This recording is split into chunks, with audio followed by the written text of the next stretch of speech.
then we will switch back to reviewing the policy manuals with them. Thank you. Board Member Love. I would like to add the uniform policy for the principals in the schools. Are you referring to the policies for review, what we just went over? And during the policy retreats, you all did identify the uniform policy, and you stated that you wanted principals to be informed of the processes that are included, and that is on your document.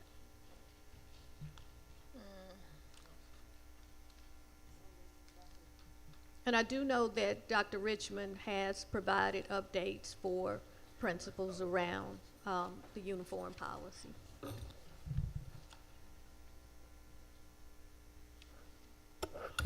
And I will share, as early as December 12th, particularly the uniform policy, we met with a group of principals and started to talk through that policy as a process for reviewing it.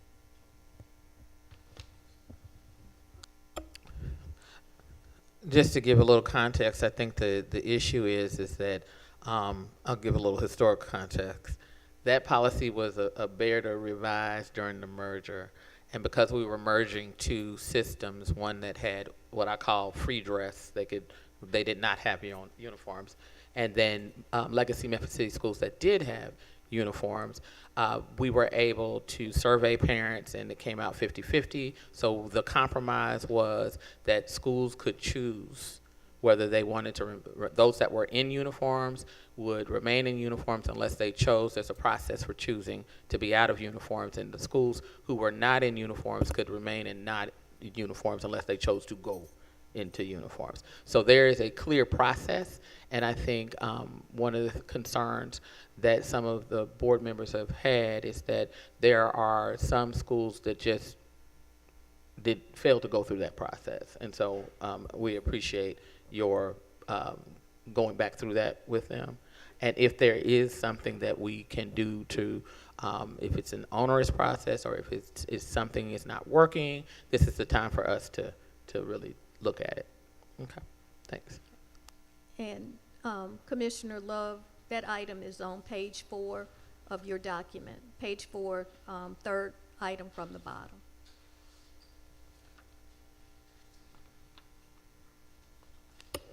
Okay, anything else, Ms. Stewart, on staff review of policy manual? Okay. All right, we're moving on to 2.04, policy calendar development, discussion and scheduling.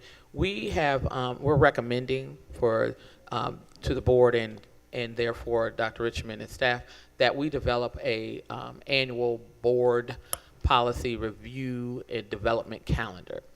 This allows us to be very clear on what we need to look at and work on, and also it allows the public to know what we're working on and when we're working on it.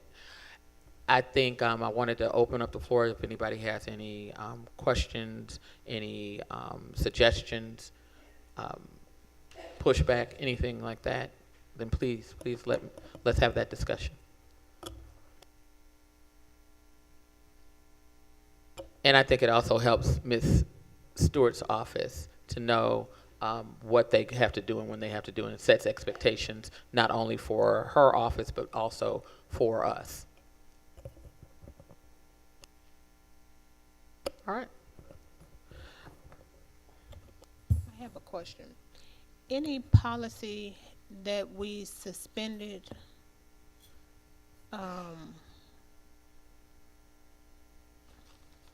any policies that we suspended and haven't gotten back on the books? No, ma'am. We only had one policy that was suspended for a length of time.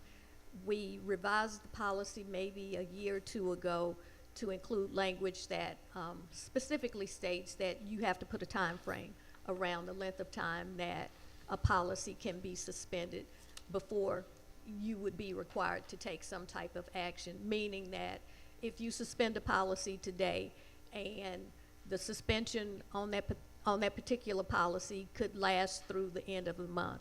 if you don't take action in terms of, well, we want to suspend this policy again, it will revert back to its original form prior to the suspension of the policy. So no, we do not have any policies or any parts of a policy that are currently under suspension.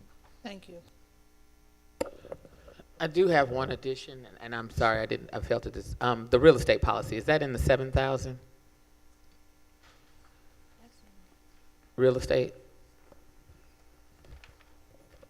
Yes. is it the 7,000? Okay.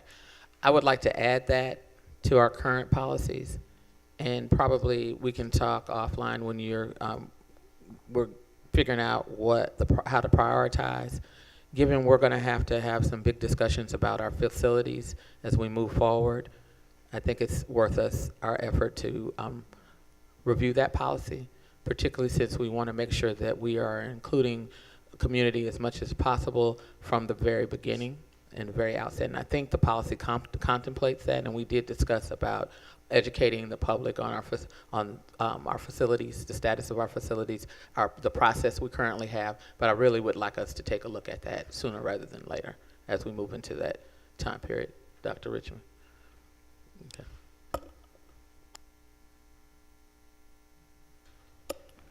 All right. It looks like, so just as a move forward, board members, Chair Love and I will work with Ms. Stewart's office to help develop a proposed policy calendar, and we'll work with Dr. Richmond so that we can prioritize, and then we'll bring it back so that we can all review it and then make a decision as to how we approve or what we approve for our policy calendar.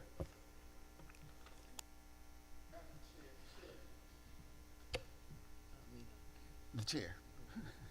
When you make these revisions, are you including people, for example, there are things in here about salaries, there are things in here about uniforms. Are you including the people who will be impacted by it in any way to have a voice in that conversation? Yes, sir. Particularly, how do you do that? Because in other words, what is the constitutional makeup of the committee to ensure? Because I'm sure there's a vote and all those things in the committee, so is there equity there for those who are going to be the most impacted? Interim Superintendent Richmond. As Ms. Stewart shared, depending on the policy, we try to include all of the stakeholders who will be impacted by that particular policy when we're either reviewing policy or when we're implementing and formulating the policy. And they have equal input. Yes, sir. And I was specifically talking about, like I see the teacher salary schedule. If that's going to change, certainly there would be a plethora of folks, or the whatever they're going to give, a bonus or whatever they're calling it here. But it's money. And I know that probably falls under PECA, but if it's going to be, if a committee is formed to do that, that voice would certainly be welcome to it, I'm sure. Yes, it would.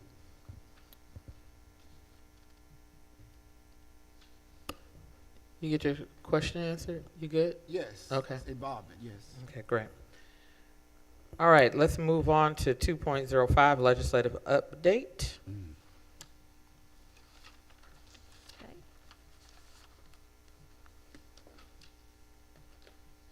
All right, so we have several items that were approved by the board to be included on our legislative agenda. And of those items, I will just give you a high-level overview of where we are in terms of the legislative session.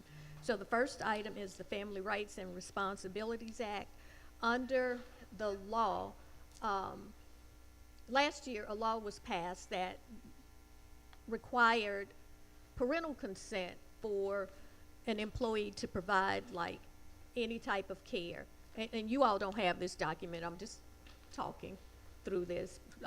We can pull up the legislative agenda if you all want to see the agenda itself. If you go to the library,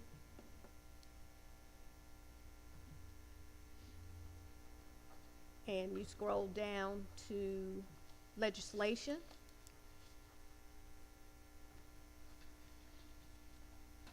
and the legislative agenda is there.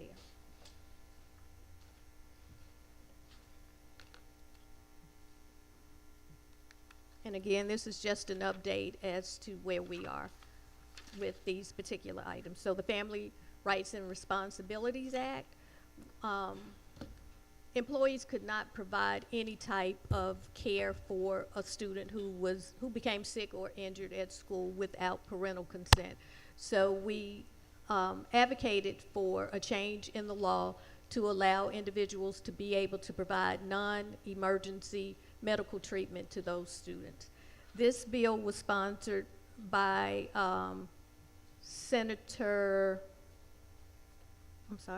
This bill is Senate Bill 895, House Bill 826, and it is going to the floor in both chambers. So we are making headways with this particular item. The next item, the alternative schools or programs for kindergarten students, we did not receive a sponsor for this particular bill, so it didn't go anywhere this year. The next item, voluntary pre-K. What we were asking for, we asked for multiple things in this: to prioritize vacant seats, to increase the income eligibility ceilings for families, and to offer more flexibility in hiring options. The one item out of this voluntary pre-K that we did get some traction on is around the prioritizing vacant seats. So under Senate Bill 753, House Bill 6, sponsored by Senator Yeager and Representative Michael Hale, a 4-year-old who lives in the school district would be eligible to enroll in a pre-K course by August the 15th. And it doesn't matter if that particular child has a disability or not. 3-year-olds will also be able to enroll in pre-K courses by August the 15th. And there are certain conditions around the eligibility for those 3-year-olds. Also, children who live outside of the school district can enroll if their parent works for the school district and if they will be 4 years old by August the 15th. This particular item has passed in both chambers. So this should be going to the governor to be signed. So again, the only thing that I really want to lift up from this particular item is that 3-year-olds will be able to have an earlier opportunity to enroll in our pre-K courses. The next item, multi-hazard fire drills.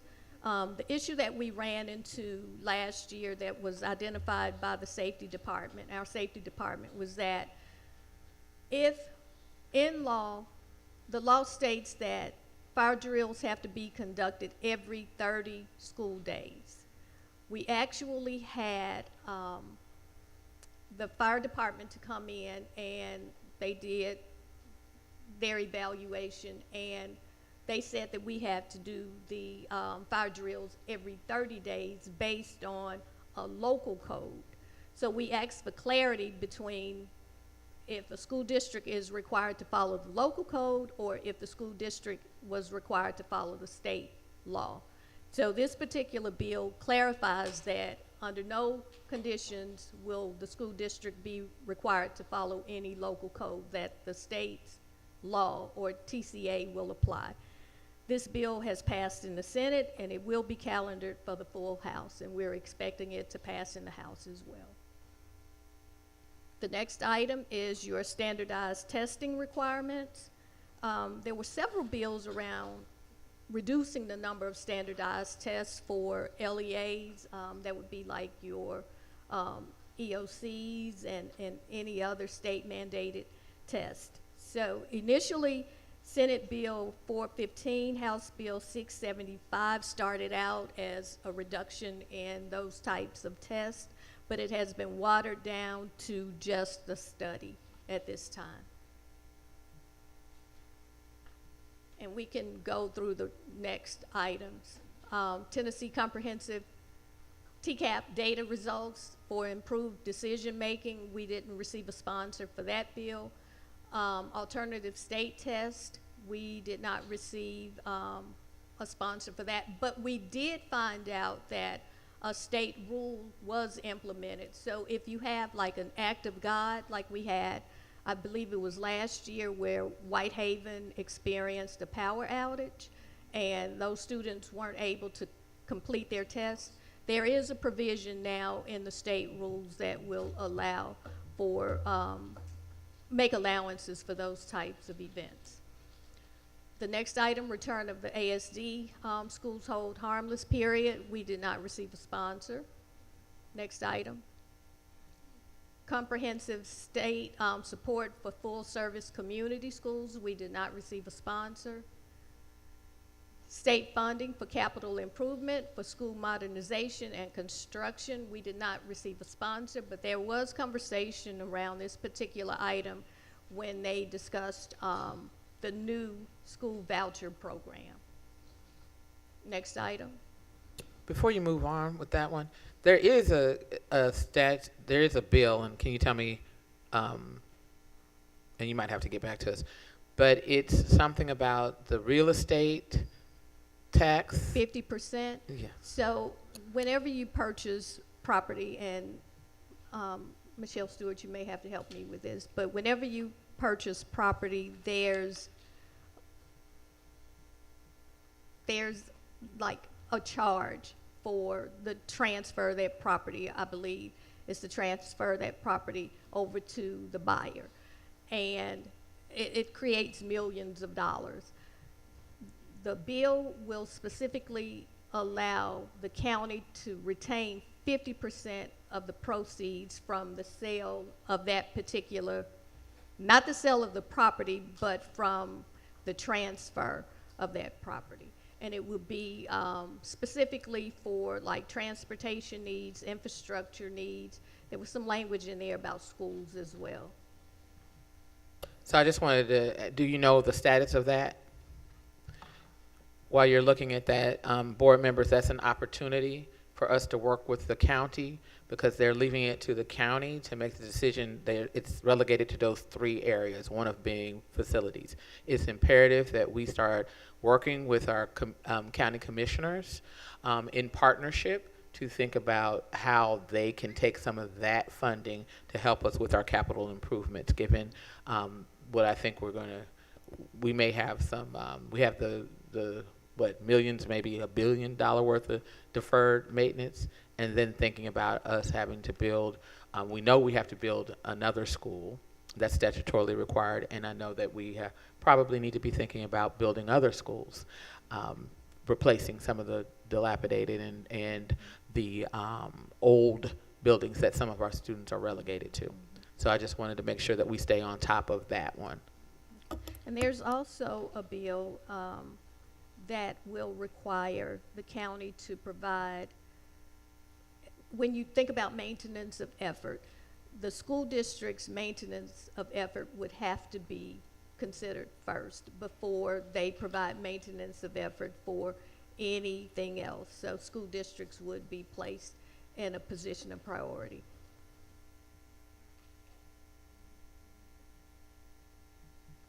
And I believe that's it. Do you want me to go over the immigration, the status of the immigration? Yes, please. And actually the status of the takeover as well, bills. Okay, so with the immigration bill, that is Senate Bill 836, House Bill 793. The Senate and the House versions currently are different. So we're expecting them to go to conference on that particular item. With one version of the bill, it's permissive for LEAs to allow immigrant or undocumented students to enroll without proper documentation. We can charge tuition.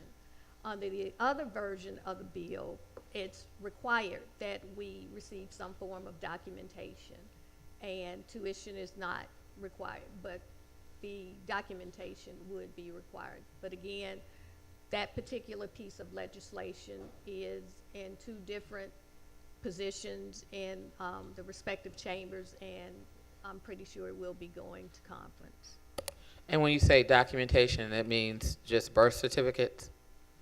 So you have to, the Senate bill requires proof that an enrolling student is a U.S. citizen of the United States, is in the process of obtaining citizenship, or holds a legal immigration or visa status. So that seems like it would pretty much be your birth certificate. But the operative word to me is when the students are enrolling in. And I think there's a difference, and we had a conversation with some of the other class school districts.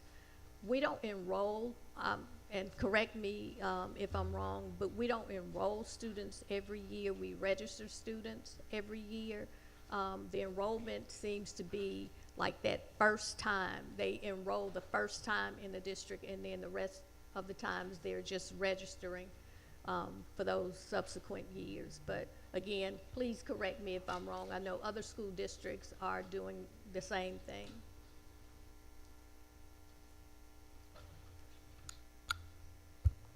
I'll defer to Ms. Davis. Ms. Davis, from my previous understanding, we do require at many of our schools proof of residency and some of the other documents that are required for registration, but I'll defer to Ms. Davis as to how we approach enrollment versus registration. Thank you. Interim Superintendent Richmond, board members, each year our returning students, of course, they're automatically re-enrolled in Power School. However, we do have a number of students all throughout the year that come in as new students that fall within this category that will require that information. So to be clear, we have enrollment. There's a distinction between enrollment and registration.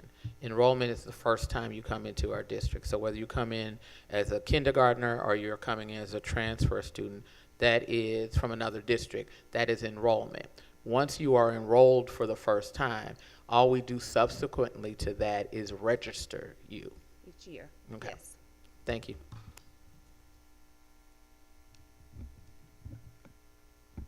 I also want to mention, I'm sorry. There's a clarifying question. If the student is dropped from, I guess that is dropped from enrollment because they don't register for, then you have to register. Or you have to re-enroll. Which one is it? Because you didn't come to school.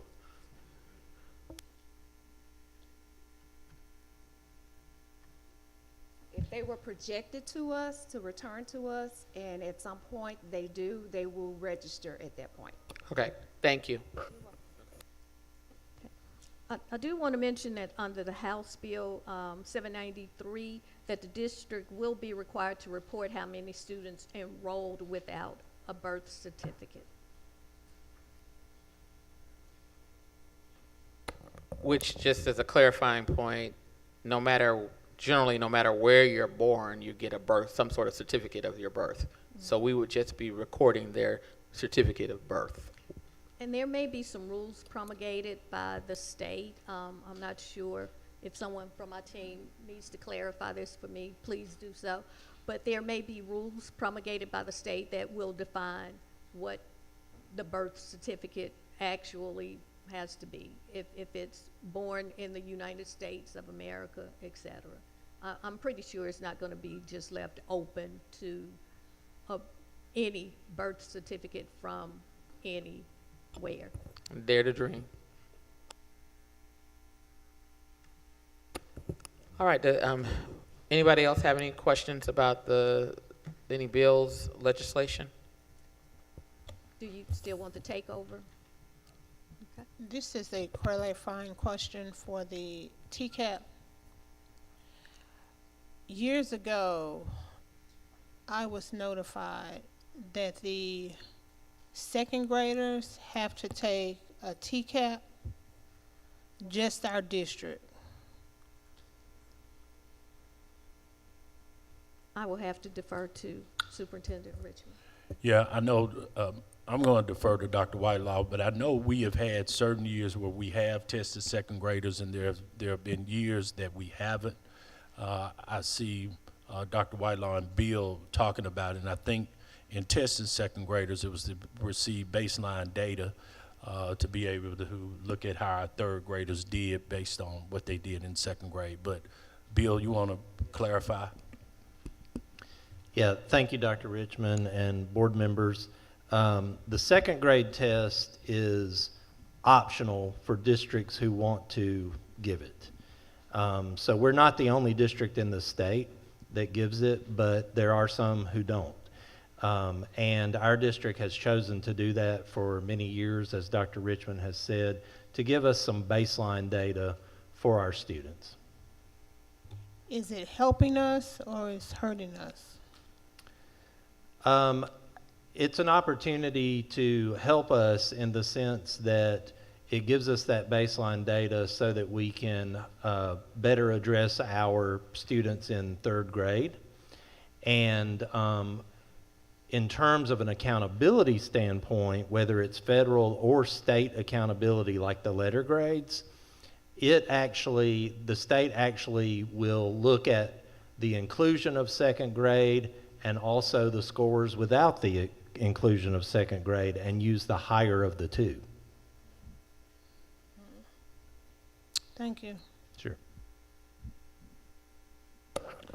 Okay, any more questions about the legislative agenda or one of the state takeover bills? So House Bill 662, Senate Bill 714, it's referred to as an intervention bill, but I refer to it as a takeover bill. There are two different versions of the bill. There's a House version that's totally different from the Senate version. The triggers for the state intervention includes 30% or more of the LEA schools receive a D or F letter grade in a single school year. There are currently 47 school districts who meet that criteria. The LEA ranks in the bottom 5% of the school districts statewide. There are 10 LEAs statewide that fit that criteria.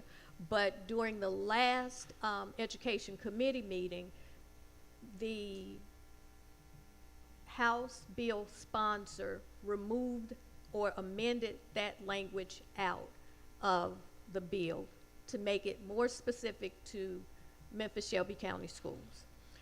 The next trigger under the House version is 25% or more of the LEA students are chronically absent. 7 LEAs in the state fit that criteria. And the last one is the local legislative body passes a resolution expressing no confidence in the local board of education. We're the sole LEA who fits that criteria. Under the Senate version, there are 2 triggers. 50% or more of the students are economically disadvantaged, and 50% or more of the students did not meet grade level expectations in math and ELA on the most recent TCAP test. There was some information shared when the House sponsor talked about economically disadvantaged students, not when the Senate sponsor discussed it. But the House sponsor stated that when you look at economically disadvantaged students, our school district is receiving more weighted funds because we have more economically disadvantaged students. The interventions under the House bill, there will be a 9-member state appointed board of managers who will take over the school district's governance. And you can also convert any existing of our existing schools to a charter school.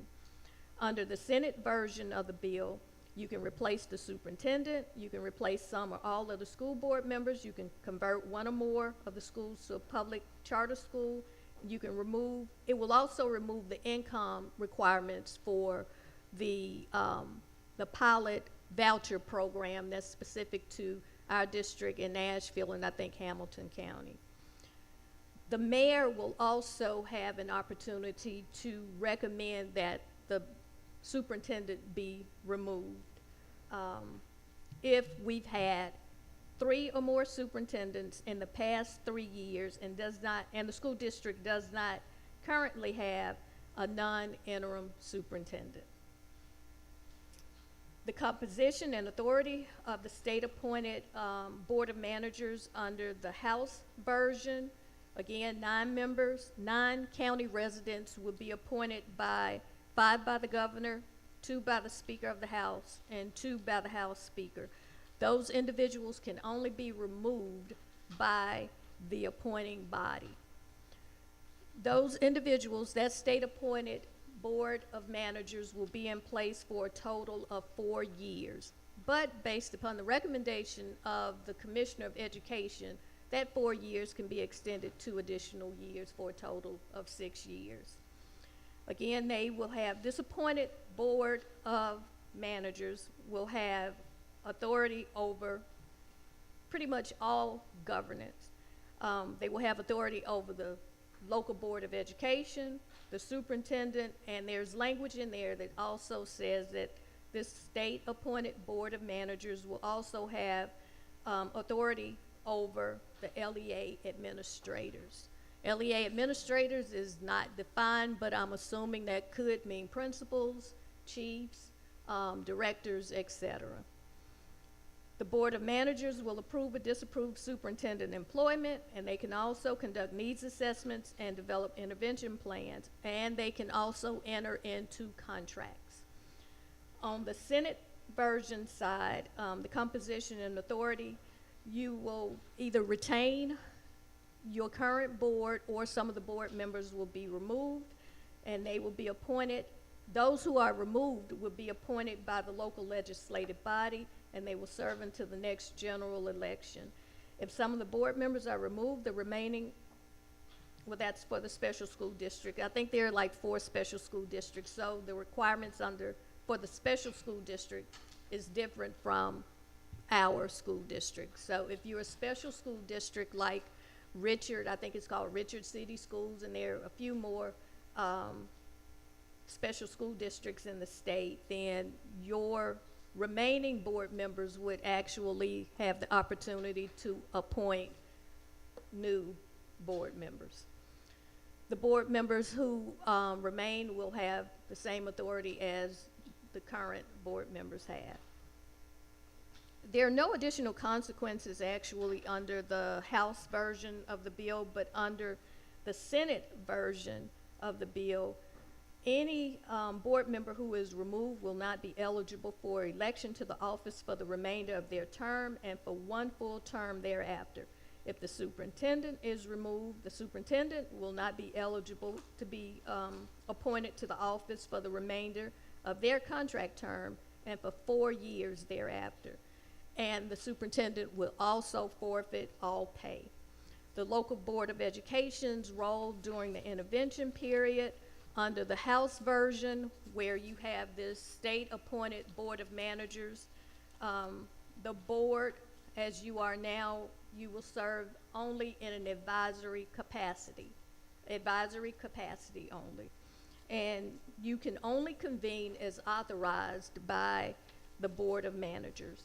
Under the Senate version, you will have the same duties and authority that you currently have as outlined in law. Thank you for that overview. So I've said this before, this is massive overreach. This is an opportunistic grab.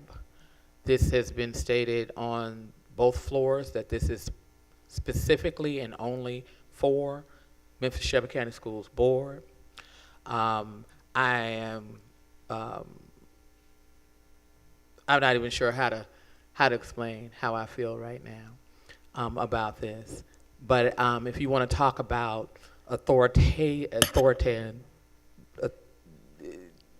trying to take over authority, disenfranchise, that's all of those adjectives, all of the above. What's particularly interesting is that on the House floor, that the sponsor of the bill said that we are getting more money because we have more economically disadvantaged children, meaning we have more poor children. I want to make sure that we all know that point, in fact, is that we had to file a lawsuit back in 2015 to even get this to change. We only started getting more money for our economically disadvantaged or our poor children. We're in our 2nd year of the TISA funding. So to further victimize the victim, which is what this is outrageous, and it's unnecessary. It's overreach beyond all measure. So I appreciate you giving us that rundown on that. I think what we haven't stated is that because they are two competing amendments, that they will go to conference. And when they go to conference, we don't know what'll come out of it.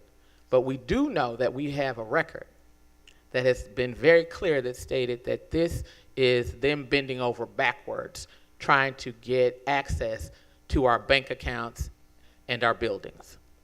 So I want to make sure that that is stated for the record. Does anybody else? And I think we all stated for the record that this is overreach.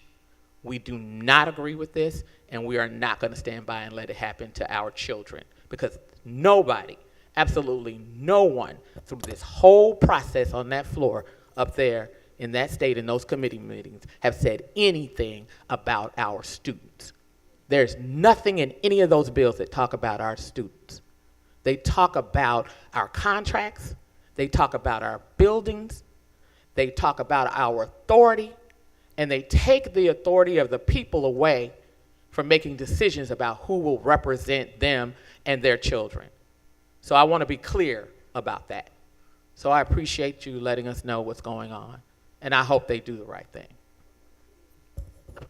It would appear to me, and I thank you for your deliverance of the information. However, it is well understood that we do about it. Certainly, the same citizens in the city of Memphis elected this board as they did the state legislatures and so forth. No one elected body has power over the other. The same constituents elected all of us, the city council, the county commission, the school board, and the state legislatures. I am sure that this will find itself in someone's court because of the disparities and the discretions that they are trying to create and make specifically for Memphis and Shelby County schools. The citizens of Memphis pay property taxes that support the schools here. They have no right to govern how we spend our property taxes other than for public education. But to come in and to declare themselves to be the end-all, be-all, cure-all over the city of Memphis only is certainly discriminatory, and I am certain that it will wind up in federal court at some point because it does not pass the smell test. And whatever they want, if their desire is to try to return us back to the days of segregation, then that would be accomplished because they would have the authority to do so. But no citizens in this city at this time are prepared to take this city down, and none of them would. I do not believe, because it is our money. These are our children. This is our county, our city, and we've given all that we have. But to say that you're going to come in and do better is reprehensible, and it will not happen. Ms. Maria, I'd be curious to know what other 47 school districts will be affected by this. Do we have a list of those schools? I do have You a do? list. I don't have it with me, but I Okay. can say in this meeting that there are some school districts that have, as it relates to D and F letter grades, there are some school districts that have 100% D and F schools. There are some school districts that have 80%. There are some school districts that may have 75%. So we're not, when you look at the D and F percentage, we are not at the top of that list. And again, I want to point out that the language regarding the bottom 5% of schools, we are not in the bottom 5% of the school districts in this state. That language was stricken from the bill, from the House version of the bill, because it did not fit our school district, so we would not have been eligible for takeover under that specific provision. And when you look at, I can't remember the numbers for the chronic absenteeism, but when you look at, I can vividly remember seeing 52% for the ASD. They had 52%, I believe, chronic absenteeism. We were nowhere close to 52%. Thank you for that, Ms. Maria. I see that we're outpacing most of these other schools. If you could, send us a list of those 47 schools. I will. Thank you. Okay, I think Chair Coleman. Board Member Otey, the ASD, the one that the state sent in to take over, they're one of those 45. They are performing worse than we are on that list. They are one, this is the one that the state originally sent in to take over. They're performing worse than we are. I'd be curious to know where they rank as well. They're below us. All right, any other comments? Maria, you said interim superintendent. Yes, ma'am. I want to get clarity. The state doesn't recognize an interim superintendent. So under the Senate Bill 714, the provision that is specific to the mayor making a recommendation for the removal of the superintendent, it states that the mayor can recommend that the local legislative body appoint a superintendent for up to 4 years. The trigger for that is that we had 3 or more superintendents in the past 3 years, and the school district does not currently have a non-interim superintendent. So if we have a permanent superintendent in place, this would not apply under this mayor's provision. But 2 of them resigned. Yeah. I agree with Natalie 100%.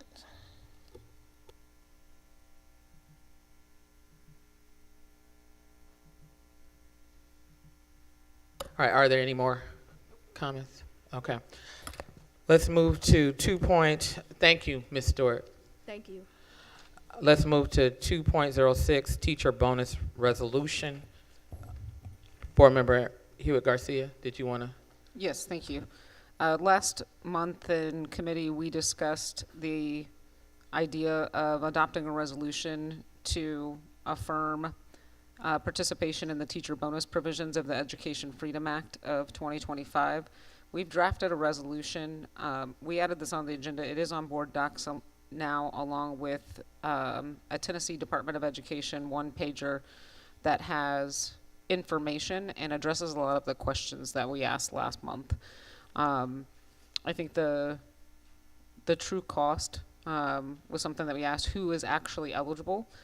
So they are using TN Compass to determine eligible educators, and they are pulling that roster with the district able to verify that. The first time will be next week, May 15th and June 15th. We must adopt this resolution by June 1st in order for educators to be eligible. And then they're going to calculate total bonuses on June 15th. So this is for anyone who's working the 24-25 school year, and they will get them after July 1st. But if you look under eligibility determinations, I think one of the things that we asked was unlicensed teachers. They do not meet the eligible educator standard. So they must be licensed, staffed to a school site, and for whom teacher is selected in the broad evaluation category. So there are a number of people that fall under teacher.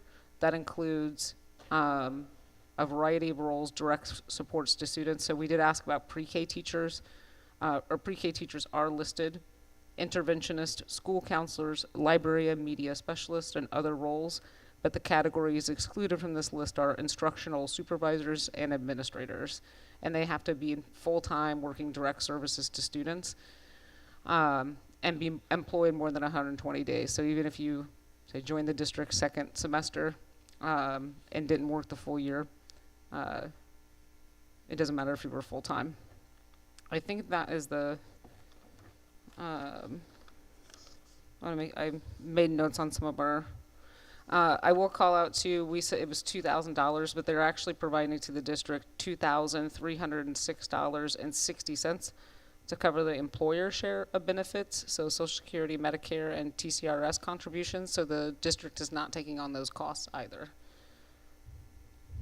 So. Just to be clear, it is only the teachers that the state pays for.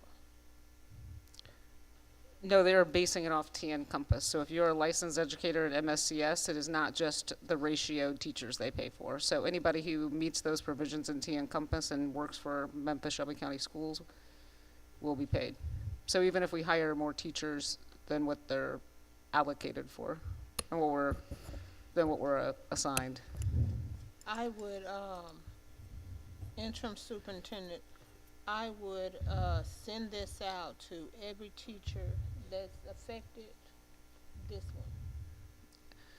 one. Because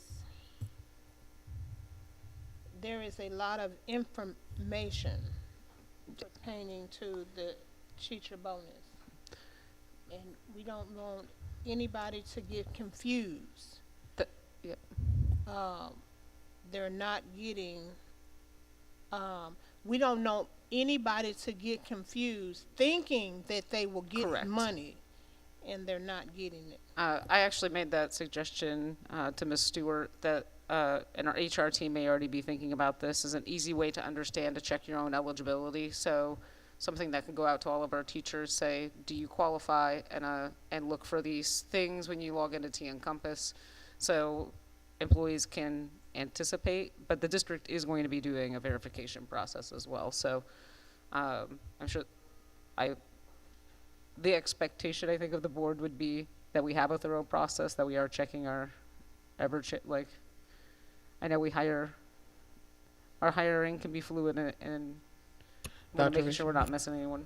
Did you? Yeah, we'll put it in the Monday memo and in our teacher weekly. We'll send out communication to teachers so that they know. Retire in May. If they retire at the end of the year, would they? If They they will be worked eligible. 120 days, Eligible, based okay. on this, they're eligible. Thank you. Would you all like me to read the resolution now, or we can wait for work session? She has a question. Oh, sorry. Board Member Rote? I just want to say I would like to sign on to your resolution. Okay, thank Okay. you. I have a quick question, just to be clear. Mhm. You have to be employed for 120 days, or you are hired? Because there's some people, who might have come in the middle of the year, Yep. and you are an employee for more than you're a full-time employee. So is it a be employed for 120 days? Are we clear about that? Be employed more than 120 days. Yep. So that's why I think it's imperative that we break this down. I wouldn't necessarily give this. My suggestion for consideration is to Yep. break it down very clearly for folks. Right. All right. Any more questions? Go right ahead and read. I know we asked about I think given the budget retreat that we had, knowing that we do have a strong competitive list of things that we want to get done, I think this does actually include far more people than we were expecting.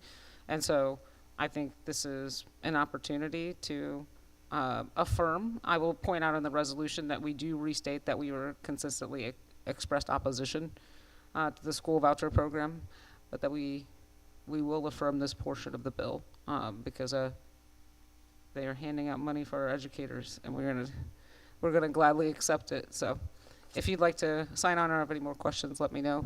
I would like to sign on. Thank you. You can read it. It's on board docs, but you can go on and read it if you want to. It's already on board docs. It is on board docs. Yep. Yes.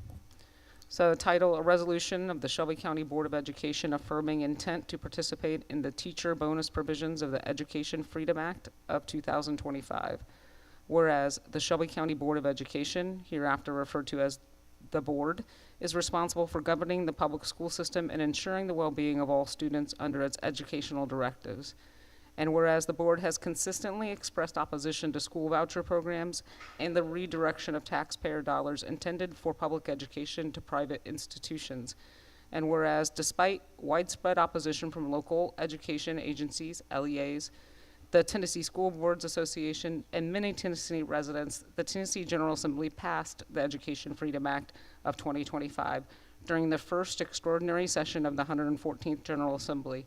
And whereas the act includes a provision granting a one-time bonus and an amount that is no less than $2,000 to each teacher employed in kindergarten through grade 12 public schools in this state for the 2024-2025 school year. And whereas Section 4 of the Education Freedom Act of 2025 stipulates that a local board of education must first adopt a resolution affirming that the LEA would like to participate in the provision of the act providing teacher bonuses. Therefore, be it resolved that the Shelby County Board of Education affirms its intention to participate in Section 4 of the Education Freedom Act of 2025 for the sole purpose of securing these one-time payments for public school teachers. This resolution is strictly limited to Section 4 of the Act and should not be interpreted as an endorsement or approval of any other provisions within the legislation. Sponsored by Amber Hewitt Garcia, District 8. Thank you, Board Member Garcia. I too will sign on this. Thank you. I do have a question for Dr. Richmond. Can we find out, because I know it's licensed teachers, what does that look like for teachers who are in our classrooms and have been working all year and working diligently for our students and with our students? What kind of fiscal note would that be for us if we included them in this bonus as well? I'll defer to Mr. Langston, but I think we've already estimated with our staffing formula being a little richer than the state's formula that we're going to have to supplement some of the $2,000 to teachers. But I think our finance department has looked at it, so I'll defer to Mr. Langston to see in what ballpark are we with the $2,000 bonus. Thank you, Dr. Richmond, for the question. And I'm sorry, actually, it was Board Member McKinney for the question. So, Board Member, so what we've noted is it'll be about $2.8 million if we look at all of our teachers across the board. As Board Member Garcia mentioned, we'll be paid for all licensed teachers, and as a team, we've already started vetting those teachers already to kind of, when the first set of data comes out, that it's clean. As Board Member Garcia mentioned, we'll have until June the 15th to have the final data. But to your question, it'll be about $2.8 million if we want to say we want to enact this for all of our teachers. Is that 2.8 that's coming from our funds, or is that 2.8 total, and it'll be supplemented by some of the money that's coming from the state? So 2.8 will be for our funds. You specifically mentioned, and I don't want to speak for you, I think you're saying our unlicensed teachers. So right now, our unlicensed teacher, we wouldn't get any funds for them. Right. So if we wanted to pay for all of our teacher types that's in our class, that's both In addition, licensed, that would be at $2.8 million. an additional $2.8 million. Okay. So that's after the state gives us that 2,000, whatever it is, that little over 2,000, they pay for that. Yep, they'll give I us just- yeah, $2,036, which will pay for all of our license. for our licensed teacher. Just a $2,000 bonus plus the employer's portion of the benefits, and then after that, we would enact our own funds to make it up for the remainder of our teachers who are unlicensed. So that would be a total of $2.8 million. $2.8 million. Okay, gotcha. And I think you're using an end of about 1,400 teachers who are normally on permit. Yeah, I think that's a decision that we need to make. I think we can support this resolution to make sure, since we do need to pass it by June 1st, make sure that we all agree that we want to at least follow the guidelines that the state has given, and then as we finalize our budget, see how that fits in. I do know that we are investing in additional supports to make sure our unlicensed teachers do become certified and we retain them within the district. I think from a legislative advocacy point, we should continue to ask for financial support for our teachers, so as they become licensed, they earn these incentives from the state, or but I think it's something we have to balance with all the other budget considerations. So I just wanted to be signed on, Okay. added on to the resolution. All right. So I think we've got everybody here who did Board Member Williams leave? Okay. all right. Thank you. You're welcome. Thank you. All right. No further business in front of us for the Policy and Governance and Legislation Committee. I will adjourn it. Thank you. If anybody in the policy department wants to skedaddle, interim superintendent said it's okay.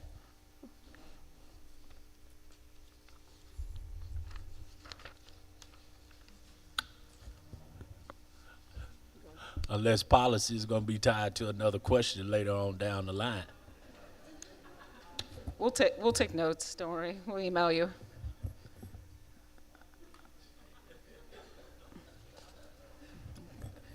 Are we ready to roll? If not, we'll keep right on rolling. We got a heavy agenda before us. The Budget Finance Committee meeting. Yes. Board Member Hewitt Garcia. I think we're going to call to order our Audit Budget Finance Committee meeting. The only item on the agenda right now is a budget audit finance update that I know. I believe Chief Langston, are you going to provide that for us?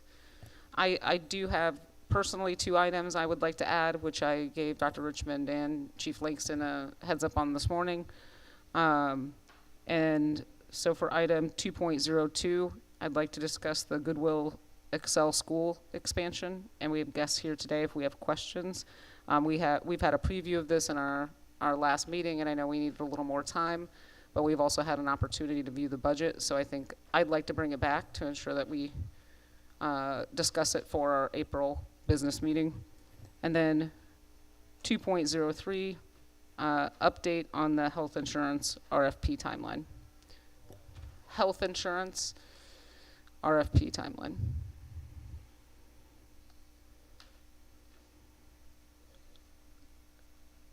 And I will turn it over to Chief Langston for the proposed budget. Are you going to do a full presentation of the? Okay, so this is similar to.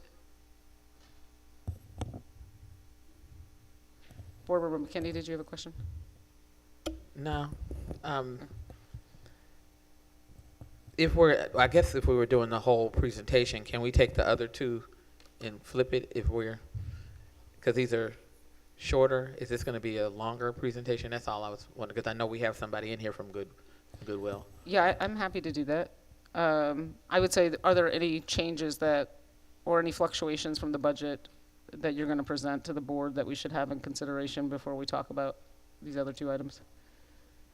Or is this the same presentation we had at our retreat?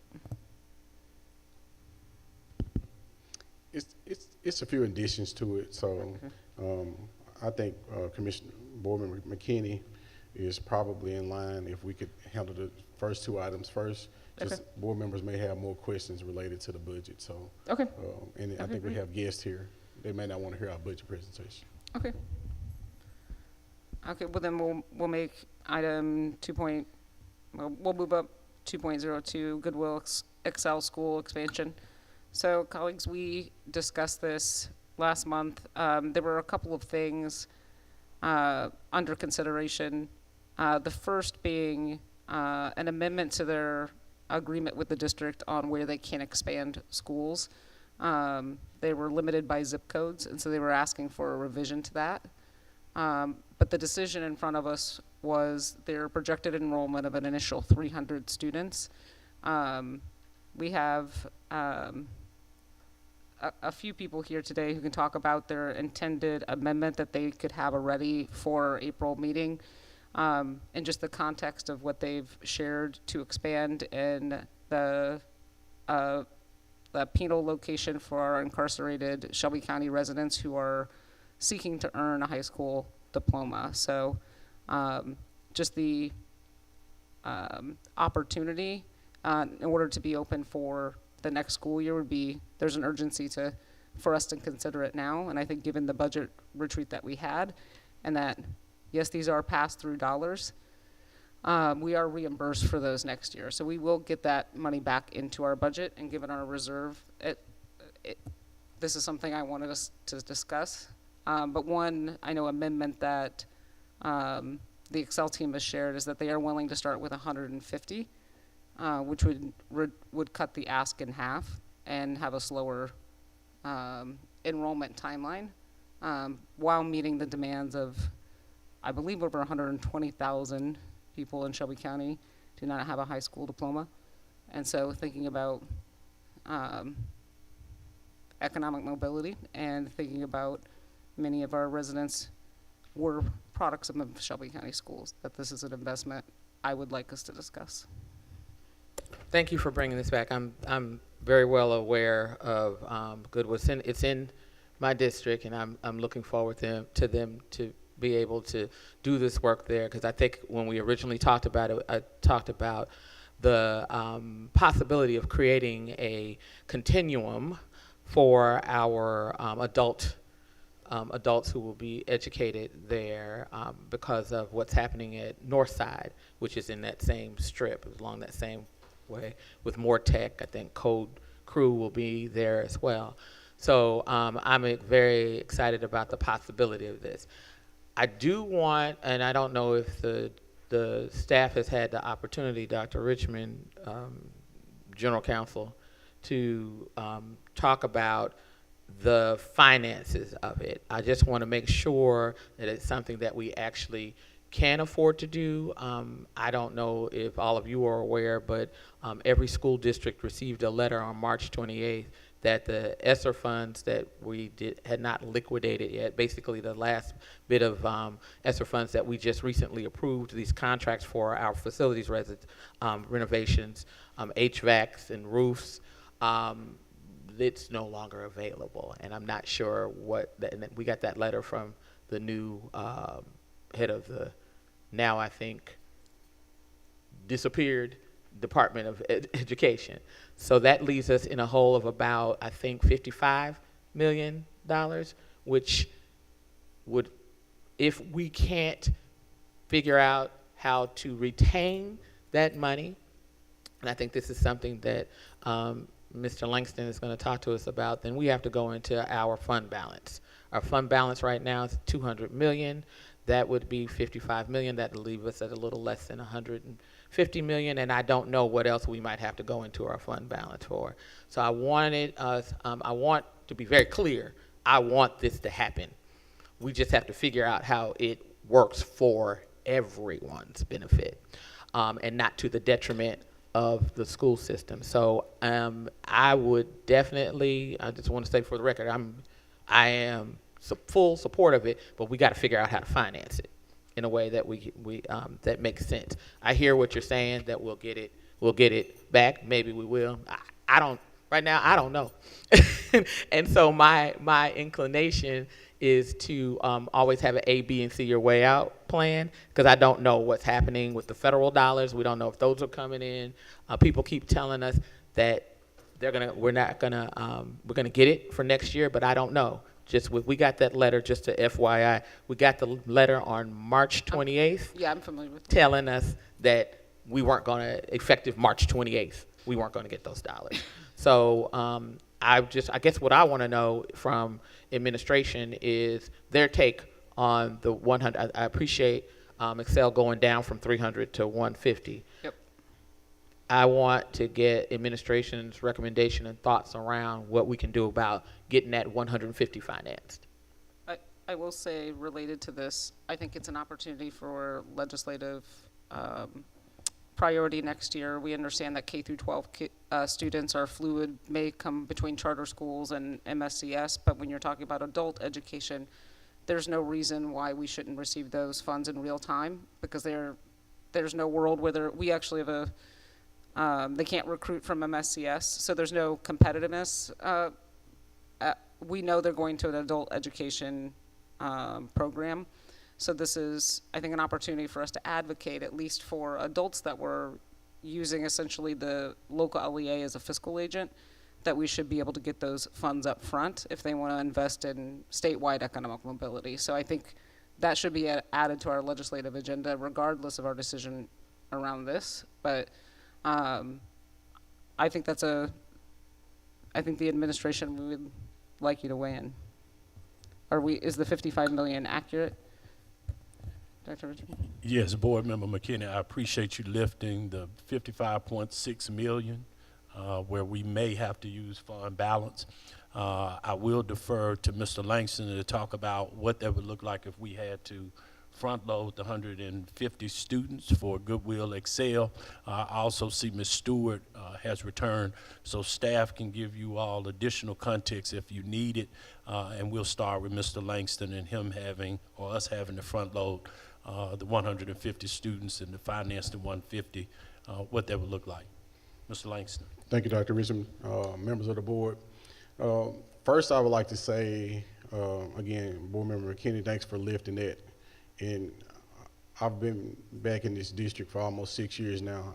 Nothing has ever made me afraid, scared about anything until I got that letter.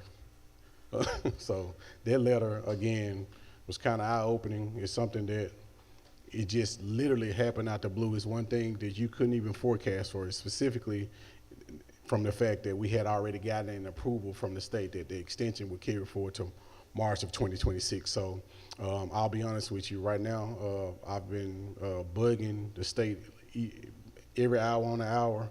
Right now, they're just as perplexed as we are about the $55.6 million. The only thing the letter alludes to, and the only thing the state has alluded to, is that we can apply justification in hopes of getting the $55.6 million, but it's not a shoe-in if you've been listening and keeping a track of what has been going on with the federal government. So as you mentioned, you spit the numbers better than I did. We got about $200 million. We're at about 20. We are estimated to be about 20% of fund balance.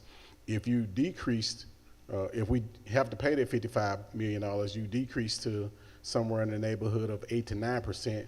But that doesn't even consider this conversation we're about to have about capital, which is the last few years what we've been having to do is come out of our fund balance and our general fund to do maintenance projects. We're prepared to go to the county on the 30th, and what we know is that the last few years they've only given us about $5 million to do projects. And so from a financial standpoint, I'm estimating if it's 150 students, it's about, we're looking at it probably about $1.5 million.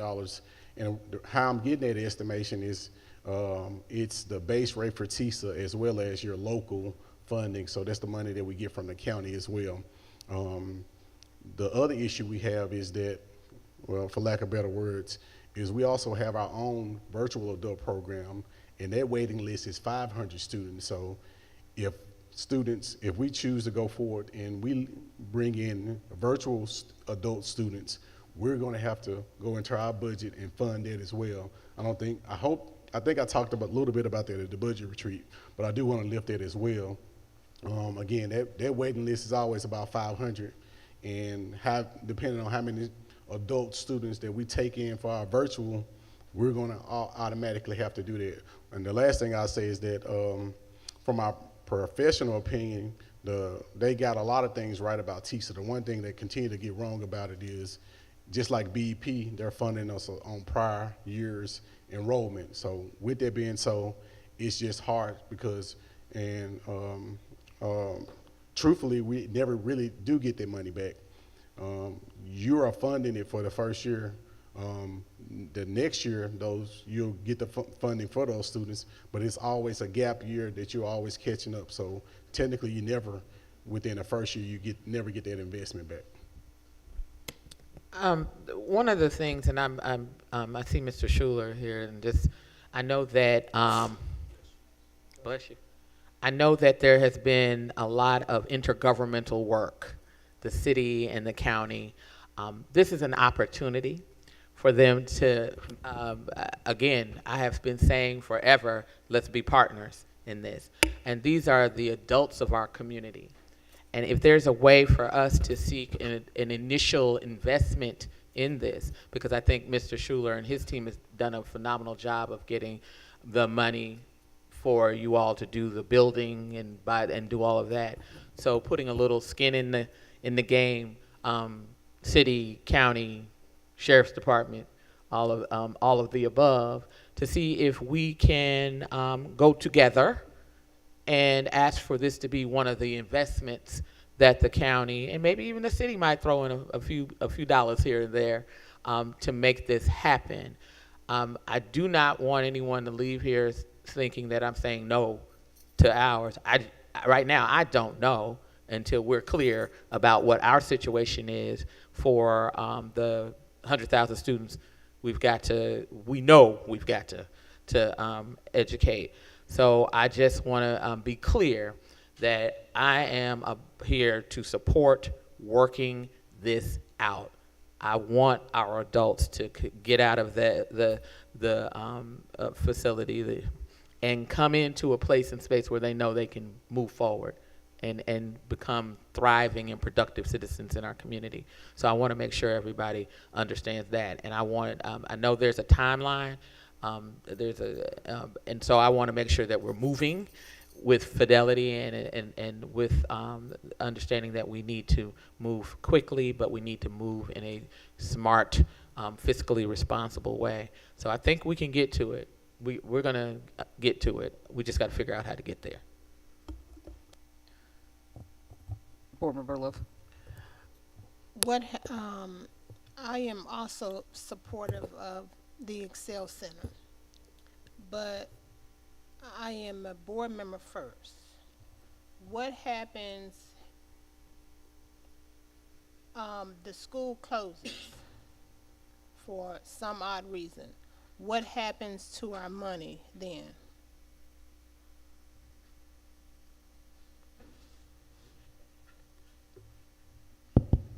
Board Member Lowe, if I understand your question correctly, you're saying, for instance, what if the Goodwill Excel school closes? Is that what you're- Again,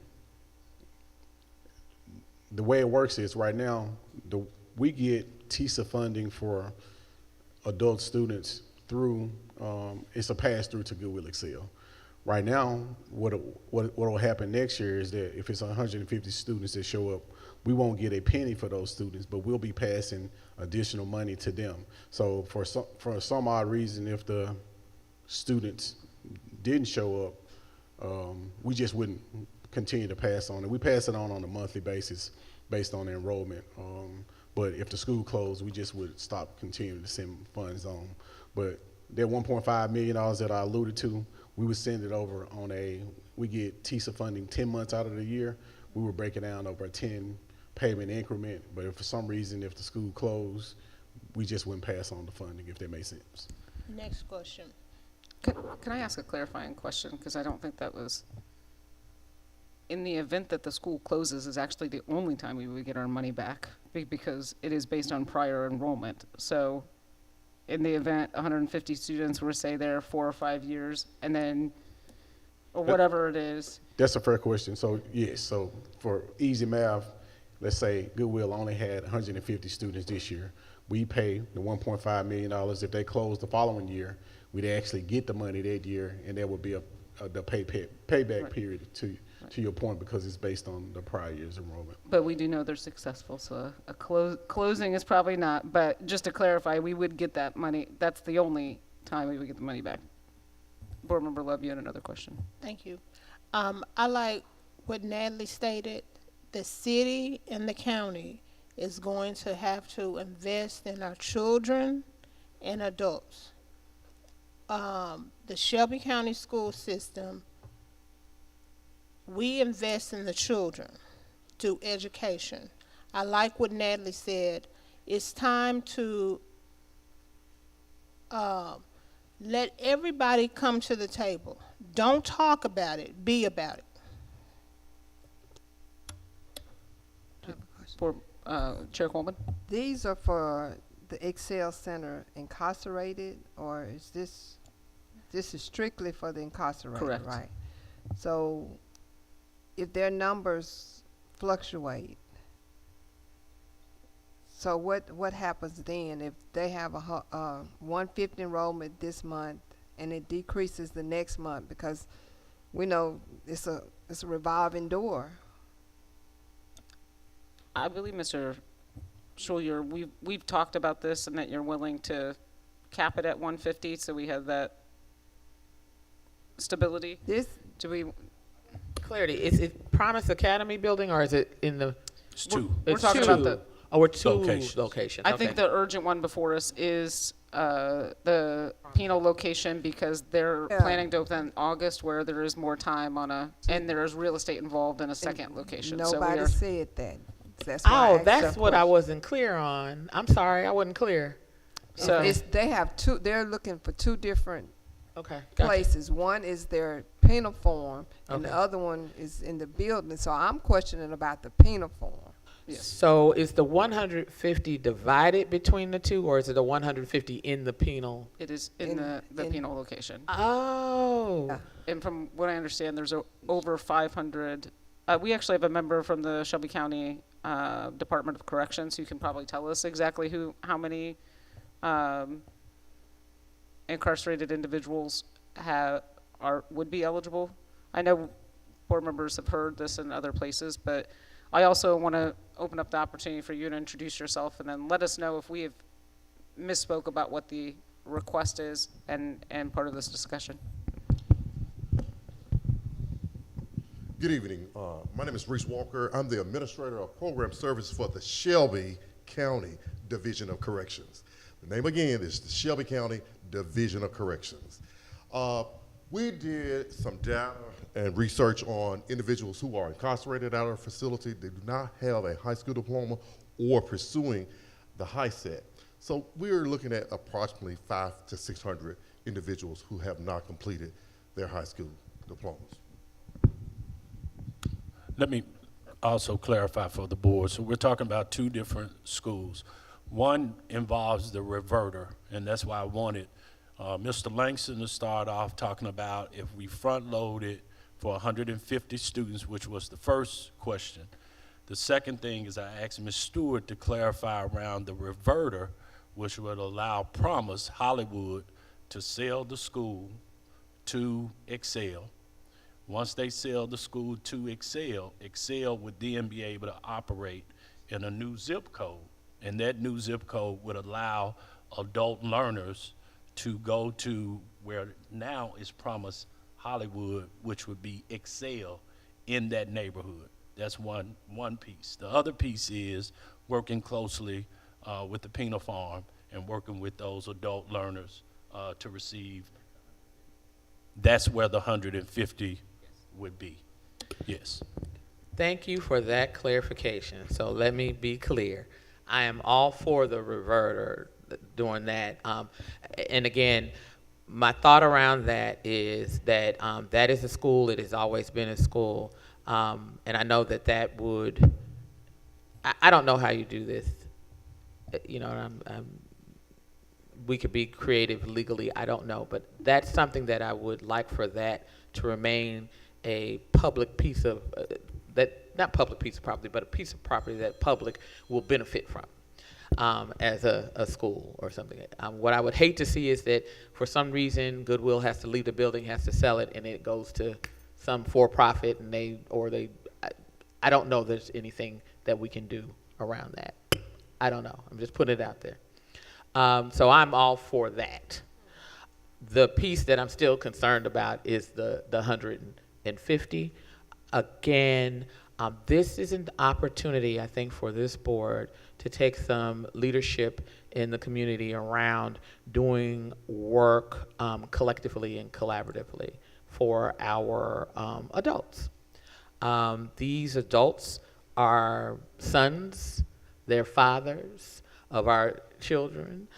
So I want to be able to support that. And yet, I think as Board Member Love said, our primary responsibility is K through 12. So we have to figure out, and this is not to shift responsibility, but this is to collectively own responsibility. Absolutely. It sounds like there's no opposition to the concept, but we have questions about our own budget. And I think what I would recommend, I would like to have Mr. Schulier come up, because I think he had a couple things he wanted to clarify for us. But I think if we're amenable, is we should ready it as if we could be ready to do this, but still have a budget discussion. It doesn't sound like we're close to a consent item, but I don't want the process to stop in case, you know, we get a second letter that says, just kidding, here's your 55 million, right? And then we're in a different conversation. So I just want us to be ready to take action and meet the timeline, and we can make those revisions as we go and still have this conversation. But Board Member Love, you had a question, or Superintendent? Yes, what I wanted to stress is that regarding Hollywood, Promise, those are interdependent. And so when we talk about the reverter clause, when we talk about the contract, we would need to do those two things together. We had them on the agenda for March, and we've tried to move them to the April board meeting.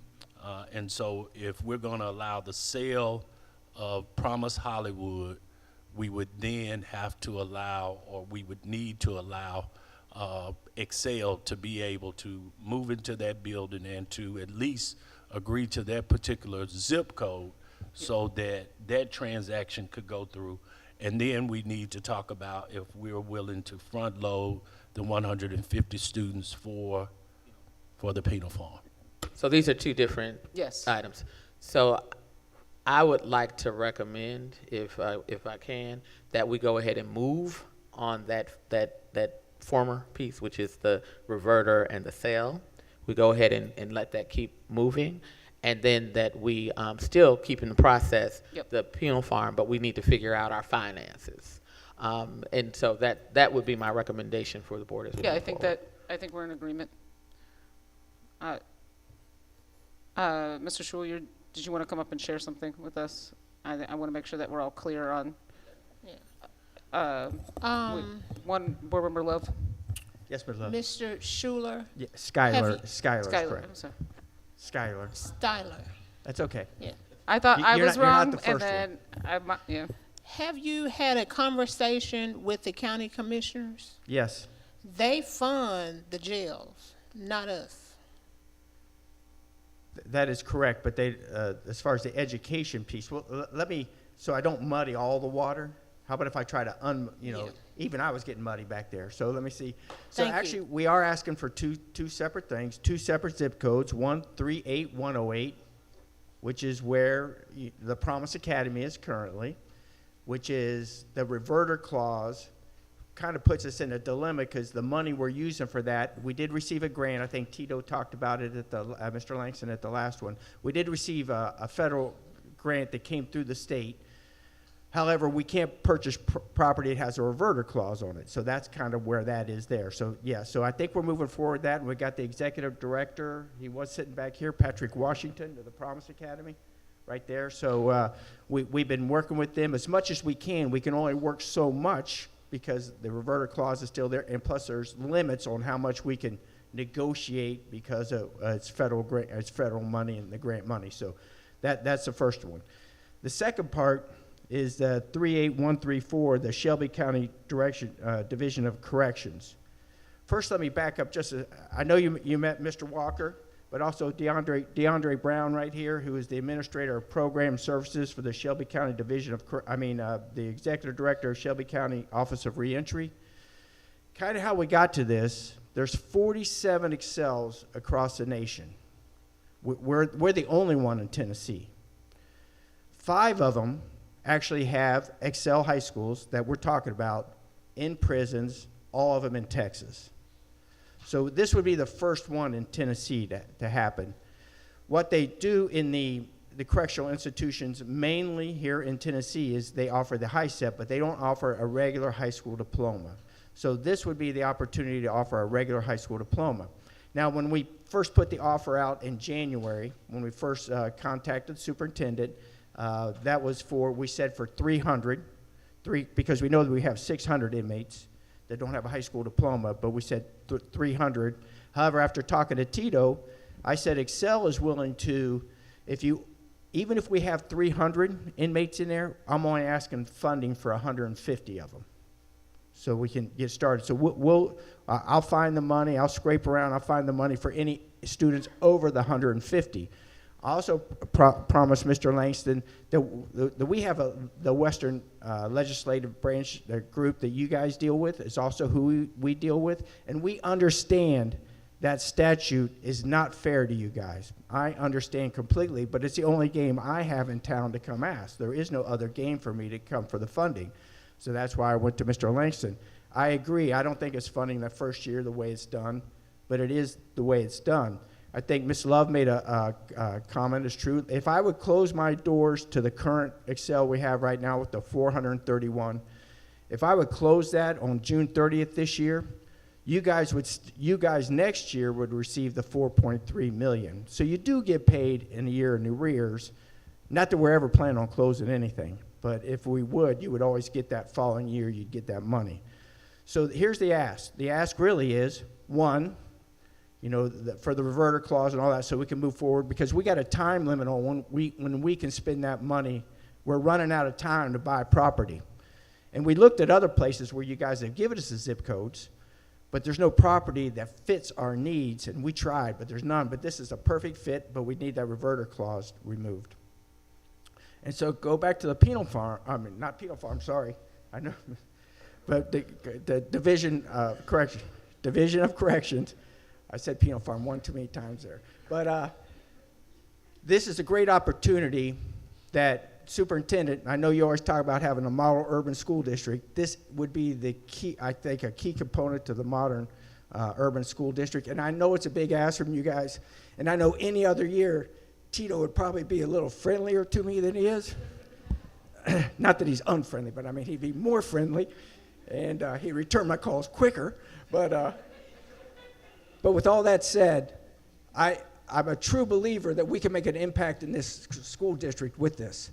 It is 1.5 million to start, and that's for the first 100, but we'll cover anything over that 150 because we believe in that much. The Goodwill, this is Goodwill's mission. Every Goodwill in the United States has a mission. Some Goodwills help teen moms. Some Goodwills help handicap. Our mission in Memphis-Shelby is adults that don't have a high school diploma, and that includes the one in corrections. We know when they get out, they're coming back to Shelby County. They're not moving to Nashville. They're coming to Memphis. So we think that you, us, them could be a big impact in Shelby County with this. That's all I got.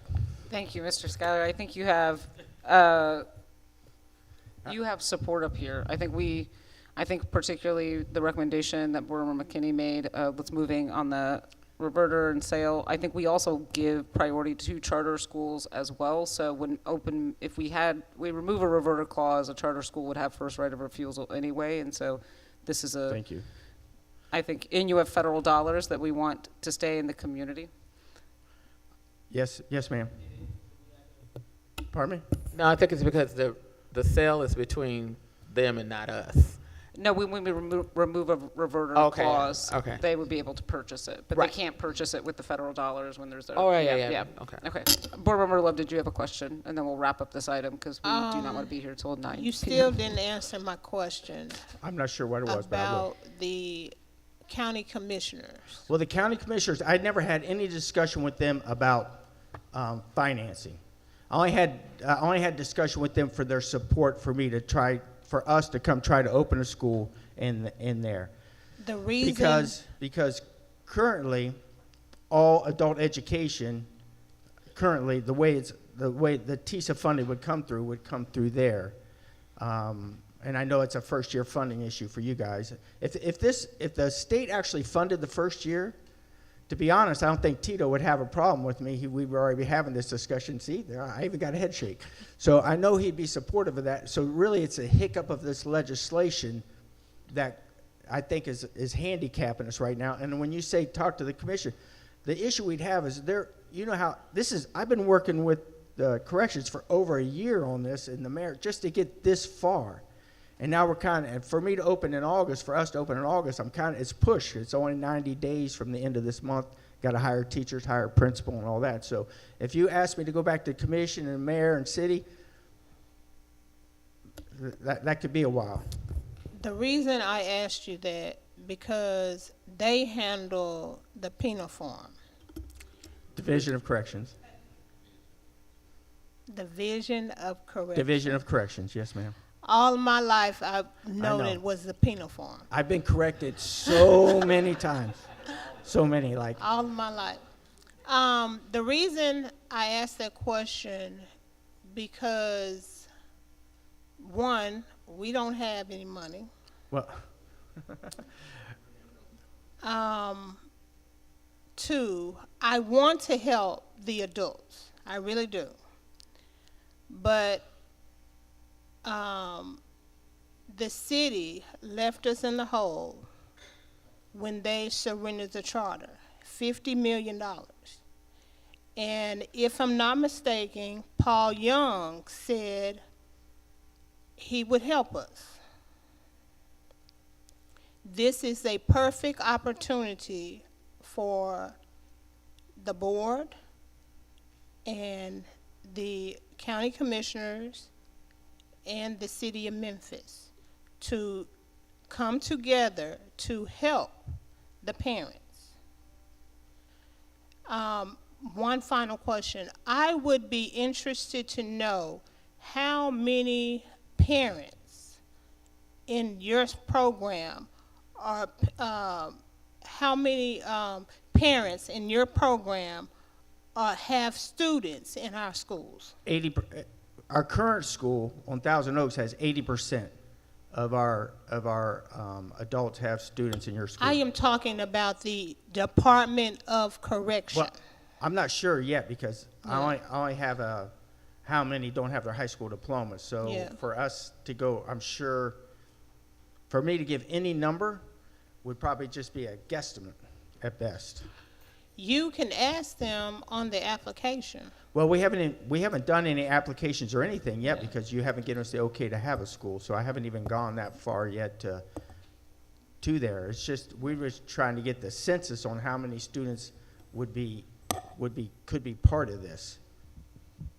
Board Member Levi asked the same question of him too. So, are there any other questions? Or thank you. comments? Yeah, I think for clarity, tell me if I'm wrong here. I could probably work to get that information, but that wouldn't be me getting it. I'd be asking these men back here to help me gather that information. What is that? DeAndre Brown. Mr. Walker. From I think it's Mr. Walker, right? From the Division of Corrections. Division. I was going to say it. Division of Corrections. Is that some information? I think what Board Member Love would like to know is how many of the incarcerated adults have children in our school system. Yes, ma'am. Total. Yes, ma'am. I can get that information. We'll do a survey. Okay. Our average daily population hovers around 1,100 incarcerated individuals, so I can get that information. So what I would love to suggest as we move forward, I think, Mr. Schuyler, your first thing, I think you have support from the board. Thank you. And Mr. Washington, for us to relieve you all of the reverter, to waive the reverter and allow the sale to go through. I do believe we're going to get to a solution. I'm going to be optimistic around the 150 students because 150 you'd pay for, and I'll pay for the rest. I'm sorry? The 150 I'm asking for you guys to pay for, and I'll pay for the rest after. Right, the 150. I'm gonna stay on the number you asked me to stay on, which is 150 adults. And I think what we're saying is we're not sending you by yourself. Correct. We're talking about let's work together to figure out how we can sit in front of the county commission together, collectively, and the city council and the mayor collectively and together and say, let's invest in our adults who have children in our schools, the same adults that we want to make sure when they leave, they're leaving to go to something, not to do something, but to go to move forward. And let's keep down the recidivist rate is what I think we're all on the same page around.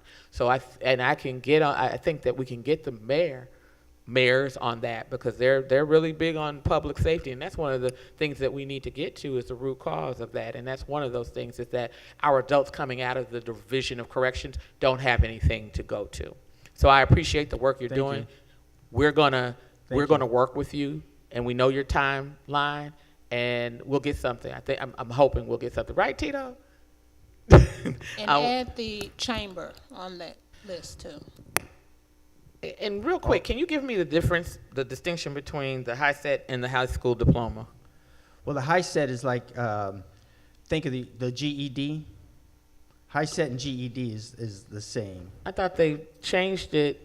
They just changed the name and not the impact? Correct. Okay, all right, because I thought they changed the impact of it, that it would be seen as an equivalent to a high school diploma. No? It's always been called an equivalent to a high school diploma, Even with the G? Oh, they but we know okay. it's not. I'm just saying. Oh, it's called branding. Thank you. Yes, thank okay. you. Thank you. And I'd also just like to add, in putting our students first at Promise Hollywood, we really, really need to let Mr. Washington, Dr. Washington, as well as the parents and students in that community know what the future of that school is going to be. So again, we can ensure those students have a home next year. So, thank you. Dr. Richmond, is it a time frame on the reverter for the? I think we're under negotiations currently, Ms. Stewart. Ms. Stewart? We finished negotiations and we're ready for a vote, but we, of course, don't have another business meeting till later this month. I have a question in timing. Is our next board meeting is at the end of April? Is that soon enough?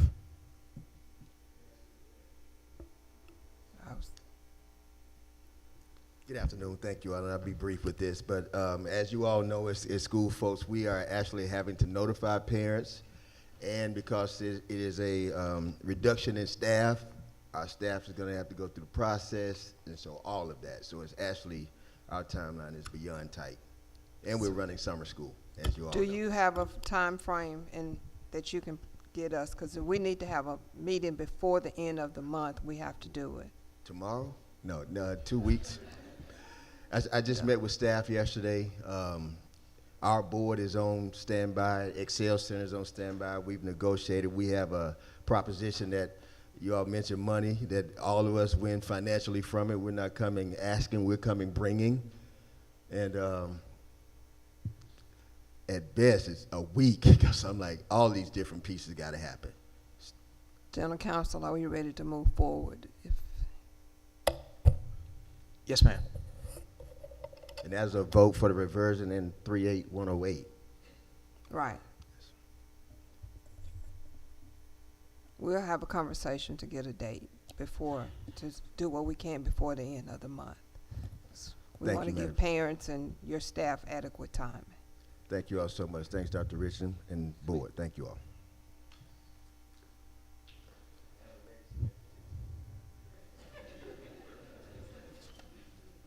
All right. We have any other? I'm gonna move on to 2.03, the health insurance update on health insurance RFP timeline. I just wanted to. I know I've asked about this, and we've talked a lot about overall budget costs. We've talked about teacher retention and all of the things that our employees look at. Is this going out this year?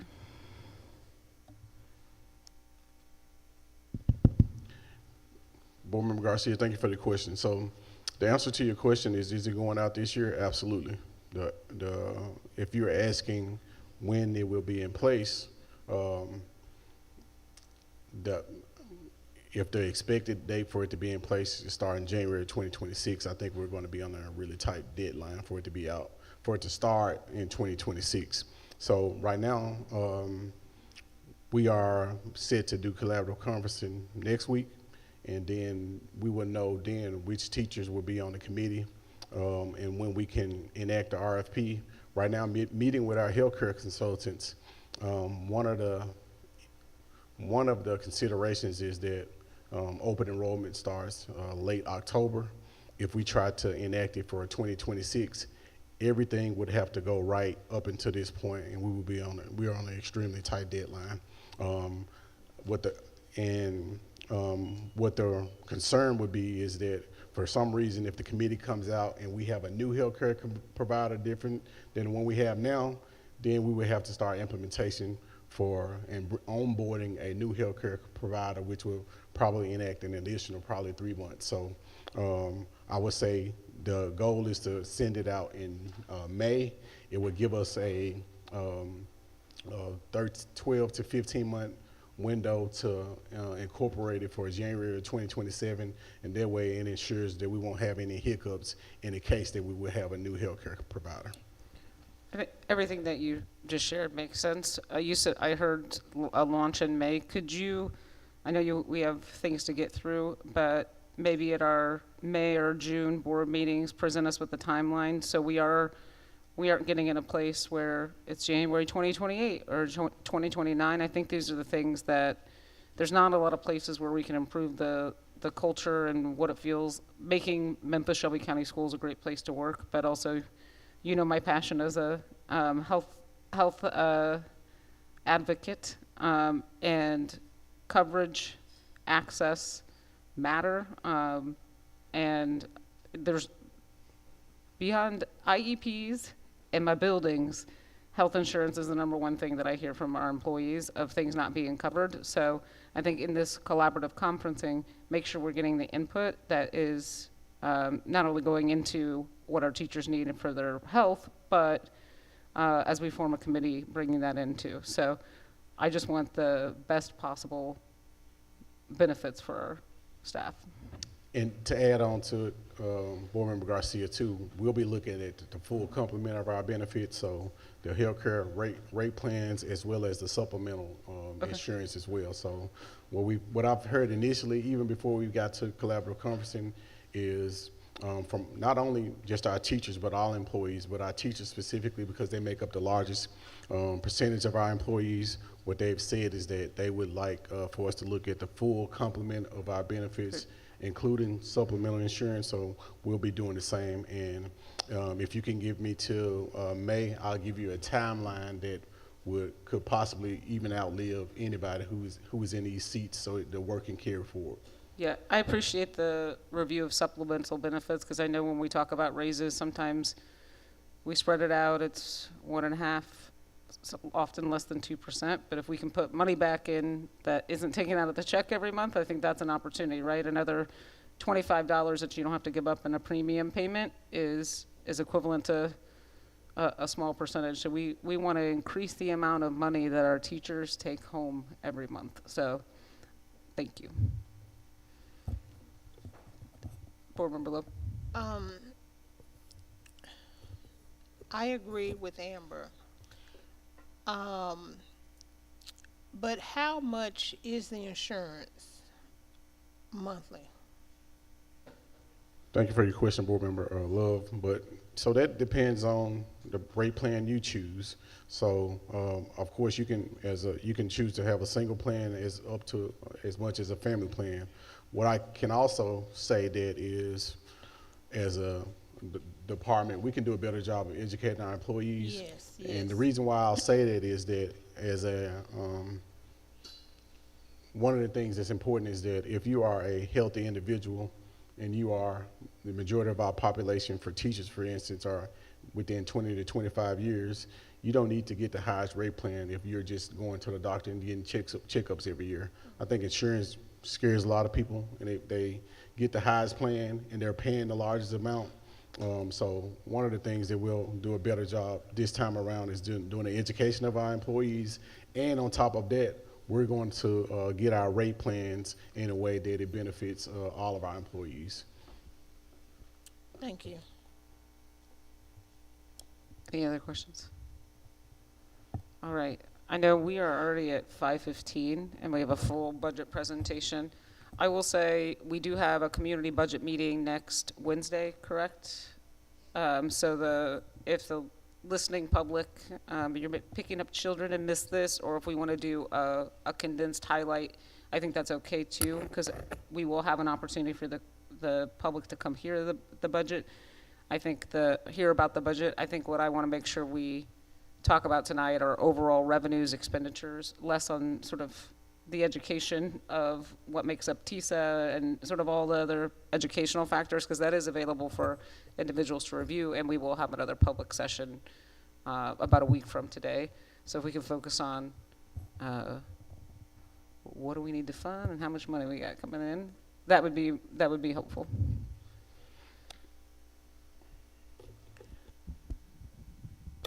I want to discuss the bonuses that the former superintendent promised the employees.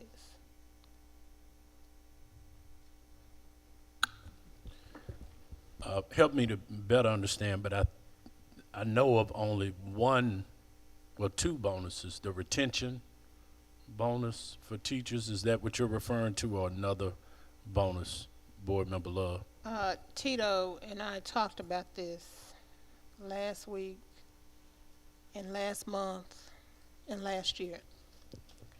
The bonuses that the employees were promised, $2,500, that they didn't receive now. The bonuses that were in the documentation Yes, ma'am. when they were hired. Yes, ma'am. So what Board Member Love is alluding to is that with the current salary schedule that we have, people who were put on a salary schedule, they were given stipends for advanced degrees as a part of their onboarding. So there's a subset of about 17 employees that's left that what they were told is that in the month of May they would be paid for those advanced degree stipends as a part of their employment. The number is actually $1,500 for having a bachelor master's degree and $2,500 for having a doctorate. So Ms. Love, thank you for reminding me of our conversation that we had. It's about 17 employees. They'll get it around May. And I don't want to speak for Dr. Richmond, but that's probably not the way you do salary schedules. Yeah, as we He didn't do it. yeah, as we go through the budget, there will be some other things that we will lift that are reoccurring costs that we will need to forecast, along with Mr. Langston. We'll talk to you all about possibly some other salary, compensation concerns as we move deeper and deeper into the budget.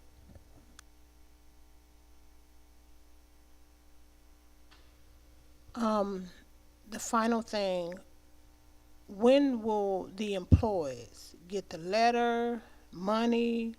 Because I am tired. Let me rephrase that. When would they get the letter or the money?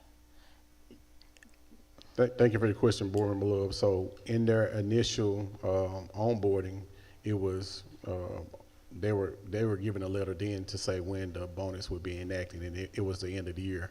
But I'm more than fine with going back to the team and reissuing it and telling them the exact pay date that they can expect to. Thank you.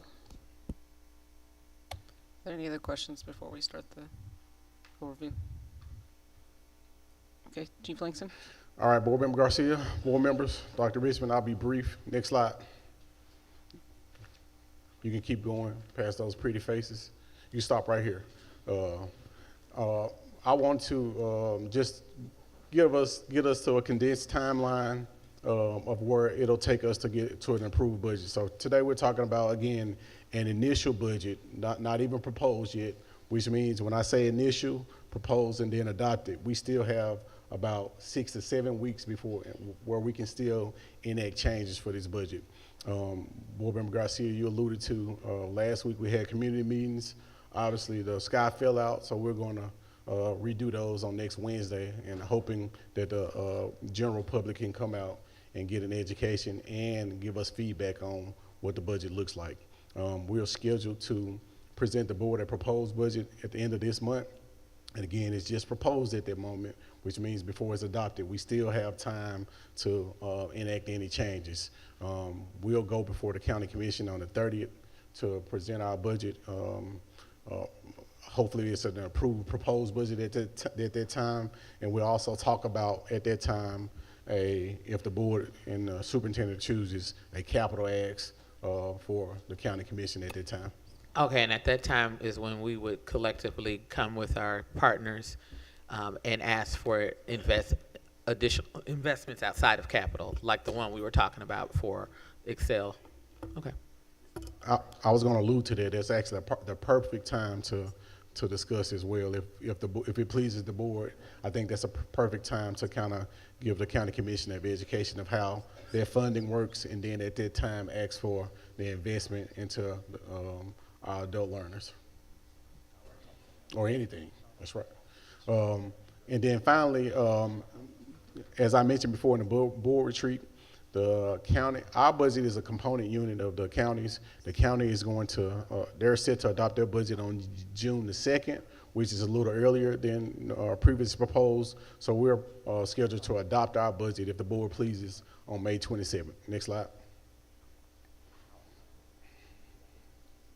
You can go to the next slide. Go to the next slide. Next slide.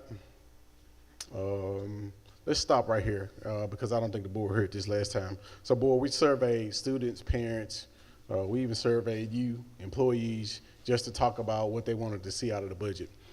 Students mentioned safety and mental health. You'll see when we get to an investment slide, some of the things we considered. They always talk about quality nutrition, facility updates. Parents mentioned facility improvements, academic enrichment opportunities, classroom support for staff or teachers. Our employees, again, you see an overwhelming clear list of facility improvements, classroom support for teachers, and digital learning resources. And then again, board members mentioned classroom vacancy support, grow your own teacher preparation program for our unlicensed teacher, and a district-wide formative assessment. Next slide. This enrollment slide didn't change. I mentioned that we're now expected to do 106,082. That's what will be funded out. I will note here that 436 is currently what our contract schools are. And the only contract school we currently have is Goodwill Excel. Next slide. You can go to the next slide. We'll talk more about this, but we talked about this. You can go through T. So we hit this heavy in budget retreat, so we can keep going past this. You can go past this. You can go past you can go past this. Y'all don't get too happy. People are cheesing because we're going past stuff. I do want to stop right here and talk a little bit about budget pressures. One of the things, and we talked a little bit about it today, that board members have seen this, and if the public hadn't seen it, we'll talk a little bit more about it next week. But one of the things that we did add on here is the $55.6 million related to the federal funding. So I feel really good about this budget. A little thorn in my side if we don't get that $55.6 million. Yes, ma'am. So what is that? Is this, I'm sorry, you were talking so fast, I'm sorry. My reading wasn't keeping up with your voice. So this does the budget pressures does not include the 55 million we were talking about? Yes, ma'am. So the budget pressures is just a slide for us to consider what we're forecasting beyond this year. So when I think about budget pressures, I'm thinking about the investments we want to make this year and the sustainability of it, of what we have coming for the following year. So this slide is just a culmination of things that we should consider as we're making investment in this current year's budget. And I didn't know about the $55 million in our budget retreat, but you'll see it's listed now here. Let me to add just kind of some context in thinking about it. What I've challenged the team to is when you think about new school bills, when I've talked to Ms. Stewart and talked to Mr. Langston, we know that our investment is going to be roughly about $40 million. So if you think about the loss of the 55.6 and you put on there 2027 is when the new school, the new Fraser School should be completed, we need to have at least $40 million, okay? So if you're thinking in terms of that, what I've challenged the team to is we need to have a cost savings of about $20 million per year in order to be able to complete that new school bill. And that's not taking into consideration the East Memphis School and then the next new school. So we're needing to be able to generate cost savings, particularly if, take for example, the 55.6 is going to affect our fund balance. We're talking about really depleting our fund balance, and at the same time, if we're forecasting, we have to, if not revenue generate, we have to be able to generate cost savings each year unless we're going to go to the county commission and ask for additional funds.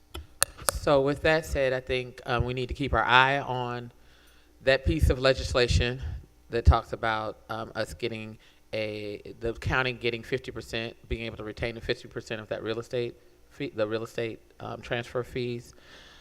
Keep our eyes on that. And if that should pass, that is another thing that we need to be advocating for in terms of them identifying that for our facilities. Because what I also want to make sure of is that as we listen to our constituents and stakeholders, what I noticed when you put the constituency up there and what they were saying, overwhelmingly they said facilities.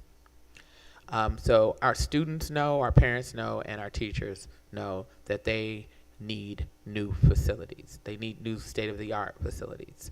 And we have some schools that are overcrowded. We have some schools that are overcrowded with mold, with dripping ceilings, and we can't keep putting a Band-Aid over the bullet wound by putting roofs on almost 100-year-old buildings. So I wanted to say this out loud because I think community needs to know that we're going to have to do some real deep work on our facilities as we move forward in terms of thinking about consolidating, closing, selling, building, all of that, and renovating. So I just wanted to make sure that we were clear about that, and thank you for bringing the cost savings piece that we're going to have to figure out. With that, because of the nature of federal government, and we've had this conversation, we've got about $225 million that comes from federal, and thinking about what's going to happen. Is that money just going to be handed over to the states, and then the states funnel that back in, and we get the same amount, or are there going to be new regulations that are going to? We don't know. So there's $225 million at stake. That's our Title 1, 2, 3, and 4, our IDEA, and then that's $225 million for that. That's basically student facing. Then there's an additional $91 million for our school nutrition. And you all have heard that, again, the president has talked about doing away with school lunches. So at the very beginning of his term, I don't see any reason why we don't take the president's word at value. We don't, because it's happening, and we don't need to stick our head in the sand about what that looks like for us. So gearing ourselves up and also gearing our community up, and that includes, again, our partners in this, which is our county commission, our city council, and hopefully our state partners, understanding that we've got to continue to make our district and our students whole.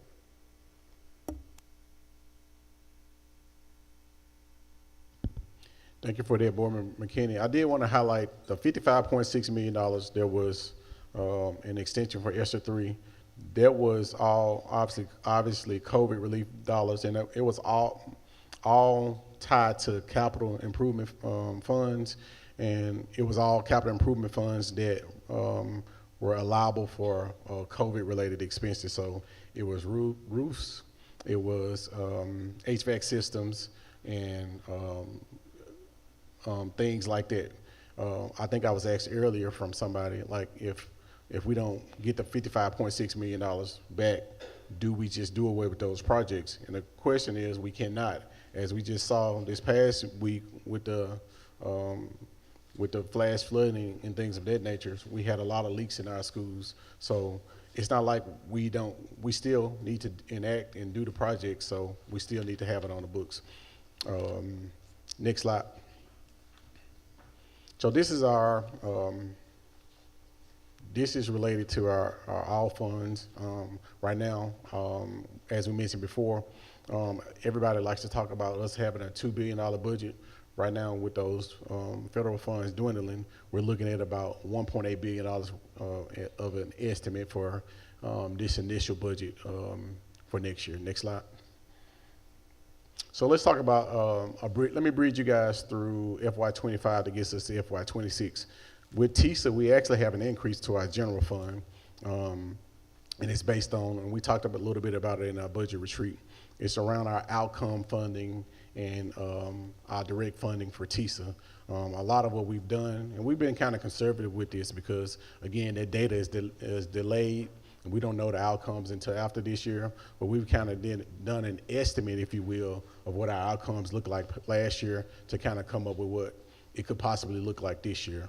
Currently, right now, we don't have the Summer Learning Academy in this budget, so you'll see we're zeroing it out at $11 million, but in a normal year, I would say I would expect us to get it, but we'll see what happens. I think the state has told us that it will open up in the next few weeks, so we'll be looking out to see if the Summer Learning Academy grant opens up for next year. So we went from $1,311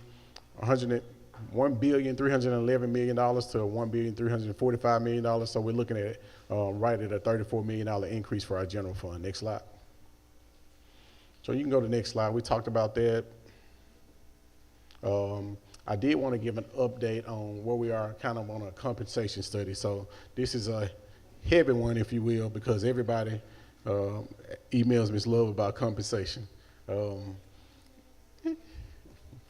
So we've completed phase 1 of the compensation study. So we're working with salary.com. They've done this discovery and the preliminary project work. They have also have all of our job descriptions. They've reviewed them as well. We're on track for the compensation guidelines and the pay policy. They've already completed the market pricing, if you will. And then we're on to phase 5 and phase 6 for the project finalization. Right now, we're saying that it should probably be done by the end of April of 2025. What I tell you is that, again, that's kind of a tight deadline, and the reason why it is because we're analyzing that data when we get it back from them, asking them questions to make sure that it makes sense. So while they're doing the work, it's still our job as subject matter experts to ask the questions, because we have a district that's really diverse and different than any other industry that we have. So I look forward to this being completed and us being able to update the board as well as our employees. Okay. So once the compensation study is complete, is the intent to use that information to adjust the salaries in this current budget, or when would we implement or adopt pay scales that are recommended? It is my intent that we do it going forward, starting in the next fiscal year. It'll be tough, because one of the things that I'll be honest with you, with our salaries, I don't know no other way to be but transparent. They're kind of all over the place. We have salaries that are too high, and we have salaries that are too low. There'll be some issues, and if you were around, we called it harmonization, if you will, out of the merger.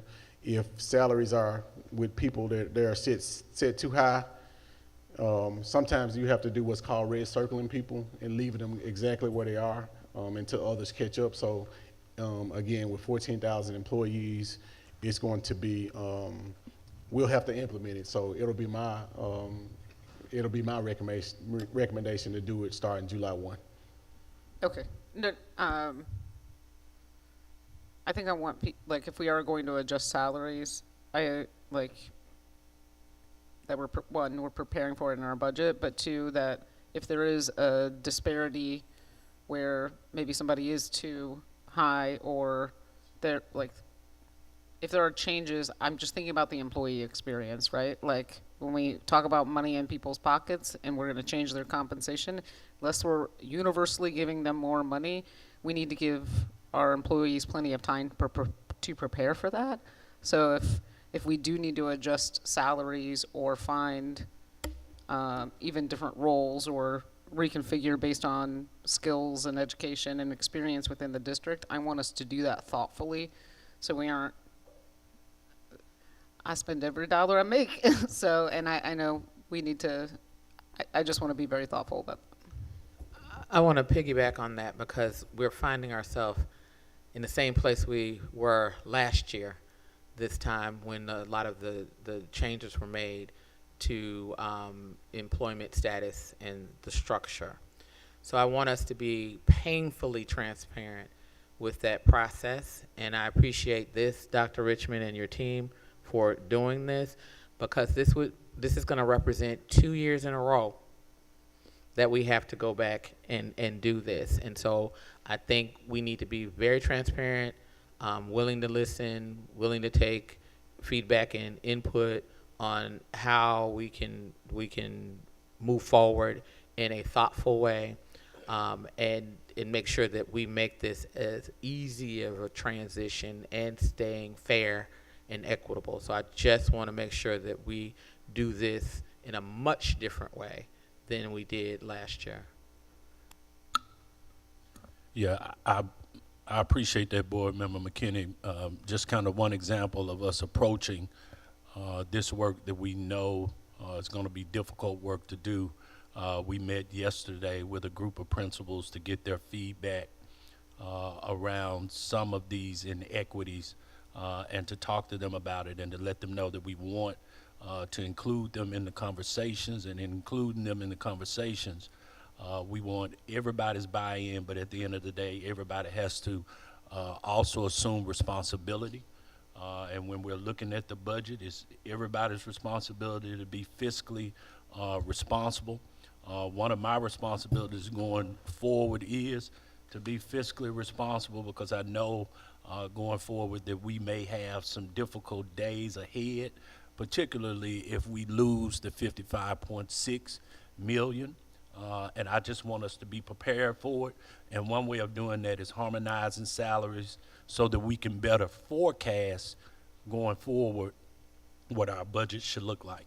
So thank you for that.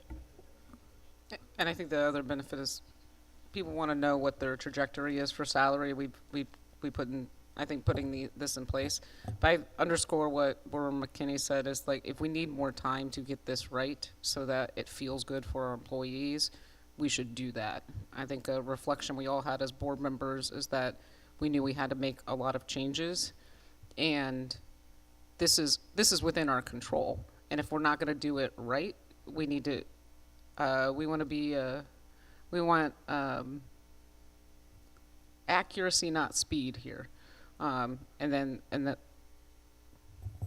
thinking about how it feels to have your salary adjusted. So, yeah, and I appreciate that accuracy versus speed, but fairness and equity during that process. I do want to also ask the question about, because of the, and we're going to be transparent, the disparities that were created last year. We've all gotten the emails about the disparities. So I would like, as soon as you all can, let us know how those things are going to be rectified, because I've gotten the emails, not just Board Member Love, and I'm sure if I've gotten them, everybody has gotten them, about disparities between people sitting in the same building in the same position, basically with the same, maybe the same credentials, or being told one thing and something else occurred. So we've got to make this right to the best of our ability, and I appreciate that. I totally agree with you, Board Member McKinney. Thank you. Next slide. So, really quickly, and we're winding down here, I just want to highlight some of the strategic investments. These are not all new investments. These are just highlights to what is currently continued investments, and some of them are new. When we do look at academics, we talk about ACT supports. Obviously, one of the keys to unlocking TISA is that we increase our ACT supports. We talk about classroom vacancy support, which was one of the highlights for board members. What we know is that board members, you can expect to see proximity learning on the agenda next month. What we mentioned is that we would enact year 2 earlier for their vacancy support. You see our dean of students here. We talk about device refresh. Board members will send you out a few options of what it looks like for device refresh. We mentioned leasing. We'll talk about outright buying devices, as well as we have other innovative option as well that we would like for you guys to consider as well. District-wide formative assessment, we've already put that out on the street, and it's come back. We've scored it. Soon we'll bring before the board a new vendor who would do our district-wide formative assessment.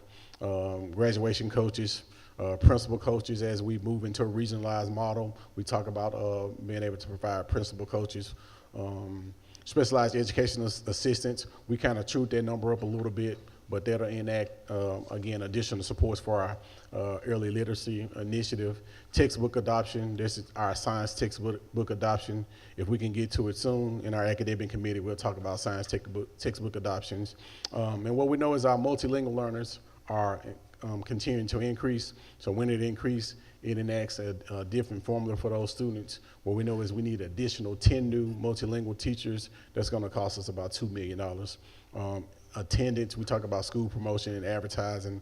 One of the things we've talked to principals about is, and board members, you even mentioned this in our board retreat, is school advertising and getting back to recruiting students to their school. So not to make it about dollars and cents, but that's how we unlock revenue in the district. Attendance liaisons is about $4.5 million. When we get to talk about the attitude, reset assistants, behavior specialists is what they're known now, but we're going with a new nomenclature for our behavior specialists, which calling them RTI squared B specialists. And then what we know is that SEL curriculum is really important, so we want to bring back an SEL curriculum. When we look at the arts, we're not doing a new investment for $18 million for the arts, but what we've asked our principals is that every school has some sort of music and art for enrichment for our students. And then obviously, this will be the third year in a row where we give our students an opportunity to discover Memphis, if you will, with field trips. And then lastly on this slide, athletic upgrades, and then outdoor play areas where some of our elementary schools have blacktops, if you will, and what we want to do is start investing in some of those schools where our students can have a level playground, for better words. Next slide. Well, actually, can you stay there for me? I have Yes, a ma'am. couple of questions.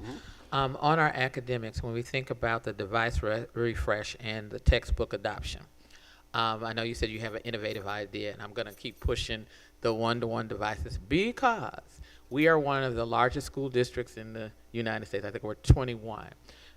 And there are digital books. So we could actually, I don't know what the cost would be to license books and then download them to devices, and students have their devices and they have all their books on that. One, it also cut down on the back problems they have later on in life that they will have to have all of those books on there. And two, keeping up with books. I get the device refresh thing, but again, I'm looking forward to the innovative what you guys have an innovation you want a proposal around devices. You know what mine is. And so that's a way that I'm hoping and thinking we can unlock some dollars. We could reduce that cost in doing that. Then I have a question around the athletic upgrades. Can you tell me what that means? Because I do know that there's some issues with helmets, and I also know that their youth have talked about how we fund our athletics.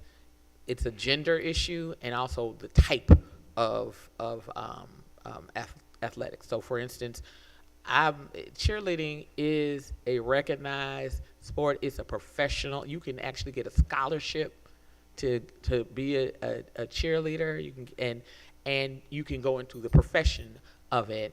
But I'm getting requests for thousands of dollars for cheerleading. For some reason, I don't get that for football. So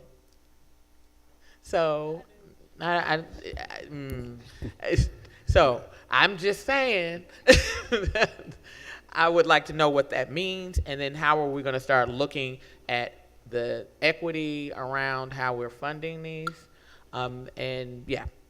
So as far as upgrades, we're trying to upgrade all of our stadiums. We're also working closely to make sure that the grounds are complementary for our athletic programming. When we look at what's happening at each school under Title IX, we offer the same complement of sports for females as we do male athletes. As a matter of fact, this year we added flag football for young ladies at some of our high schools under TSSAA. Now, when it comes to pricing, what happens sometimes with pricing is, depending on who the coach may be or who the parents may be, they may want to purchase additional items or items that perhaps their kids, so I'll use basketball for an example. If I'm a basketball coach and let's say the young men on my team all want the same types of tennis shoes. So the coach may say, hey, do we all want these tennis shoes? And then students and or their parents make that additional investment. From community to community, that may be different. However, we will talk more to athletic directors and coaches about what their pricing is. I don't see Ms. Stewart, but I know each year when athletics was underneath me, we always had conversations about the pricing of athletics and what was occurring. As it relates to equity, when I think about athletic directors, I've talked to Ms. Weaver as well as principals. I think we do need to convene principals and athletic directors and spend more time talking about the role of athletic director. What I don't want, sports in many instances is a revenue generating entity for schools. When you're selecting an athletic director, just like on the college level, that person should be innovative enough to be able to revenue generate, but that person should also be fiscally responsible enough to ensure that each and every year students have what he or she needs in order to compete. So an example would be when we were in school, at the end of the year, you turn your uniform in. What we've noticed is some schools purchase uniforms that, for lack of another word, they're consumable. They let students have them. Well, if you allow that to take place, every year you're going to have to replenish, when really what you should be doing is purchasing a uniform that can be used year after year. The athletic director should also put him or herself on a rotating basis, where this year I buy new uniforms for the football team. Next year I may buy new uniforms for the softball team. But you're on a regular rotation where every student, every athletic program is receiving the things that they need so that there is equity. Yes, and so thank you, Dr. Richmond, for that. I really want us to dig deeply into how we get to equity, because we do know that all schools are not created equal when it comes to the ability to raise funds for these things. So is there a way for us to think innovatively and creatively about how we do an assessment, what are the athletics there, and then we figure out how to allocate funds so that we have funds, at least starting. Let the things you're talking about, everybody wants to have the same tennis shoes, but at least I'm giving we're making sure you have tennis shoes. If you want to go and get the shiny, bright ones, then that's on you. But we're going to give you at least the minimum. You're going to have access to the minimum. When I think about cheerleading uniforms, those are consumables, basically. Like I remember being a cheerleader, and yes, I had to buy my uniform. I don't know how much it was subsidized by the school, but I got to keep that because we're all different shapes and sizes, and frankly, I don't know how clean we can get those. But I'm saying this to say, can we begin to think and bring the youth into this, because they have some great ideas about how to do this. But we've really and also they're thinking about different types of athletics. So I just want to make sure when we talk about athletic upgrades, I recognize we talked about fields, but everything is not done on a field. And so that's why I want to make sure that we're thinking across the board about that. Yes, there are other investments as well that we've made in athletics. I see Mr. Edenbue back there. So, for example, what we did this year, schools had shared with us in regards to transportation. Transportation costs was eaten into a lot of their revenue. So what we did was we analyzed all of the middle and high schools. We looked at their transportation costs, and based on size, we gave them an allocation. based on the size of the school, and then based on what their spend was the previous year. We looked at that data, and Mr. Edenview, excuse me, shared it with me, and I think we invested about $800 to $1 million in providing funds for schools to pay for transportation costs this year, so that again, the revenue they were generating through athletics, instead of it going to transportation, all of that revenue could go toward their athletic programming.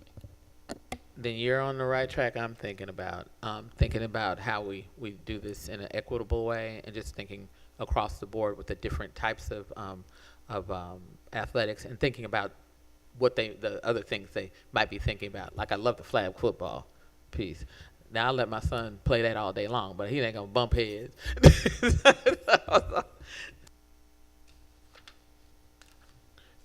Next slide. So this last slide is around our attracting and awarding talent. So again, what we have in the budget now is an incremental increase for all of the salary schedules that we implemented this current year for next year. A couple things that I'll highlight is that if you'll see, we got $3 million set aside for 40 new mobile security officers. So what we know is that our elementary schools we need 80 mobile security officers to assign one to every school. 80 would obviously cost us an additional amount of close to about $6 million. So what I wanted to do is, working with the team, is identify about 40, and as we regionalize the district, we can get creative about how we enlist officers to individual campuses. So we feel good about, if the board agrees with these 40 new mobile security officers, that we'll have more coverage for, particularly around our elementary schools. And then if there are questions on this slide, I'll answer now. And then the last one is around, we'll talk about capital, and then I'll close this out. Quick question about these salaries. Is compensation analysis reflected in this? Is this going to be in addition to any adjustment there may be there? Or this is just projected based on the pay raises and scales we put in place for, like, our school leader salary schedule, we had an increase, and this is just the cost of that ramp up? Yes, ma'am. So this is in a cost of that ramp up. So out of the compensation study, I don't anticipate we'll need new dollars to add to the budget for that. Okay. A lot of that, again, it would be harmonized, and there will be a lot of what I anticipate to be, again, a lot of red circling and things of that nature. These are, again, salary schedules that we're anticipating that we implemented this year, and that'll carry forward for next year. We knew they were coming. Yes, ma'am. Okay. I have specific questions about the phase 2 projects and how some of those were selected. But I want to not go there, because I think that'll open up our next conversation. So I have a observation and suggestion as we move forward, particularly when you're going to community budget meetings. So the one thing that I think you and I talked about is, there's a slide that talks about all of our expenditures. Breaking that out are like our 4 largest categories, so people clearly understand what instruction means, and breaking out what that encompasses on just a slide. I think it's just 4 major areas, so that people are clear how we spend our money. The next thing that I observed was that you all had the categories of stakeholders and what they considered important. If you could align the strategic investments with those requests that they had, so that they can see if we are being responsive to that, and we could talk about where we're not being responsive and why. Then I wanted to also, if you all are not already thinking about this, one of the things that I really want the board to start thinking about when we talk about unlocking TISA dollars, we did not expect to get $33 million from that outcomes. We did not anticipate that. So that says that we were doing something around unlocking additional dollars. So I would like for us to be clear about how we do that, and then thinking about how we continue to unlock additional dollars, because I think that can help us with being creative around increasing teacher salaries in a creative way. And so I won't say anything about that till we get to that, but I will let board members know where I've been thinking and would love to open up the discussion around how we can increase teacher salaries. Noted, Board Member McKinney, you and I have had that discussion. I've had the discussion with the team, so you'll start seeing it next week when we talk to the community, how I break down those large buckets, and then we'll come back later this month and start talking to the county commission and the general public around. A lot of people like to think, Memphis-Shelby County Schools has a $2 billion budget, and a lot of people are misstating the facts that the central office is bloated, not knowing that the central office is a really small portion of the budget. And we talked about it a lot in the fixed and mandated costs. Of that $1.3 billion, $1 billion of it is truly going to the schools. And of the $300 million, a lot of those are contracts that are supporting students and student support areas. So the central office is always the smallest part of their budget, but I'll do a better job of educating people, and I appreciate that advice as well. And I'd like to tell you, too, let's reach out to the Council of Great City Schools, because I want people to see that our central office, the money that's allocated to administration, I think there's a threshold of about below 10 to 15% of your operating budget. But reach out to them to see what it should be, and I would be willing to bet we're extremely below what most other school districts are. I remind everyone that we are the 21st largest school district, so it takes us a little more to run the district, and we're the largest school district in Tennessee. Next slide. I promise I'll be through. Dr. Whitelaw has kicked me in the shin.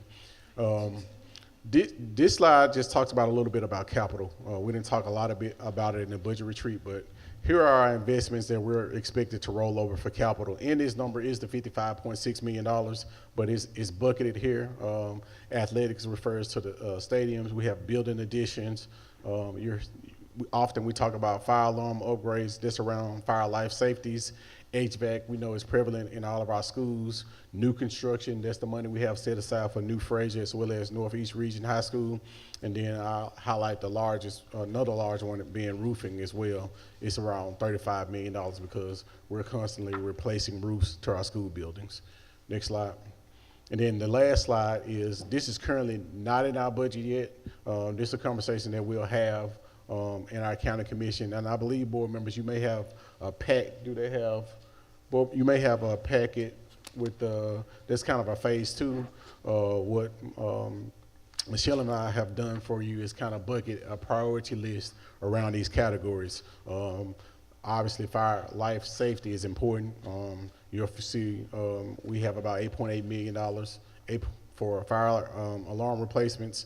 A lot of what we hear at the budget retreat is around intercoms. It's about $3 million for phase, I believe we're on phase 3 now for intercoms, elevators replacements as well, because that's around safety issues.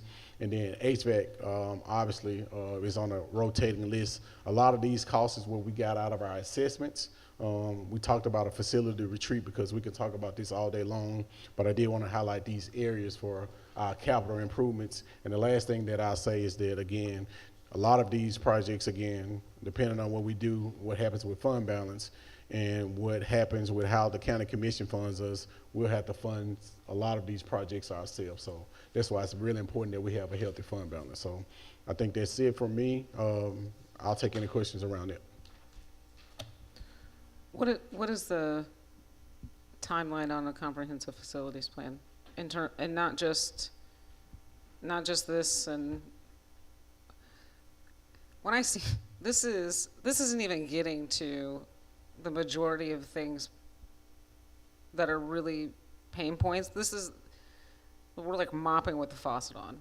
We cannot keep up with the maintenance that we need for our schools, and we're going to be begging for this. Like, and this is a generations of disinvestment in public education and multiple levels, but we should all be angry that our schools need this just to get up to code. That's what we're talking about here. Like kids who have access to elevators, that they're not sitting in 120-degree heat.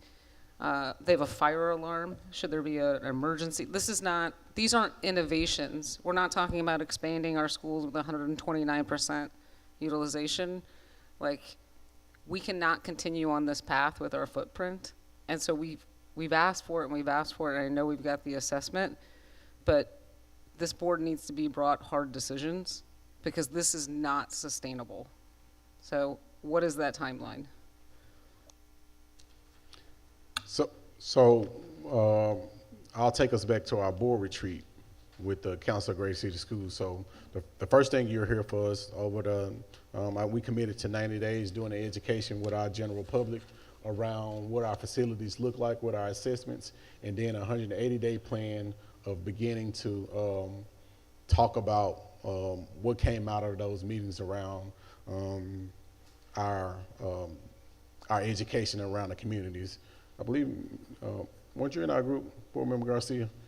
I believe you were in our group. Yes, I don't think I've seen this like timeline articulated to us, what decisions we're making at this point. Gotcha. I know we talked about setting a criteria because it's clear where maybe the top 25, 30 buildings that are in most need of repair or opportunity to condense or make decisions around. But there are a lot in the middle that need $5 million in the next 3 years, and they all can't get it at once. So what is the criteria for selecting those schools? But then what is the opportunity, what does the district get back? What are the benefits of making some of those tough decisions in our, the conversation that happened at a round table at a budget retreat is not transparent to the public about what they can expect. So, and it doesn't have to be a 40-page plan. It's like an infographic explaining when the facilities plan is coming and what we're doing would be really helpful. So in 180 days, we will have a plan? Board, I'll answer the question. Okay. Board Member Garcia, what I've asked the team to do, we're going to assemble, we'd like to assemble a cross-representation of community stakeholders to start to look at both regionally and by district, right-sizing our district. But also Mr. Langston and Ms. Stewart and I, we've started to put together a facilities plan around schools that we should be looking at merging, repurposing, and or closing that we will be bringing before the board per policy as we start next school year. We didn't want to start bringing those things now, but it will also align with what we agreed upon at the retreat when we talked about a 90-day plan and a 180-day plan around both academics as well as facilities. So am I hearing you correctly that the board will be making decisions potentially in time for consolidations or closures starting in the 25-26 school year? I think we have to have had two meetings by February. Correct. And so that's what our timeline, if you start in February, we'll start talking about some of those things early on as we open the school year. Yeah. So next year's budget conversations will be reflecting savings and investments from making these hard decisions. Yes. Am I? Yes. Cool. Just wanted to put that out into the public. We got to do it. This is. We totally agree. Again, I met with principals on yesterday. Some of them who are in small schools to talk about some of the tough decisions that we're going to have to make going forward. Yep. I had a specific question about some of the things on the list, but they are not in my district, and so respect for fellow commissioners, I will ask those questions about how they made it on the list, because I don't want to not advocate for my colleagues. So I want to ask some questions about how we prioritize just a couple of things, but it's not urgent right now. So that's my point with the process that we discussed during our board retreat, is before we can ask community to get involved and give us input around how to prioritize, because that's what we need to do, is to jointly make decisions around how to prioritize. Because I'll be I was around when we had to close Northside, when we had to close, was it Caldwell? Our community is deeply invested in the schools that they went to, their parents went to, their grandparents went to, and we've got to respect that. But also we have to understand that that was for some of us decades ago, and these schools are dilapidated. It is absolutely reprehensible that we have our students sitting in some of these buildings, and that is a responsibility that we have to take on as a collective, not just the board sitting here, but all of Memphis and Shelby County as we move forward. So, to your point, Board Member Hewitt Garcia, I believe they're going to give part of the process is educating on what our buildings look like. Also, getting their input after we do that, getting their input on how to prioritize. Yep. Ultimately, it's a decision we have to make as a board. That's our obligation, but we're definitely going to take the input from community around that.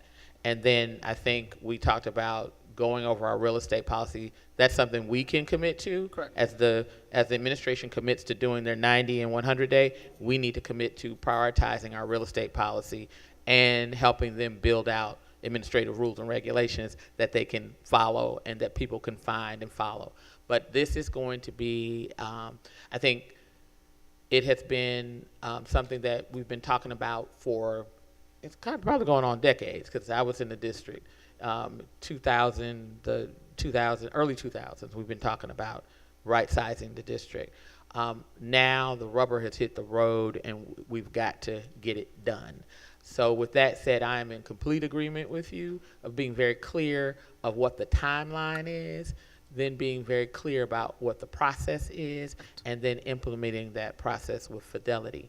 And so to Dr. Richmond's point, I think during our retreat we worked backwards, because February is when we've got to make that decision. We've got to according to our policy, we have to make the decision about what we're going to close, what we're going to consolidate, and what we're going to, and how we're going to repurpose it or sell it. Whatever we're going to do, there are multiple options on the table. And part of the reason for including other stakeholders is for as we approach these difficult decisions, it's a comprehensive approach so that we don't ruin communities. We already have we want community input broader than our current facilities. I think we have a facilities advisory committee. I don't know if that'll be added, expanded, started over. I think there were insights on there, but I think people who live in neighborhoods where they have ideas about what repurposing looks like. They understand what the risk is to blight the community or, and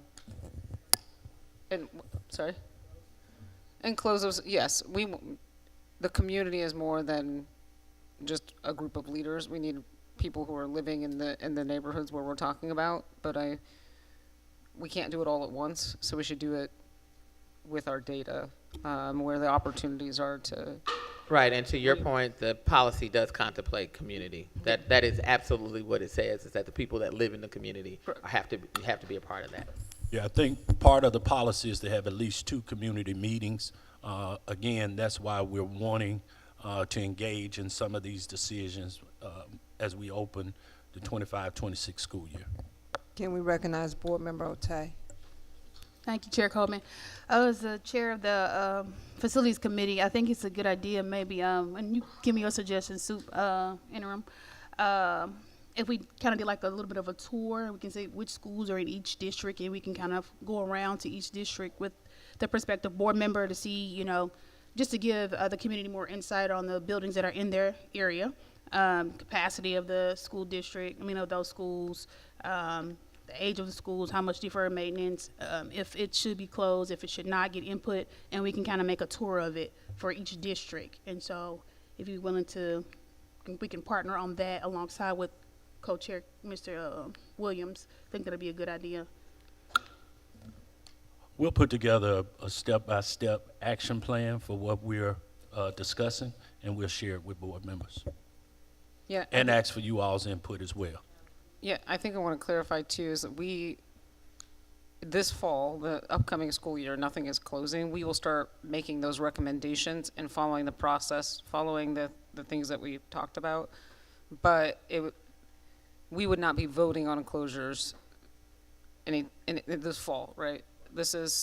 We're following a process and the community input that our policy is driving.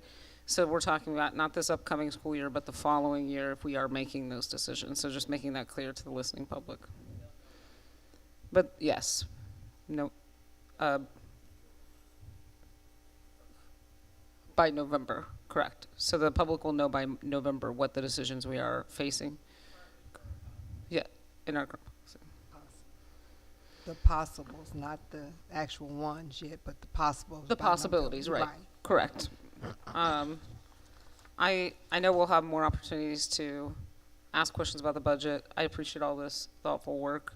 I think in the interest of time, unless we have any pressing questions, I want to close this out. Okay. All right, that concludes the Budget, Audit, and Finance Committee. We'll go straight into the Academic Committee. Board Member O'Tay. Good afternoon. Discussion item 2.01, we got Summer Learning Academy before and after childcare services.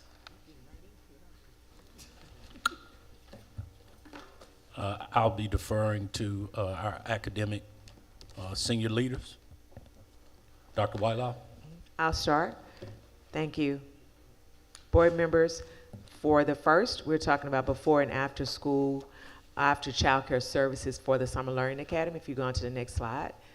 Basically, we're recommending that the board approve the contract for the YMCA for $1,399,000. The purpose that we want to ensure that we have childcare services to students who attend the Summer Learning Academy.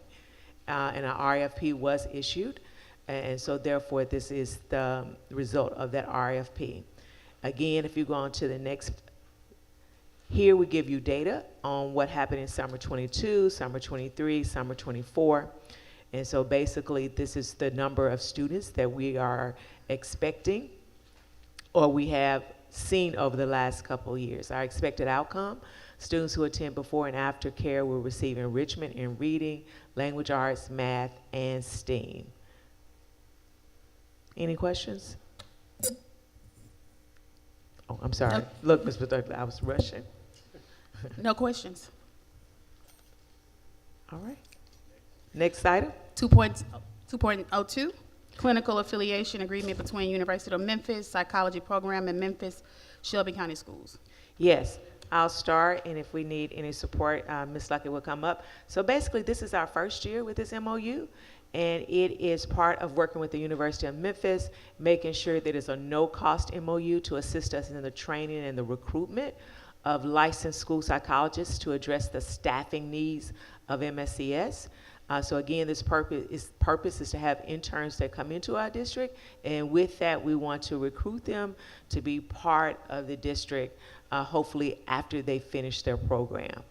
Again, the gap analysis we want to talk about, there are not enough licensed school psychologists in the area to address the shortage of school psychologists. So currently there are 8 vacancies out of 60 available positions.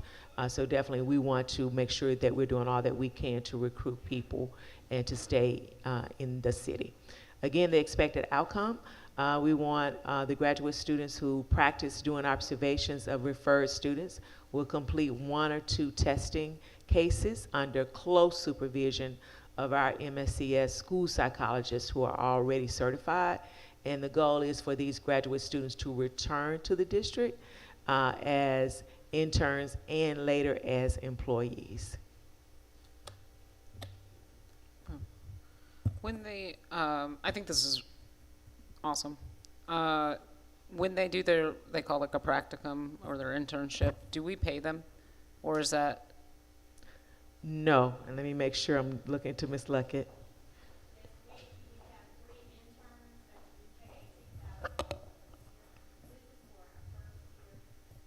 Cut on your thing, this first year school psychologist, yes.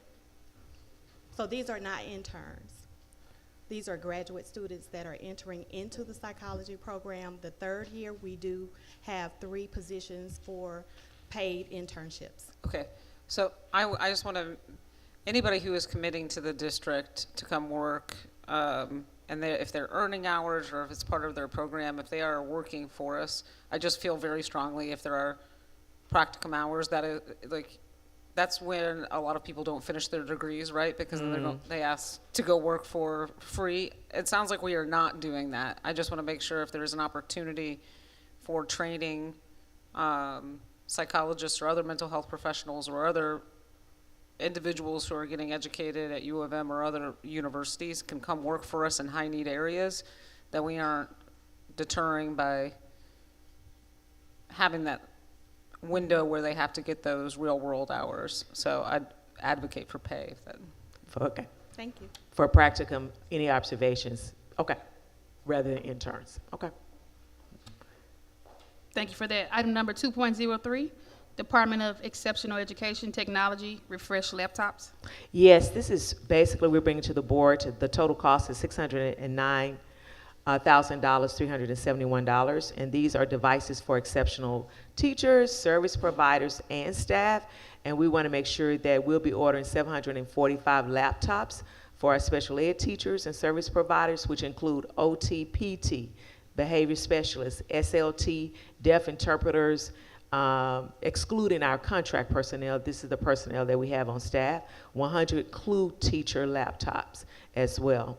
Again, the purpose is that we want to make sure that they'll be used for IEPs as well as differentiated instruction, as well as manage any administrative tasks that are necessary. Next slide. The next slide, just laptops in the classroom has improved staff knowledge and enhanced lesson planning for students with disabilities, and this will help broaden our communication and collaboration efforts, and it's a reduced cost of physical instructional materials. So again, we're bringing this to the board for $609,371.75. Item number 2.04, Insignia Library Inventory System. Thank you. Thank you so much, Board Member Otey. We're bringing to the board a recommendation of the Shelby County Board of Education approves the contract with Insignia Software Corporation on RFP 72LB for a library automation system to upgrade the district's resource management infrastructure. This is a 3-year cost contract with Insignia, and it's going to include an initial implementation fee of $147,000, followed by the annual software assurance fee of $95,550 for the second and third year, bringing our total 3-year cost to $338,100. The update systems will include efficiency tools to ensure our library collections are up to date and includes age-appropriate materials. The system will replace our book tracks that we've had for about 5 years. And it will also align with the Age-Appropriate Materials Act of 2022. If you go to the next slide. Some of our expected outcomes will be available systems to track our libraries and all of our libraries, their materials, so that 110,000 students are able to visit the library and check out accordingly. It's going to improve our tracking and management systems within the libraries. It's going to increase the accountability and management of library materials, and it's going to integrate seamless and provide consistent training. Also access to real-time inventory data for schools and district leaders. Are there any questions?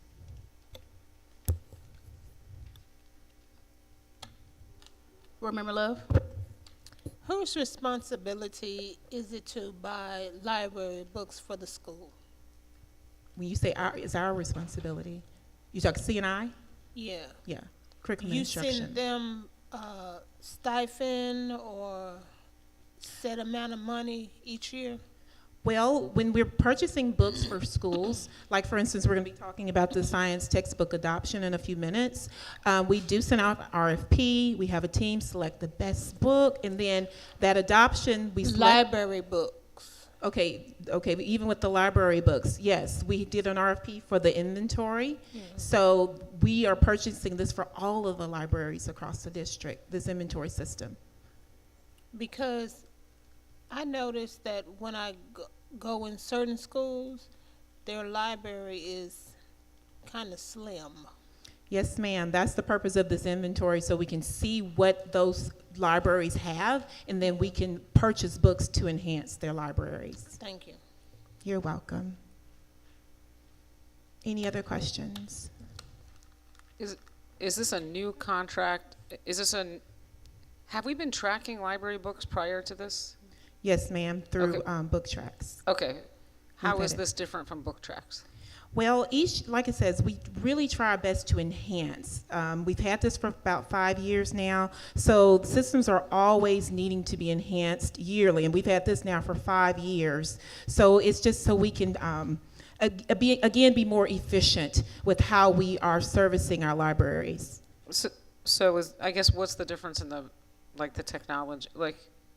What does an Insignia library inventory system do that Book Tracks doesn't do? I don't care about who's doing it. I just care about the functionality. I would assume if we improve our tracking, we also probably save money. Absolutely. I'm going loss. to ask Dr. Maples to speak a little bit more on the intricacies. Yes, good afternoon, board members, board member Garcia. My name is Amy Maples, Curriculum and Instruction Executive Director. And so very similar to Book Tracks, it's just that we were up for RFP this year. And so this is what the committee identified in lieu of Book Tracks. That would be the tool going forward, but no, works very similarly. Okay. I do like the idea of tracking inventory.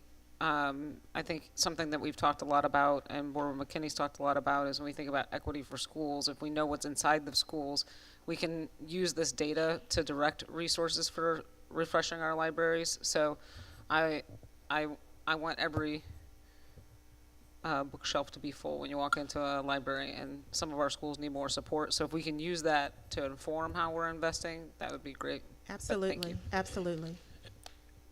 And to piggyback off of that, Board Member Garcia, as we look at our library inventory, we know that to help students with literacy, we need to have more high-interest books.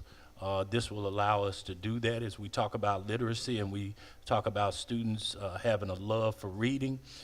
These are the type of technologies that we want to invest in so that, again, we'll have a robust selection of books for our students to choose from.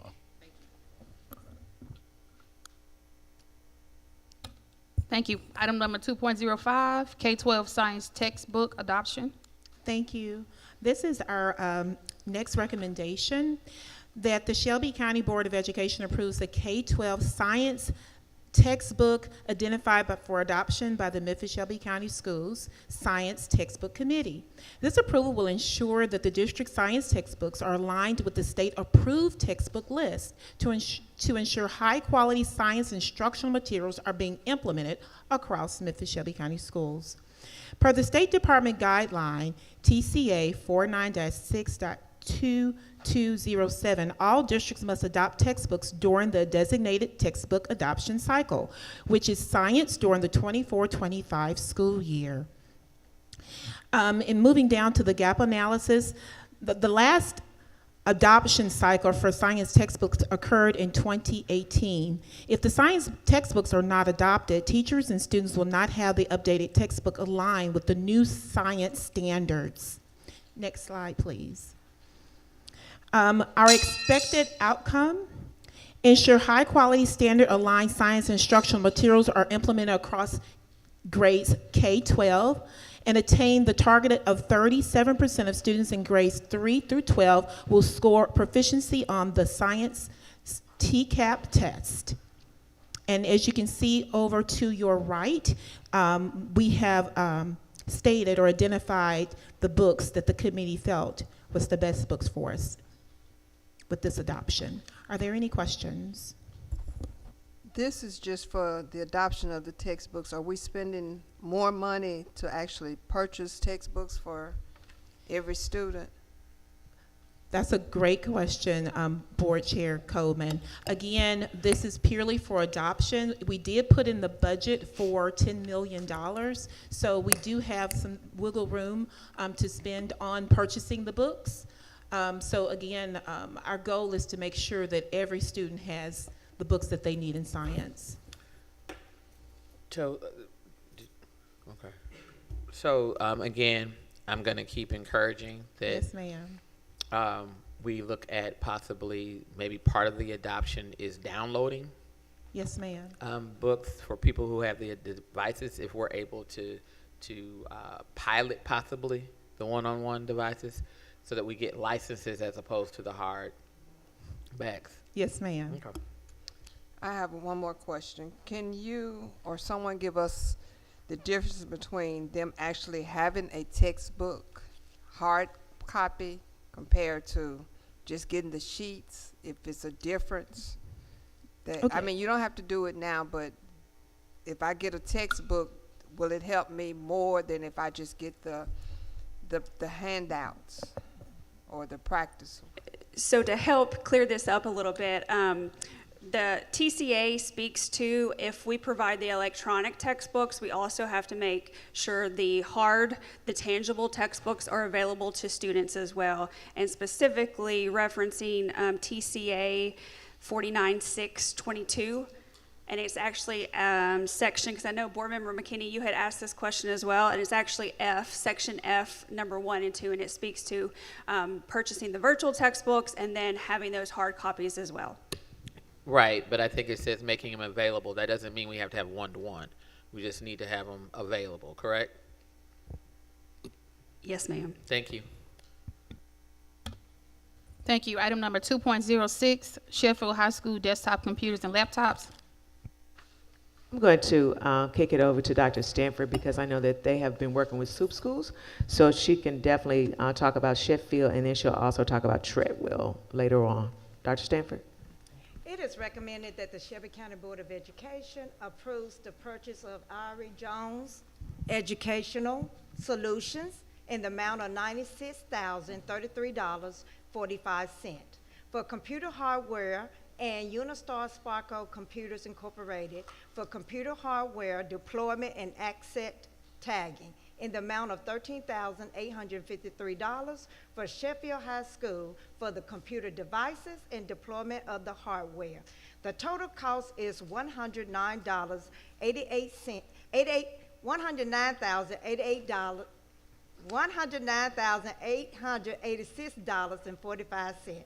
The purchase will be for 110 laptops for students, 1 teacher admin laptop, 10 teacher tablets, 30 all-in-one desktops, and equal quantities for deployment of each device.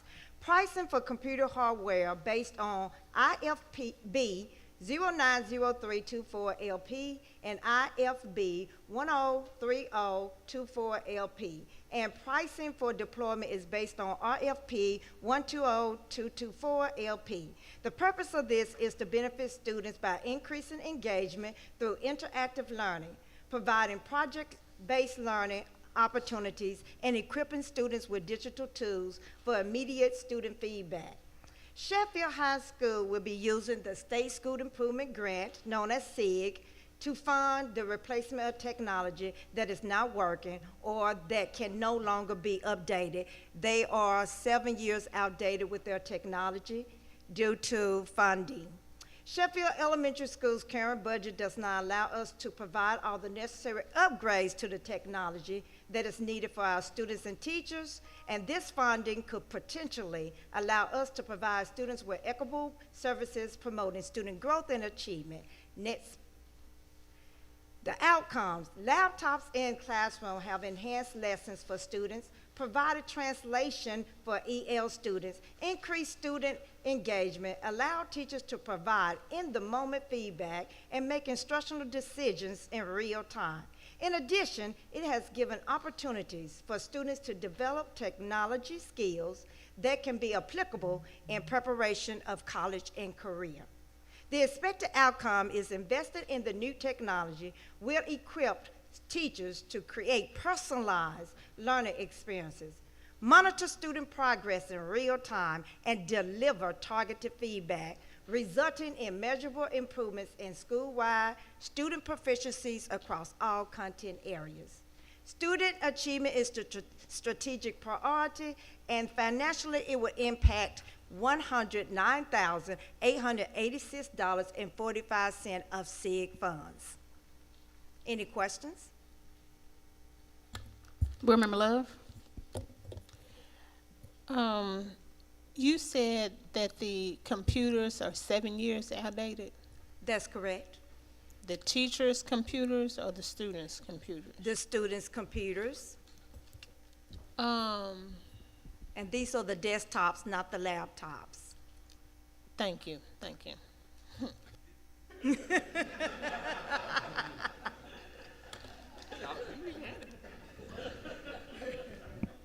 So is there a select group of students that will receive these devices?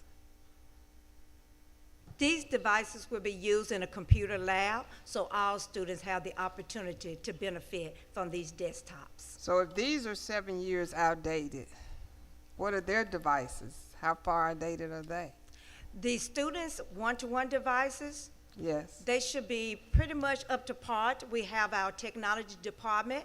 Because of the online testing we're getting prepared for, they have done their due diligence in going around to make sure that they have all that they need and they're fully equipped and ready for the online testing. So you knew that was going to be the next question. So you just went on and said, I'm tired. I'm going to go and tell you this now, right? Thank you. You're welcome. Thank you. Item number 2. Question. Oh, okay, Will, go will, ahead. will this be will this company be supplying all of our computers and laptops? I will have to direct that question over to Mr. Tito Langston. Thank you for the question, Board Member Murphy. So we have what's called a catalog. So within that catalog, we have maybe anywhere between 7 to 9 devices. Based on the RFP, each device was won by an individual company. So with these particular devices, this company was awarded for these devices, and as well as you can see that our deployment company is Unistar. So if I need to, it's on our, I think it's on our website, but if I can share the catalog with the board to show what devices are under what company at this current moment. Also, you can go back to the last slide. It's cited on this slide, the RFP. So this was part of that RFP. That's why we placed it on the slide, so that both board members as well as the general public will know that the purchase of these computers are a byproduct of that RFP. Okay, so there are several in this RFP, because there's another one that's coming up with the same companies. Yes. Okay. Yeah, I remember. I think the cap may have been, what, 20 million? Right. Board Member Love? Thank you for the presentation. You're welcome. Can everybody use her to do their presentation? Because you're very upbeat. Thank you. Awesome. Item number 2.07, Tennessee Department of Mental Health and Substance Abuse Services, Go ahead, I'm sorry. non-recurring infrastructures grant contract amendment. All right, let me try that then. Let me go on through to this right here. Let me speed on. I don't have a problem. Let me speed right on through it, right? The recommendation is to approve the no-cost MOU with the Sandy Hook Promise Foundation over a 3-year period. So our purpose, we want to agree to educate our selected teachers, students, and administrative staff about this program, Start With Help. That is the program where we talk about what it looks like to be included and say something definitely when you know that something is going wrong inside the buildings. Trainings will be offered to both student leaders, teachers, and selected administrators on their National Age Appropriate Violence Prevention Program. Description and background. Again, this is part of the Stop the School Violence Grant, and it will serve students in pre-K through 12 with a special focus on grades 6 through 12. So the gap analysis is within the Office of Student Experience. That represents an excellent alignment with the project's initial vision, and the MOU has a district-wide impact for grades 6 through 12. Second slide. So again, this is a district grant in the final award year, but this is part of this fulfilling that grant to have this MOU. Expected outcome, again, we want Students Against Violence Everywhere Promise Club Advisor training for over 140 teachers starting in the summer. We want the trainings that are designed to make sure that we go back and save a Promise Club. And these virtual trainings are 60 to 90 minutes in length, and they will be held during the summer. Again, the Save Promise Club is a youth leadership, and here it is just really trying to educate, empower, and encourage our youth, as well as make sure we have violence prevention strategies. They are 5.5 hours in-person trainings for up to 100 attendees. So again, this is a no-cost MOU. This is something that will be in all of our 6 through 12 schools. We will make sure that we can train over 140 teachers. So our goal is to train teachers who are in our middle schools. So it almost be train the trainer. And I'll have Dr. Luster to come up, as well as just to be prepared to dig deeper. But our goal is to do 140 teachers. We're going to aim 6 through 12, making sure that every high school and middle school is represented, as well as also train over 100 students. Did I get that right? You did. All right. Can I ask one more question? Is there an incentive or an extra incentive for the teachers that go through this training? The way that We actually talked about that today. Go ahead, Dr. Luster. The way the MOU is written, in the MOU, no. There's not an additional incentive, so we will start with schools opting in and teachers opting in, particularly with the summer training. We'll be targeting schools based on what their existing school data looks like around discipline, around exclusionary consequences, bullying, et cetera. That's where we'll start. Our intent is for this to grow over that 3-year period if approved. After the summer, provided that we also have funding, we will be able, ideally, we will be able to stipend out some opportunities for teachers to participate and opt into training. That will be something that we would be able to launch in the summer if this is something that we get approval on. But the MOU itself does not have cost.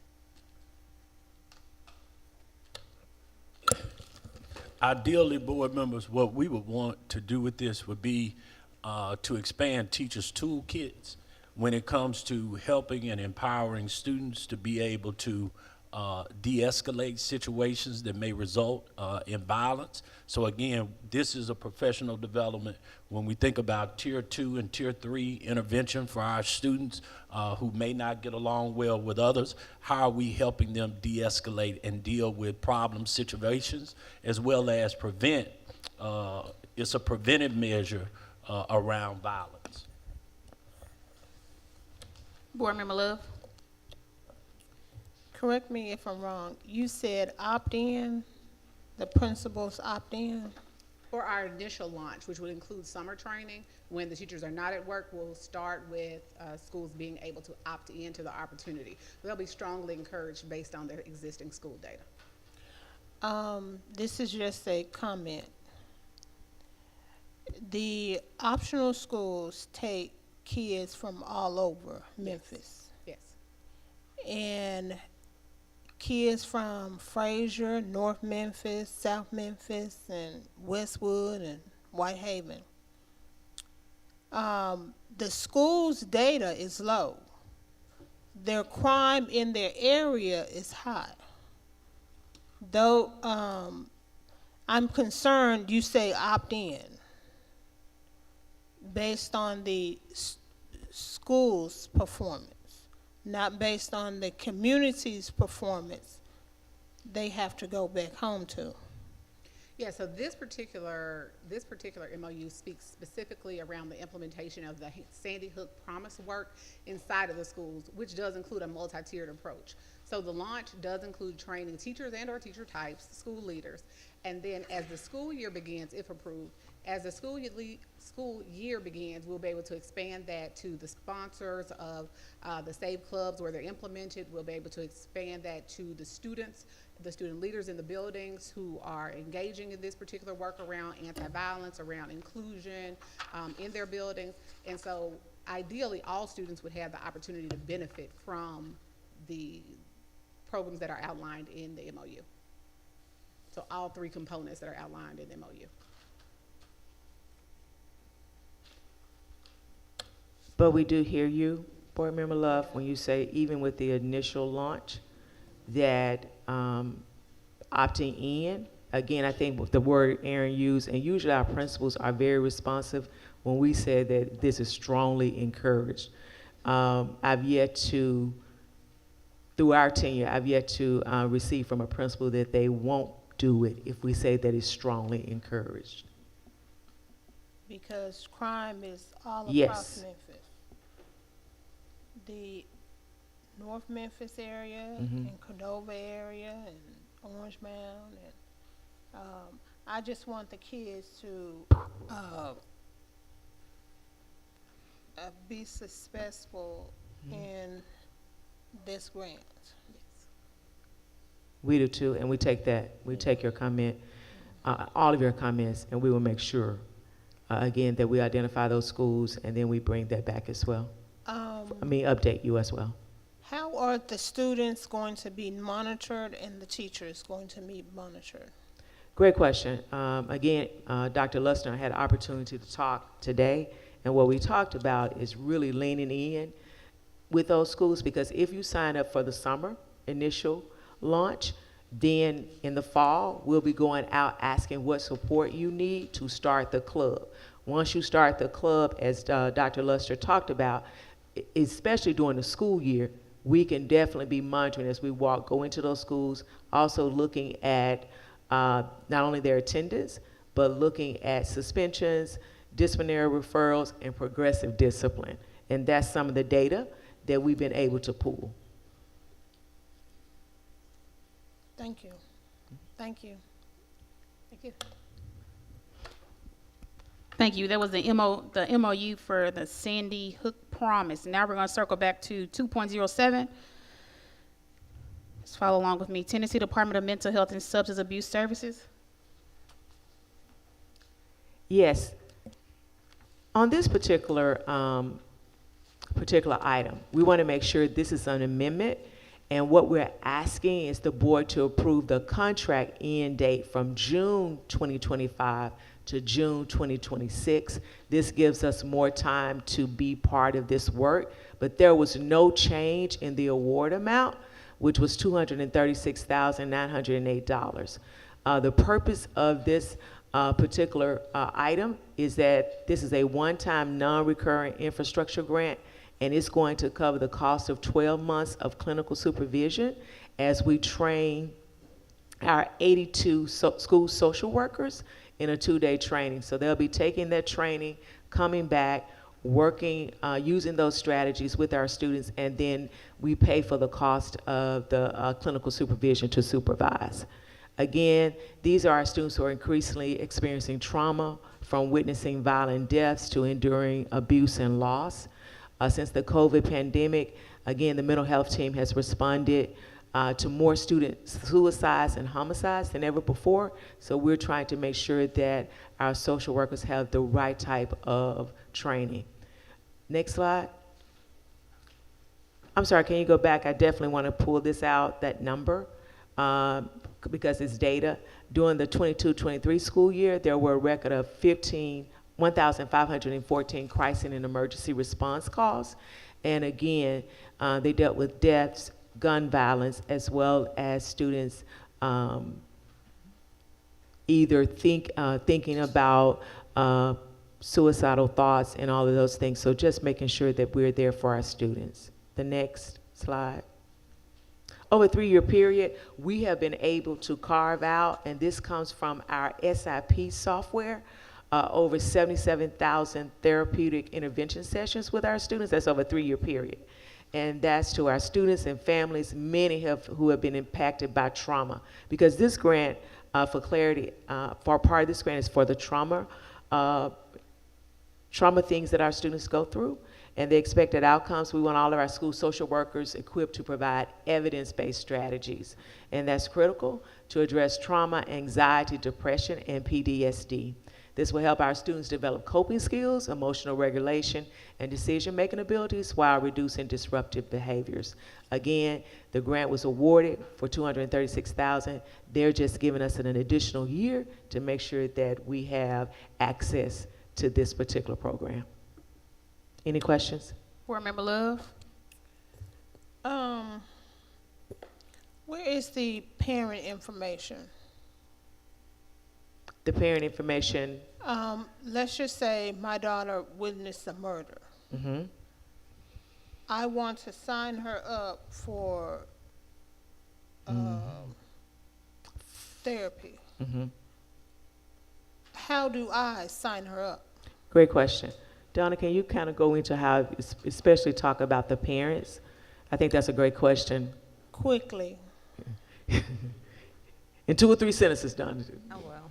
Good afternoon, board members and assistant interim superintendent. All parents have access to the mental health center through your child's Power School portal. So if you log into Power School, look on the MSCS, go under the services, it says mental health referrals. And you can make a direct referral and it comes straight to our department. Next question. How often do y'all go in the schools? The social workers are assigned to the schools daily. Yeah. So some of them have, we try to, this year, because of the grants that we have, we've been able to assign social workers to no more than 3 schools. Yeah. Most of them have 2 schools and some have 1, depending on the number of referrals that they have in those schools. We do have some high need schools. Yeah. I want to give you and your team a compliment.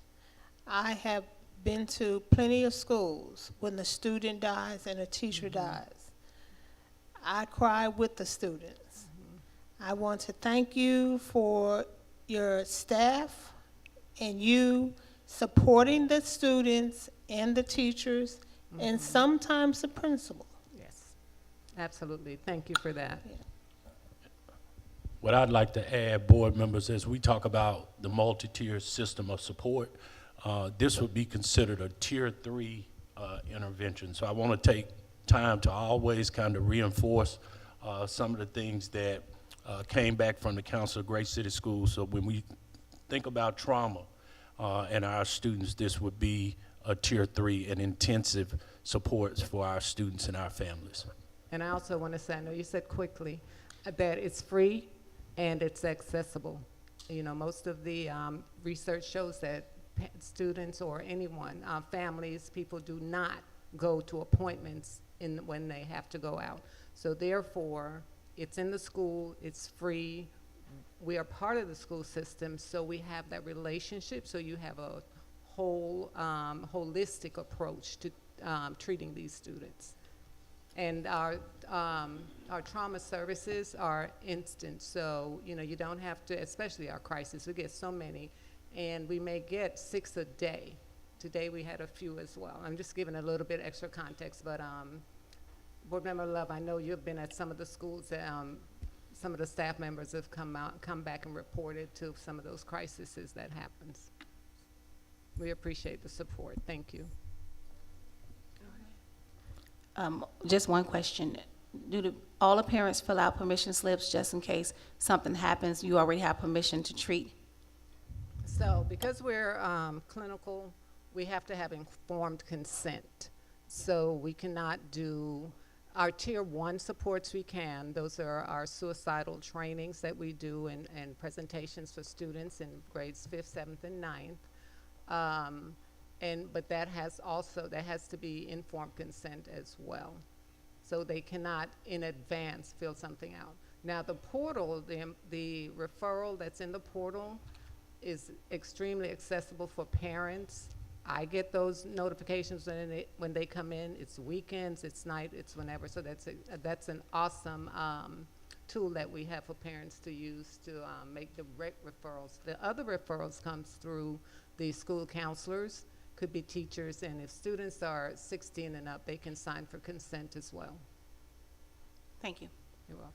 I have one quick question. Do you have like the feeder pattern?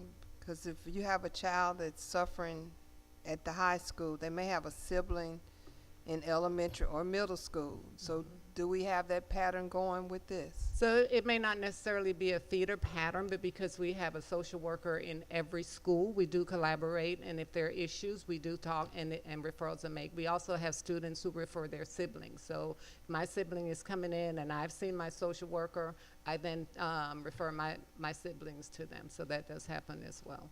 And for more context, the crisis calls that we get for whether there's a death of a teacher or student, or if it's a suicidal ideations, we also reach out to the schools where those students came from. So if it's an 8th grader and last year they were in maybe another school, or maybe if it's a 6th grader and they were in the 5th grade, we also reach out to those schools to provide support because that would impact them as well.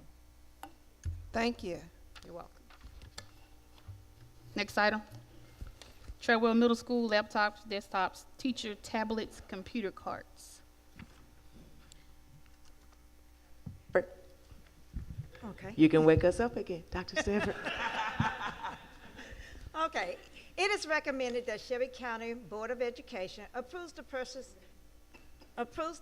to Ari Jones Educational Solutions in the amount of $108,255.20 for computer hardware and Unistar Sparco Computers Incorporated for computer hardware deployment and access tagging in the amount of $20,313 and even cent. For Treadwell Middle School for the computer devices and deployment of the hardware. The total cost is $128,568.20. And we will be purchasing 150 laptops for students, 6 carts, 15 teacher tablets, 21 all-in-one desktop, and equal quantities for deployment of each device. Pricing for computer hardware based on IFB 090324 LP and IFB 103024 LP. And pricing for the deployment is based on RFP 120224 LP. The classroom laptop carts and the student desktop will definitely provide students with access to enhanced blended learning and content area instruction. Teachers will use the tablets to access student understanding in real time, provide targeted feedback, and facilitate collaborative opportunities for students. Description in the background. Our current student devices at Treadwell Middle School are outdated, lacking the battery life, RAM, and security needed for digital assessments. New computers will enable teachers to fully implement blended learning, improve content instruction, and increase student engagement. The goal analysis states that limited access to technology does not provide equitable learning opportunities afforded to students in schools with adequate technology. Students using technologies have heightened levels of engagement, benefit from immediate feedback, and engage in personalized learning and collaboration. It is to have an expected outcome of new computers that would enable students to benefit from blended learning, improve content instruction, and increase cognitive engagement. This will lead to improved school-wide proficiency rates across all grades and content areas. The strategic priority is student achievement, and the financial impact using TAG 4.0 funds is $128,568.20. Good job. Questions?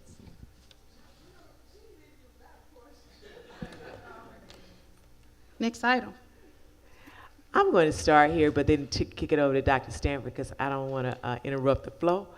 She's just doing a great job. But what I want to remind the board members, we presented this in January, Dr. Richmond and the team, when Dr. Richmond was serving in the role as transformational officer before he moved over. So what we want to make sure that you all asked us to bring back data. So we're now bringing back the data for this particular program. So we definitely want you all, but I didn't want you all to think that this was the first time you all were hearing it or that you all thought you all had approved it, but you did want us to bring back the data. Dr. Stanford. It is recommended that the Shelby County Board of Education approves the contract and purchase to Vantage Learning LLC in the amount of $138,695. This is a web-based writing tool that uses prompt-driven exercises, immediate scoring, and feedback to enhance student writing through frequent practice and revision. It will be used in 21 SOUP schools. The purpose will be to provide My Access student license for 6th through 10th grade students in 21 schools. The online platform allows for real-time scoring and precise feedback that empowers students to immediately learn from errors and refine their writing. This online writing platform will also directly inform teachers, personalized instruction, and targeted interventions to improve writing outcomes. A little background on this, the 21 SOUP schools that will receive the services are American Way Middle, BTW, Caldwell Guthrie, Chickasaw, Douglas K-8, Fairleigh High, Jeter K-8, Hamilton High, Hamilton K-8, Kingsbury High, Kingsbury Middle, Manassas High, Melrose High, Mitchell High, Oak Haven Middle, Raleigh Egypt Middle, Riverview K-8, Sheffield High, Sherwood Middle, and of course Treadwell Middle and Wooddale High. Gap analysis. Without the platform's immediate feedback and structured practice, students may experience slower progress in developing their writing skills. So let's take a look at the data. Next slide. We have had 2 years with this program. In 22-23, 1,188 students across 7 high schools, grades 9 through 12, achieved an average writing score of 5%. Those 7 high schools, just in case you want to know, they are BTW, Manassas, Hamilton, Sheffield, Wooddale, Westwood, and of course, Tresvant High. In 2023-24, participation expanded to 2,256 students across 10 high schools, with an average growth of 3%. Additionally, average scores in key writing domains improved from 22-23 to 23-24, and of course, if you look across, you can see the improvements from 22-23 to 23-24, and the key point that I want to really put out is the fact that we're improving in key domains that our students typically struggle in. That is focus, content development, and organization. So the expected outcome is to enhance student writing proficiency by demonstrating improvements in students' writing skills across these key domains: focus, content development, organization, language use, and grammar. Strategic priority is student achievement with a financial impact using TAG 4.0 funds, $138,945 even. Any questions? I have one. Thank you, Dr. Stanford, and the team that put this together, Dr. Whitelaw, Dr. Richmond, and et al. I wanted to say, first of all, thank you for responding and giving us this data, but I want to more importantly say this is really impressive. The average writing growth was 5% in 22-23, and then that was with the 1,100 students. Then you added an additional, looks like an additional 1,000, maybe 1,000, a little more, and you added a couple of more high schools, 3 more high schools, with an average growth of 3%, which might mean that you had more students than the previous year. So I wanted to say that this is very impressive. I think this is working. And Dr. Richmond, how do you feel about continuing with this? I feel good about continuing with it. I do want to know that we know it's late in the year. I think we tried to bring this several times over the course of this year. So the approval now will help support writing for next year, for next school year. So, and also this is what TAG 4.0. This is TAG 4.0. So this is through our turnaround action grant. And so we wanted to spend these funds before the school year is out. And so again, we'll use it next year in these 21 schools since we're late into the school year.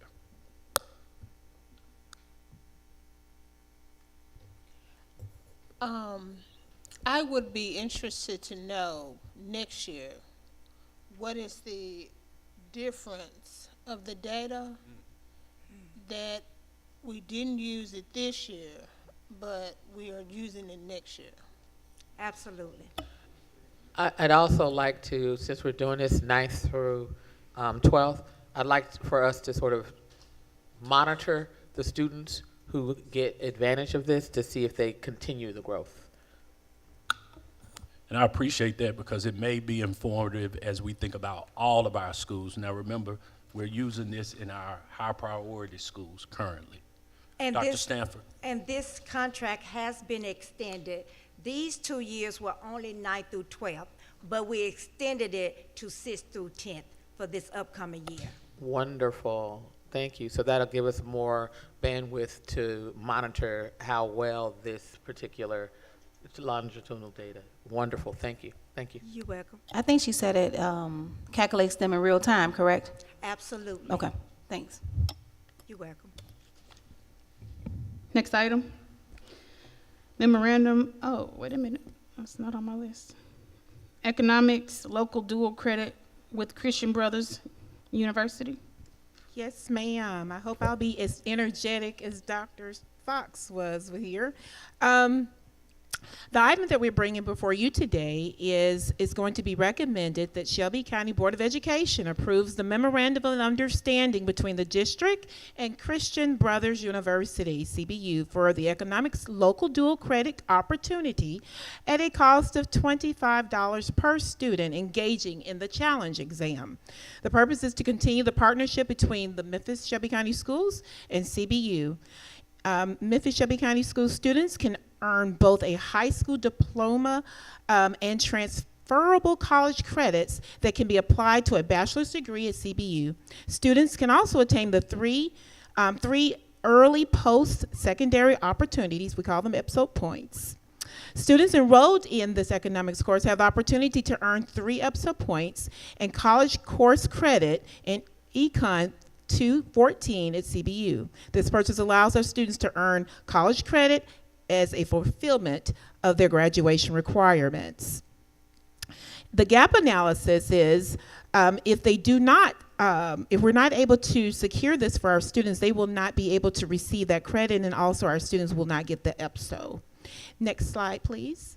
So looking at a little bit of the data, as you're looking at the chart, you're able to see from fall 2023 to fall 2024, spring 2024 to spring 2025, we're always increasing in our enrollment.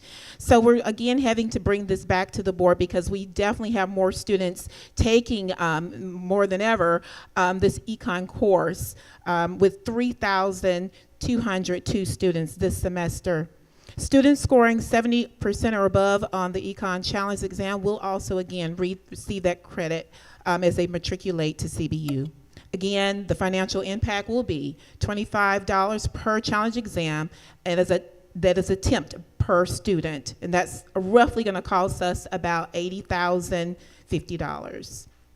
Any questions? Board Member McKinney. Yes, thank you for this, and you did a good job. Thank you. Dr. Stanford is going to give lessons. I know, right?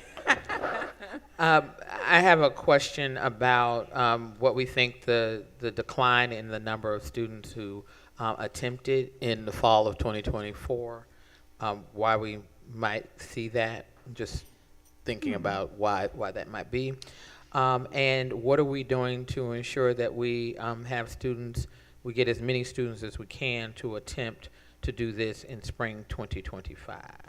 Absolutely. So again, as you can see, looking at the chart, we certainly have more enrolled this year, but we're certainly wanting to definitely work more with our universities on helping us with the comes to the curriculum of that. So there have been conversations. Dr. Maples has been talking to Dr. Bryan in reference to making sure that we have the curricula so our students can attempt and pass it. So again, we are certainly working closely with Christian Brothers moving forward. But we are noticing that more of our high school students are definitely taking this course because they're able to get those episode points. And then I'd also like to ask you all, again, this is for them to earn credits towards a bachelor's at a particular school.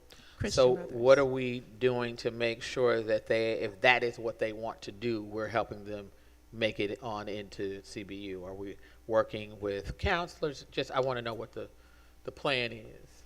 Do you want to speak to that, Dr. Maples? Sure. So good afternoon again, Board Member McKinney. So one of the pieces, we work with CBU closely because of course we have to share some of that student information because we provide our schools, teachers and principals with a weekly report on who has completed and who has not completed the challenge exam. But in addition to that, we've been enhancing our relationship with CBU so that we're doing a better job after the fact so that they can target these students and have those follow-up conversations for those students that are interested in that post-secondary opportunity. One follow-up. So this is when we think about unlocking dollars. This is one way to do it. Making sure that our students are taking the courses at ESPO. So not only are they getting credits and a launching pad to get a bachelor's degree, but they're helping us unlock dollars for other students as well. So the more that we can do to facilitate that in making sure that they have these opportunities from a board perspective in spending our funds, this is I think a very strategic way to spend our dollars for our students that makes sure that they can go to a post-secondary opportunity as well as unlocking dollars for students that are coming behind them. Absolutely.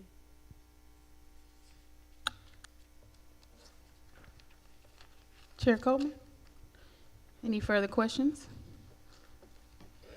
Academic committee meeting adjourned. Very efficient. Thank you.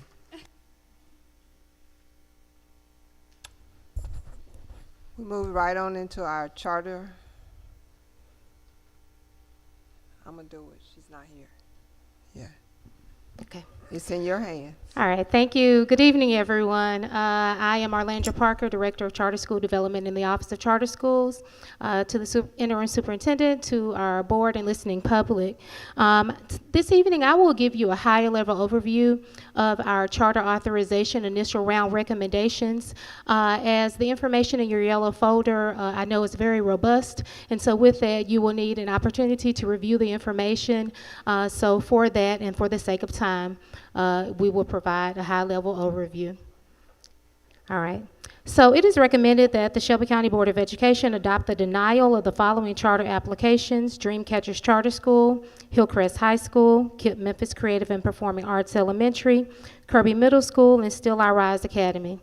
Now, our purpose before you today is that the Tennessee Public Charter Schools Act of 2002 requires that a local board of education approve or deny public charter school applications no later than 90 days after the receipt of the completed application. And so May 2nd marks that exact 90-day period, and so that's why we're bringing recommendations before you this evening. Next slide, please. So the application decisions we know are based on the Tennessee Charter School Application Evaluation Scoring Criteria, which is provided by the TDOE. And this is the application, the scoring criteria that all schools, all applicants across the state of Tennessee used. Additionally, we layer in Board Policy 1011 in this review. Now, all supporting documents have been provided to you in the yellow folder this evening. And if an applicant is denied in this initial round, then in the initial round, they will have a 30-day period to address any deficiencies and to submit an amended application for second review.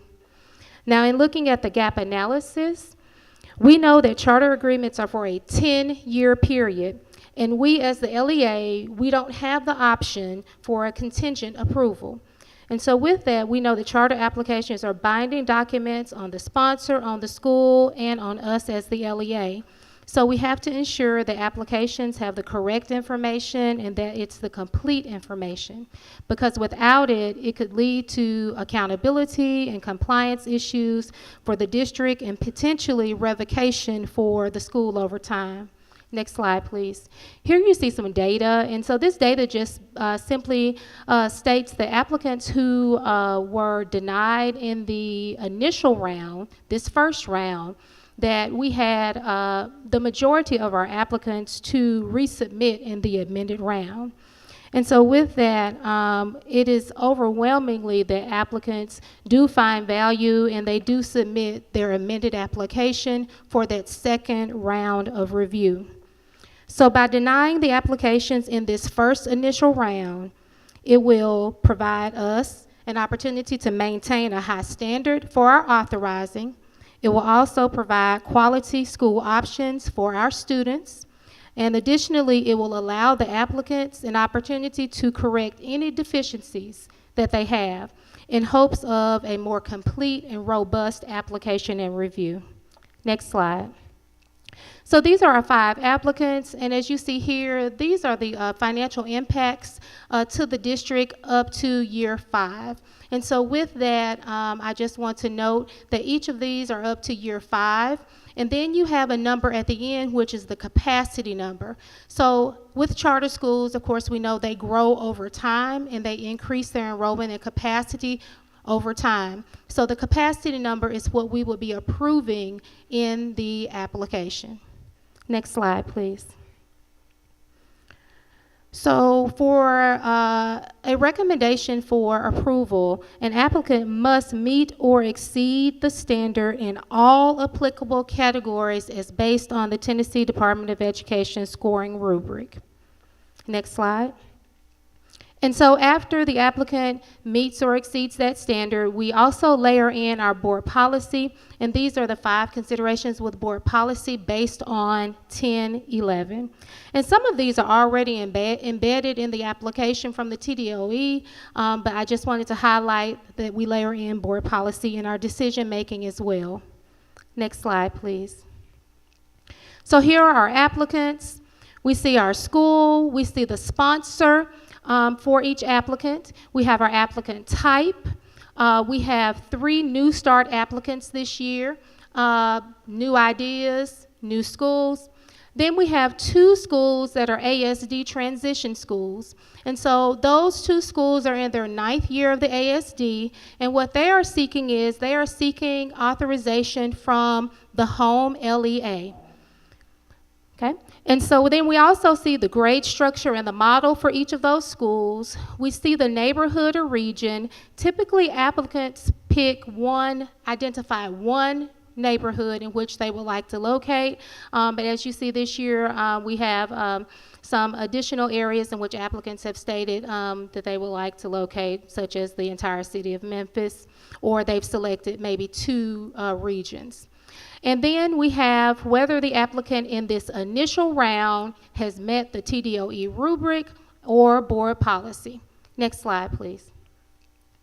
All right, so as we look at this slide, here are just some overarching concerns related to the applicants. As you can see, there are some common threads among many of the applicants as it relates to their academic model, the supports for our high or at-risk students or high-need subgroups.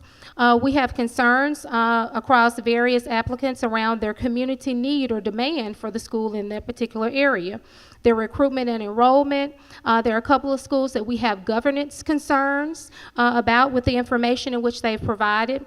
And then facilities is an area that is a through line across the applicants, as well as each of the 5 applicants has missing or incomplete documentation that needs to be shored up in order for us to have a complete application. So we definitely want to provide them an opportunity to correct those deficiencies. Now, as I stated as a high-level overview, in your folder there are some specific rationales. You have the full rubric. In the presentation on slide 32 in the appendix, you have some more detailed information on those slides as it relates to each of those particular applicants. Next slide, please. So here you see the 4 sections of the application. You see how each applicant scored at this particular time in the initial round. Remember, in order for an applicant to be recommended for approval in this round, they had to have met or exceeded the standard in all of those categories, and at this time, there was not an applicant in the initial round that met that particular criteria. Next slide, please. So because of the reasons discussed this evening, our recommendation is to deny the applicants in this initial round as they have not met the criteria for approval based on the TDOE rubric or the scoring criteria or based on board policy 1011. Now, in looking ahead, next slide, please. Again, this is the initial round. So this is their first round of review. Applicants denied in this round will have 30 days from notification of the LEA's decision to address deficiencies in their application and to submit an amended application for review. Now, once amended applications have been reviewed, recommendations will be brought back before you in July for the second and final round at the local level.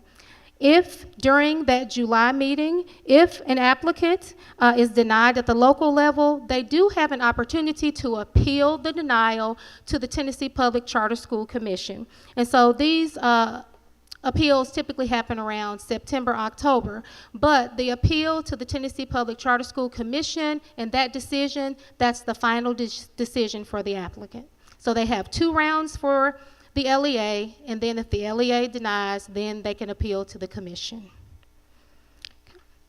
Last slide. In conclusion, applicants who are denied in this initial round will be provided a copy of the rubric of the feedback. Our office also sets up an applicant overview for us to walk the applicants through the expectations for submission of the amended application. And we provide any type of guidance or clarity that they may need. Again, you have a 63-slide presentation, but the appendix is included, and it provides additional information related to the recommendations. So this concludes our presentation, as always, and definitely, at the will of the superintendent, if there are any additional questions or any needed one-on-ones, our office will be happy to answer and provide the information. Board Vice Chair Love. Dreamcatchers. This is a clarifying question. They're going to house homeless children or accept them? So in their application, their model stated that they are proposing a kindergarten through 12th grade school with a Montessori model with a focus on the homeless students.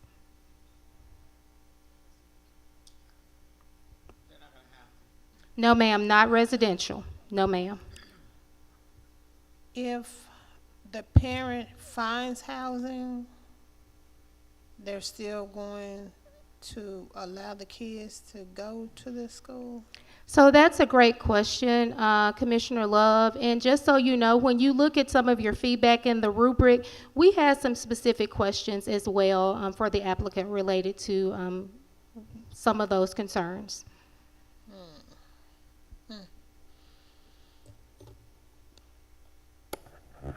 Just for clarity's sake, we have to make a decision at our next board meeting, the April board meeting? 29th, yes, ma'am. But this is the initial round decision. Right, yes. right. And then they have 90 days to come back. No, ma'am. So they actually have 30 days to shore up their application. Okay. And so after that 30 days, we as a district have 60 days in which we review. And so then we bring back recommendations to you in July. Okay, that's what I wanted to make sure. Yes, ma'am. Other question about the charter applicant review team. Is that made public for transparency? Do we know who those people are? Yes, ma'am. So if you look in your rubric in the probably the 3rd or 4th page, there is a list of all of the members who reviewed each application. And so just to share, we have Office of Charter School staff. We have our district partners from various departments, and there's a graphic in your presentation as well that shows all of the departments that support in this review.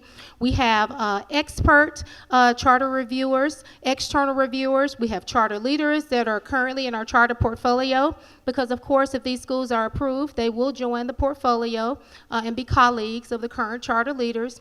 We have community members, parent reviewers. We had 2 parent reviewers this year. And then we also put a link on the district's website, on our charter school website, and we solicit public comments and feedback. Unfortunately, there were no public comments on the applications for this year. You gave me categories. I was asking for the people. So it's in here? Yes, ma'am. Okay, it is. I'll find it. Don't Yes, worry about it. ma'am. Okay, thank you. Board Member Hugh Garcia. Thank you, Ms. Parker. I have a question about the ASD transition applicant types. And in the packets, I see guidance that says sponsor of an existing school in the ASD seeking authorization from its home LEA application. Is this both schools want to remain part of IOTA Community Schools, or are they requesting to come back to Memphis-Shelby County Schools? So both are correct, but the latter is they're requesting to come back as a charter school, to remain a charter school under Memphis-Shelby County Schools. A charter school under Memphis-Shelby County Schools, but no operator, no. IOTA. IOTA, Yes. okay, Yes. okay. So it is is IOTA managing the remaining ASD schools? So these are the last 2 ASD schools, Okay. Hillcrest and Kirby, and they both are managed by IOTA. I was going to make a comment, but I'm going to withhold it. I just think colleagues, I think, especially if this is our first time reviewing, I think we need to, these are big decisions and there's a lot of data in this. This is a decision we make for 10 years. And so you look at that over time. The question I ask is, what do the neighborhoods these schools are proposed in? Are we educating children in a traditional Memphis-Shelby County school better than what we see here? And knowing that we should be certain that if we're going to give someone 10 years to educate our kids, that they've got a really exceptional plan. Because we should be focused on a diverse portfolio, but they should be quality seats. So I think making sure that these applications get everything that we need to make an informed decision. Thanks. Colleagues, this is a lot of decision, as Board Member Hugh Garcia has just stated. We are just getting this, so the charter office is open to having conversations. If you have a question, please reach out, as we have to make a decision at the end of this month on this. So please reach out to the charter office so we can get clarity. If you have any type of questions or concerns, please reach out so they can update us on whatever's needed. If you don't see what you need, Ms. Board Member McKinney, just reach out and they'll send them what we're missing, if we're missing anything. Yeah, Ms. Parker, these are very thorough, so thank you. I was looking for data, and you had literal headings for things that I was looking for. So this is the type of front-end information we can come prepared with smart questions to make these big decisions. So thank you for all the work. I know it's time-consuming. Thank you. We appreciate it. If you will, if you have any questions, please get them to them so they can have our answers by work session. By our board work session. Thank you. We'll move right on. Community outreach and engagement. Did you have anything else? I'm sorry. Thank you. Thank you for a thorough report. Community outreach and engagement committee meeting. Good afternoon, everyone. Hello. Hello. Good afternoon, board commissioners, interim superintendent. Oh, good evening. It is. We started in the afternoon, didn't we? Good evening, everyone. I'm here to talk about the Family-Centered Schools Framework. My name is Rosalind Stevenson, and I'm the Director of Family Engagement. Next slide. And so last month when I was here, I talked about the Family Engagement Department's mission and how we are to build stronger relationships with families and communities through partnerships to ensure that families are well equipped, communities are resourceful, and students have what they need to receive the education and environment that they deserve. And so on the next slide, it talks about our departmental goals. And so last month I talked about how it's important that we are providing that welcoming environment for our families and inviting them to participate as equal partners in education with us. Also engaging our parents and caregivers in supporting school-wide classroom and parental activities through volunteering. Also assisting to removing any barriers that may hinder a family from becoming that partner of education with us. And last but not least, building that parent capacity. And so, next slide. Next slide, okay. I'm missing a slide.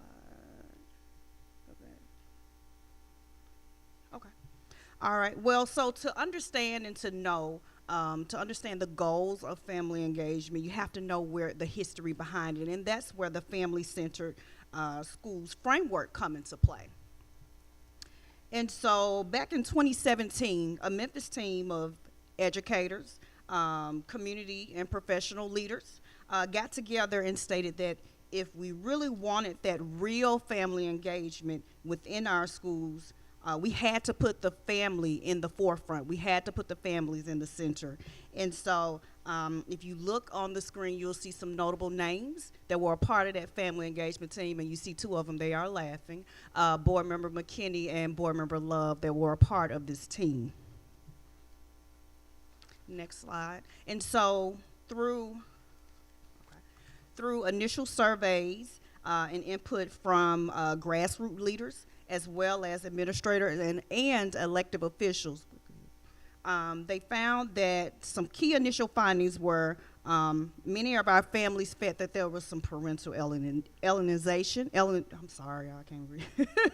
alienation, as well as there was no true distinction between parent engagement and community engagement, and there was no real evidence of who owned parent engagement within our schools.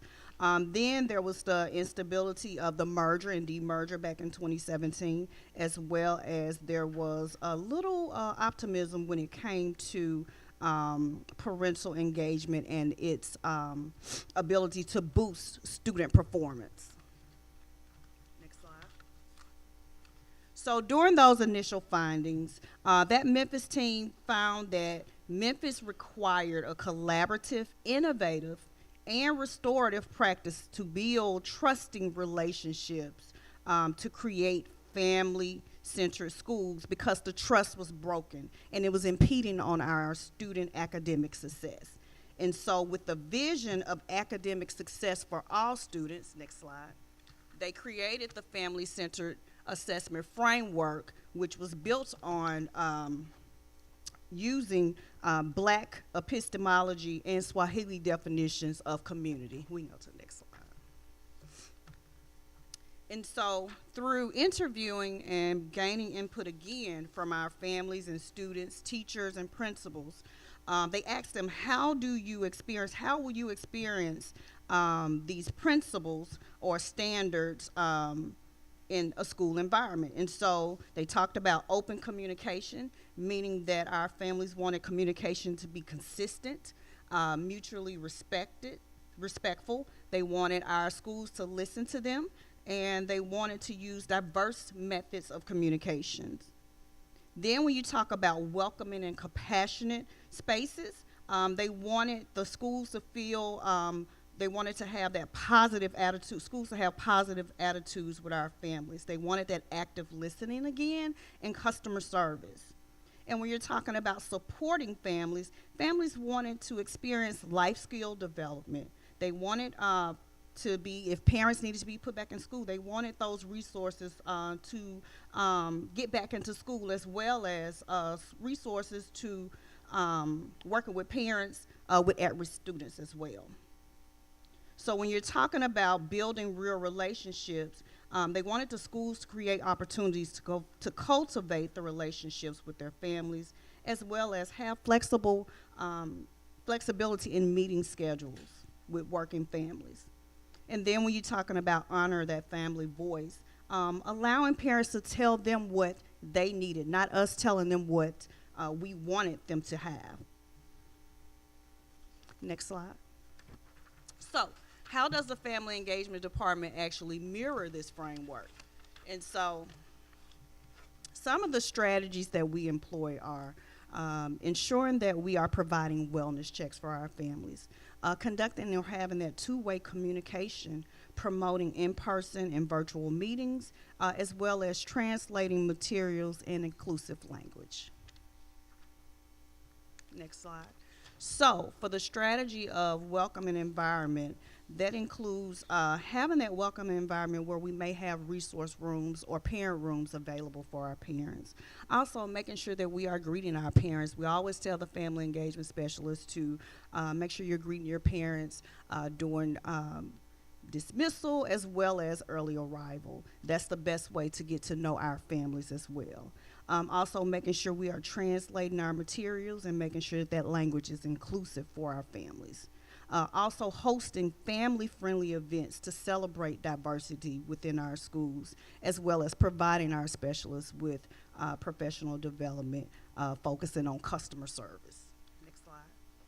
So when you're talking about supporting our families, we want to make sure that we are resourcing our families. That's providing them with school supplies, that may be backpacks, uniforms, and using internal as well as external services such as Driving the Dream platform. Also, we want to make sure that we are building that capacity through those parent academies as well as workshops, and making sure that our families know what's going on within our school district through family newsletters, social media, and other avenues to reach them. Next slide. And when you're talking about building those strong, real relationships, that includes celebrating student success. That could be our honors programs. We have those attendance celebrations. Also, conducting wellness checks, not just for the negative, but for positive outcomes as well of our students. We also want to host special and meaningful family events. Just recently, I attended an event where they had ties and tutus with dads for our students.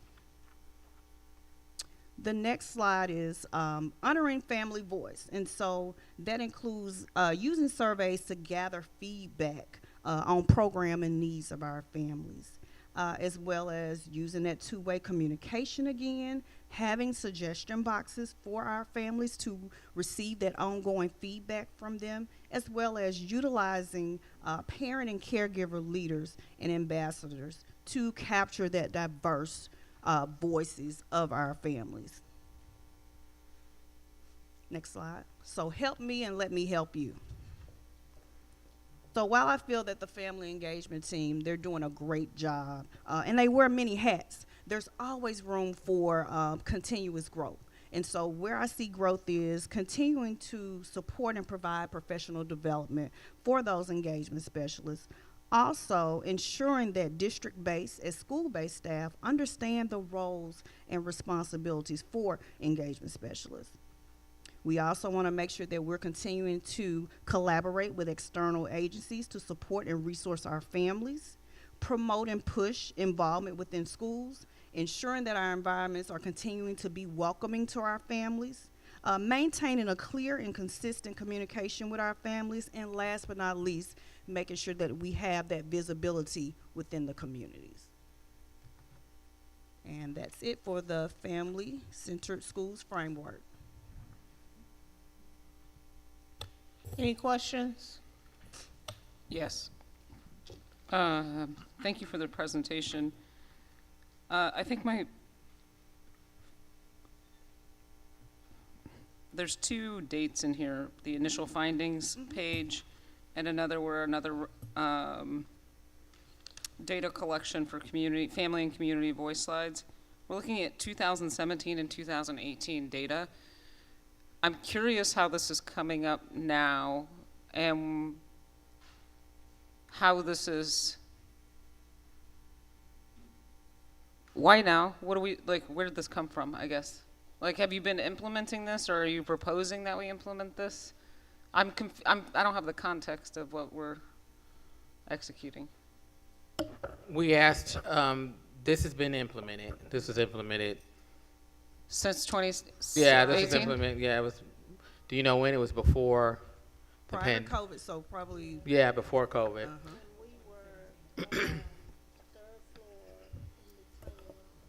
Yeah, so this was, so we asked her to bring it so that we could see what they had been doing, so that we can think about how we assess, we look at this and reassess how we move forward. So we've been doing it 7, 8 years. What data are you collecting along the way? Like, sorry, what? So how? So basically, this presentation discusses or highlights how we mirror the standards of the family-centered framework. And so, just recently, we do collect data. There could be some data I can get with Board Member McKinney prior to COVID. There's some data that could be out there, mainly through our charter schools. Regarding this framework. So let me help you here. The data that was collected was to build this framework. The framework was then presented to the board at that time, and then I think that's when the board decided to ask administration to adopt the framework. What they did after that, I don't know. So to your question, yeah. I have here evaluation and impact. Yeah. To board member Hewitt Garcia, that's part of the reason we wanted to see it. We participated in this. We knew it was happening, but we didn't know how it was happening and how well. So what are the evaluation metrics that we set up, if we have at all, to determine its impact at all? So I guess that's the question that I have, and I think you have as well. So that's the question. Got it. So what I can do is I can get with our former family engagement manager to obtain that data prior, because we have had some staff attrition. But what I can do is I can provide the data for this year when it comes to parents attending our family events, as well as surveys and other findings from the actual standards. I think that would be helpful. I appreciate turnover, and I want to say that there's nothing in here that this feels like the way we should be doing business, right? Like, I agree with this approach, and I also want to be able to improve it so that we, like, parents in attendance is not a great metric because it doesn't equate to change, but if there is qualitative survey feedback, I think what I'm interested in, and as professionally, I'm probably involved in sort of the coordinated driving the dream work, is how are we coordinating a continuous support network for families and communities so they get resources they need, and how by using this framework and plugging families and connecting each other, how can we use that data to show actual services, but then survey their increased wellness, how they're reporting self-sufficiency or being able to support their child or attendance of their. I think I just want to see something connected. I know I've said a lot. Chief White is probably like, no, we're not doing all that. But Board Member Garcia, can I interject for 1 second? Yes. Just to talk a little bit more on what Dr. Stevenson spoke to in reference to data. We're constantly taking data based off of the programs that go on in the schools. Remember, again, we do have family engagement specialists. Sure. So the programs that she talked about, they're centralized programs, but they're also in all of our schools. So she has a team of people that she works with, and they do collect data either through surveys, through various telephone call conversations. They are actually collecting data on every program that they have because we want to get the feedback. That's how we know how well we're doing with that program also. So even from the standpoint of uniforms and collecting uniforms, if we need more uniforms, we go out and ask, what do the people need? And then we go out and get that. So a lot of the information that we do to drive this program is based off of the feedback from the community.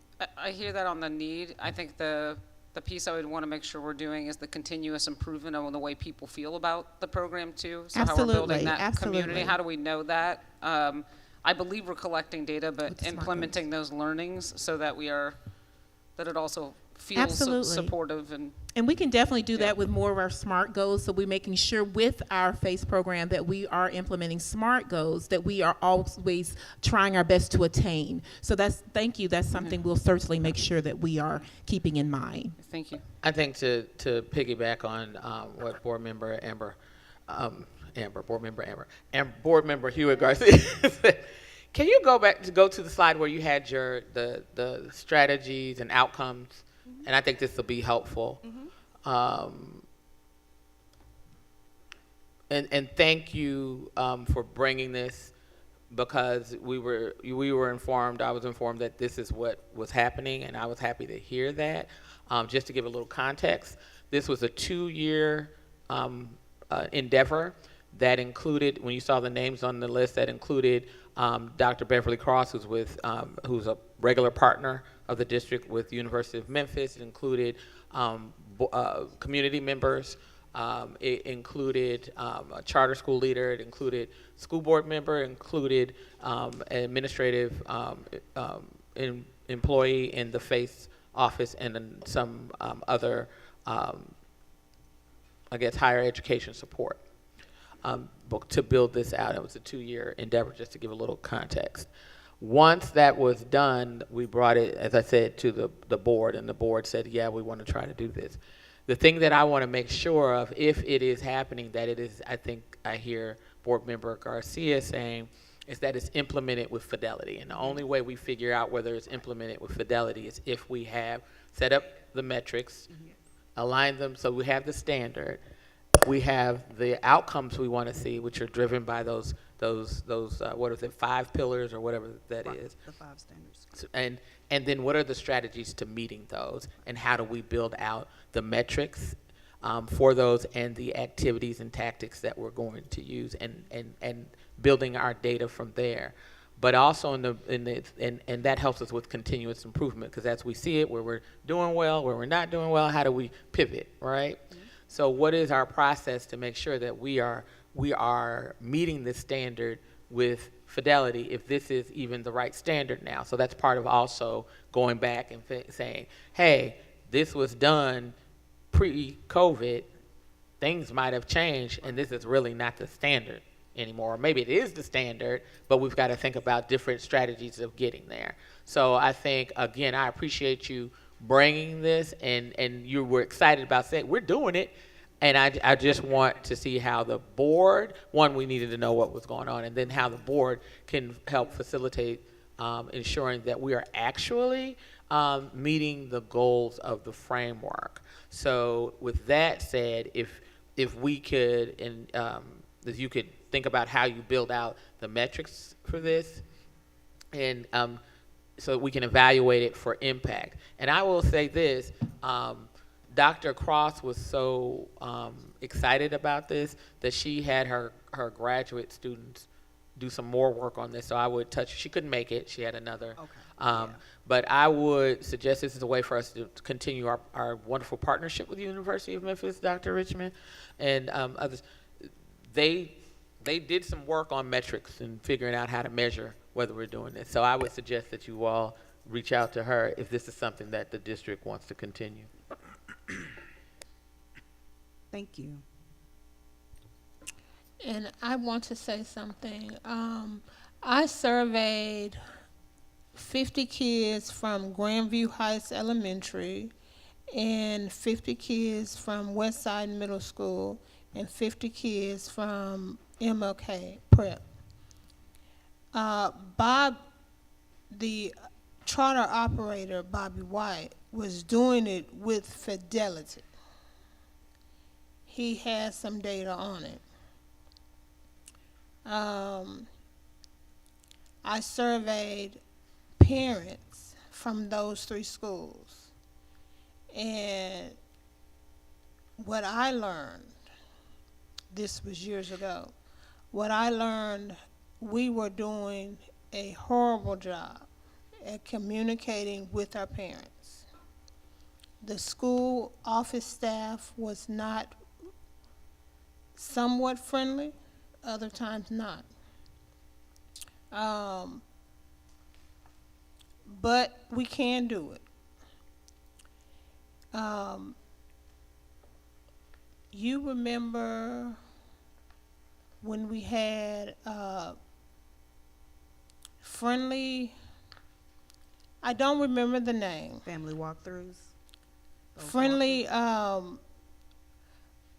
employee would pop up at the school. Secret shopper. Yeah, yeah. We can get back to that if it's okay with the interim superintendent.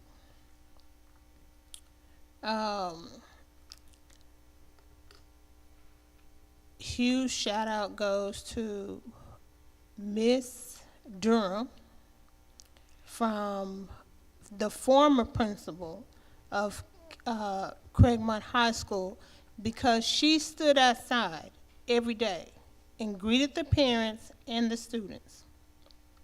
Ms. Pruitt does that every day too. That makes a big difference to me and the other parents.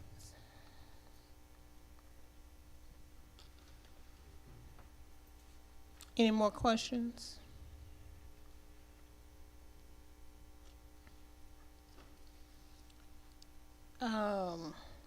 We're going to go to item 3, World Impact Groups. No, he has been sitting here.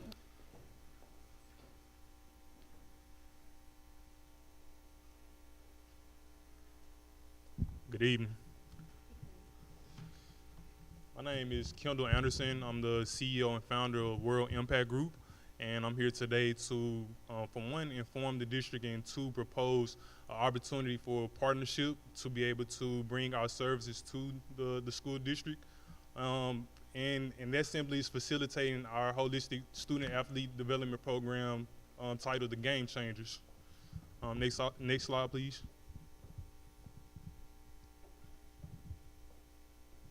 Next slide. Next slide. Thank you.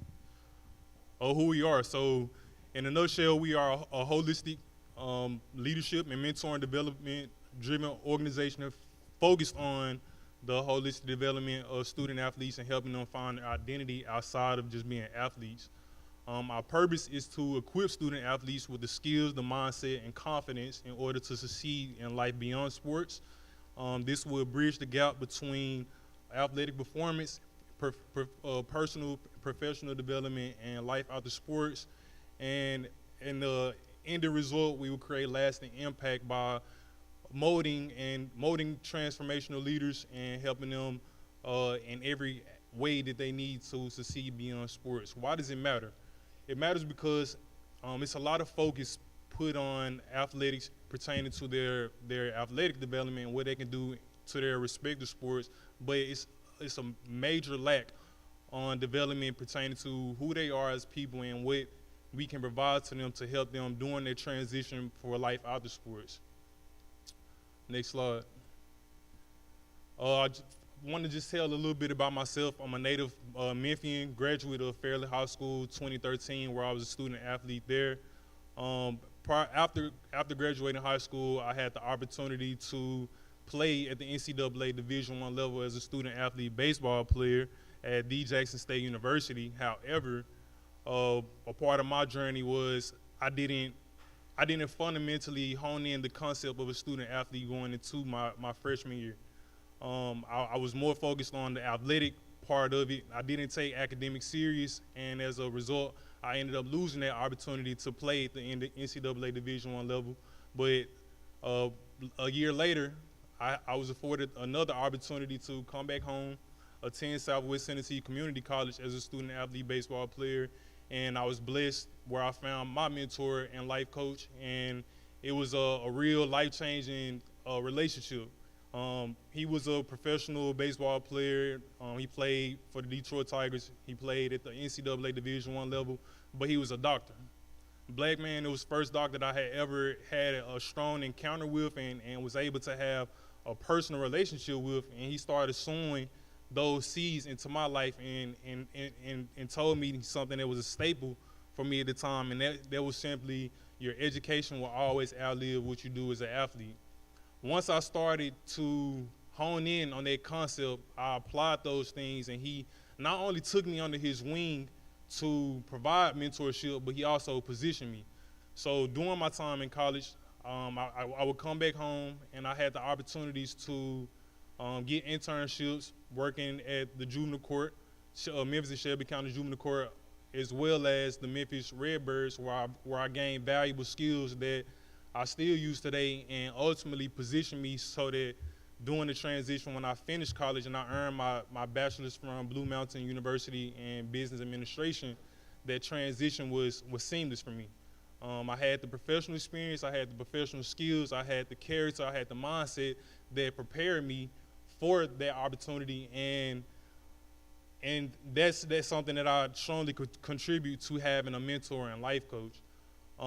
Throughout the past 10 years, I've had experiences across various platforms, working with student athletes from the high school all the way up to professional level, where I had opportunities to work at pristine teams and organizations where I help cultivate student athletes in various sports as a strength and conditioning coach, a life coach, and as a mentor. And a lot of these student athletes have went on and they received NCAA Division I scholarships on down to Division III, and some got the opportunity to play at the professional level. Next slide, please. Next slide, please. So as I mentioned, during this 10-year span, and even during my time as a collegiate and professional athlete, I had many teammates that wasn't blessed to have an opportunity to have people in their corner that were sowing those seeds in their life to help them understand that who you are as a person and the value that you add to yourself as an individual will always outlive what you do as an athlete, and it will also open up opportunities that can leverage you into a solid professional career. Through my tenure, these 10 years, I see that I recognize and I see that it's a lot of focus put on the strength and conditioning aspect of an athlete, the nutrition aspect of the athlete, the skill development as an athlete, but there's a strong lack and focus on the character development, the professional development, and their interpersonal skills, which translate to the individual becoming a well-rounded person. So with World Impact Group, we focus on bridging that gap by focusing on those three CPIs. We have created a curriculum, myself with a couple of the board advisors that who are doctors and have done research in the sports psychology aspect of this. We come up with a curriculum, and we founded those curriculum on 3 pillars. We call it the CPIs: the character development, the professional development, and the interpersonal development. And our approach is to provide those CPIs with the focus on providing them with those skills and intangibles necessary so that one, the student athletes can be prepared for life after sports, but also gaining the skills that they need to be productive and transformational leaders in society. Next slide, please. Like I just mentioned, I know everybody's been here for a while, so I'm pretty much just trying to sum this up in a nutshell. But you can go to the next slide. Like I said, our goal is to develop athletes holistically, build character, build professionals, build those interpersonal skills that would translate and position those student athletes in the areas where it's a major lack of intention and a lack of focus on. In turn, they will have more scholarship opportunities, they'll have more professional opportunities, and they'll also have more opportunities to be connected with community resources and community professionals with athletic backgrounds, some and even those with non-athletic backgrounds, but they'll have exposure to endless opportunities where they can find themselves in front of people who can show them different pathways and different outlets and different avenues that can prepare their life and not just what sports can do for them. We believe that this creates lasting impact, and I personally believe that majority of what it takes to be an athlete, down to the strenuous and tedious school and athletic schedule and things that you have to possess to perform at a high level, you're most naturally a leader. So we want to impact them and provide them the tools and resources that they need to operate as transformational leaders. Next slide.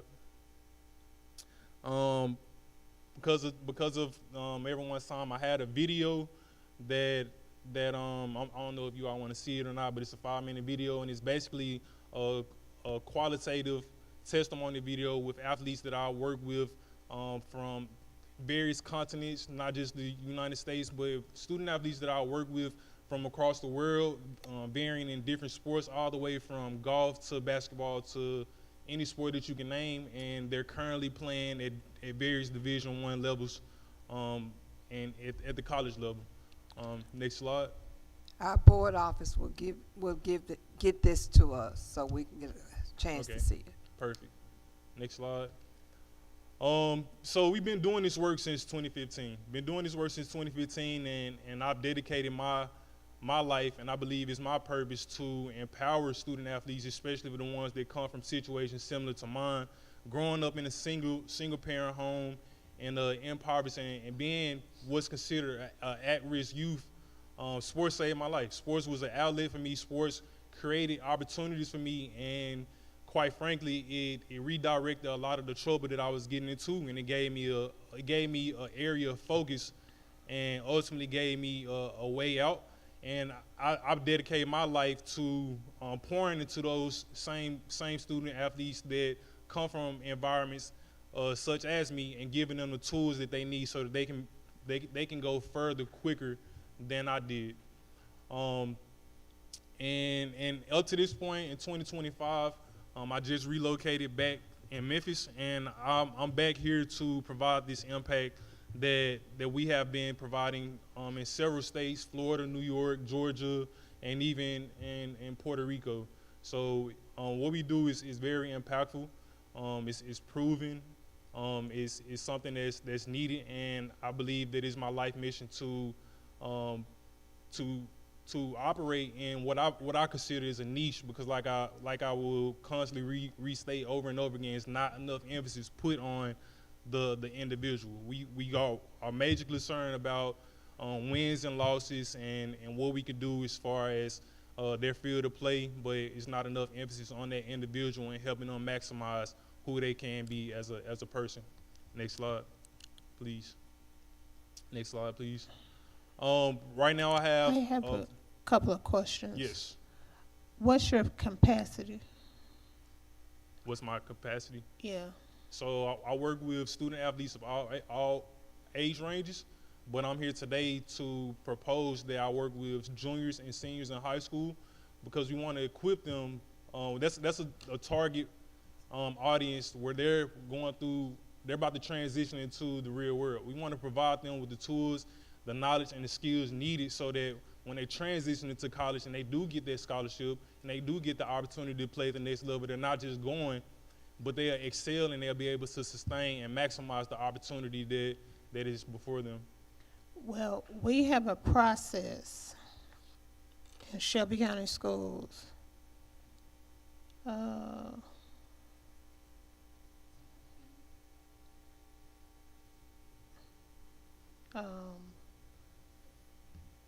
Tito. Yeah. Explain to him the process.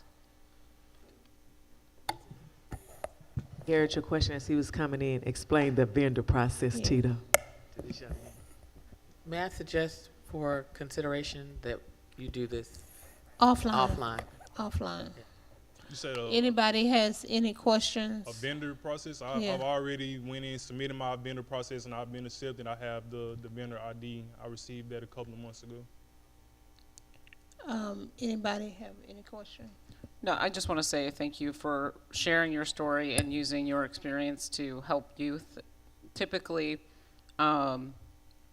we put out requests for services or programs of which people who can fill that need would respond to it. It sounds like you've already taken those steps. I think that there is potential there, particularly with the different school profiles, but I don't know what our current need is that we put out there. So our board office will make sure we get this full presentation, and all of our contact information is on the website as well. And Chief Langston can share more about navigating what our current requests are out there. So, but I also noticed your MSCS colors too. So thank you, thank you for trying to represent, and then also just thank you for sharing your story. Sure. Thank you all for the opportunity, and you all have a good evening. Yeah, I want to say thank you as well. I do some volunteer work with the track teams. My son is currently on one of the track teams right now, and so definitely the mentorship is most definitely needed, in those real life experiences and building our students up for life outside of school and sport. So I commend you for what you're doing. So Thank you so much. thank you. Thank you as well. Thank you. This meeting is adjourned.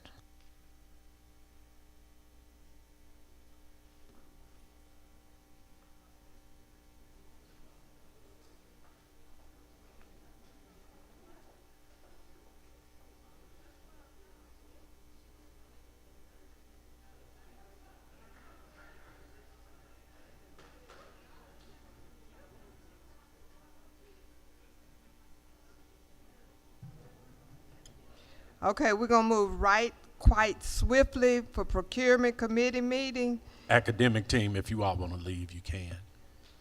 Academic team. Can I suggest that we only address we don't have to discuss every item. Can we ask the administration for their discretion for where we would have the high, highest number of questions?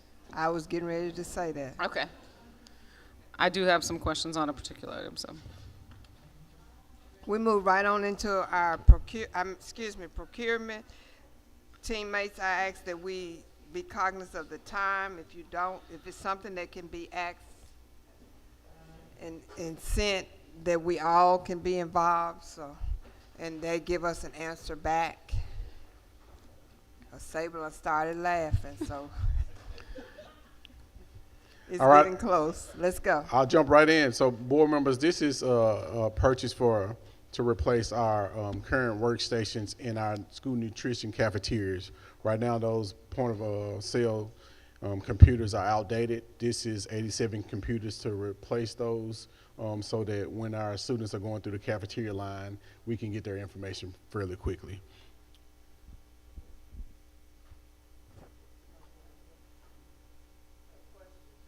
No questions?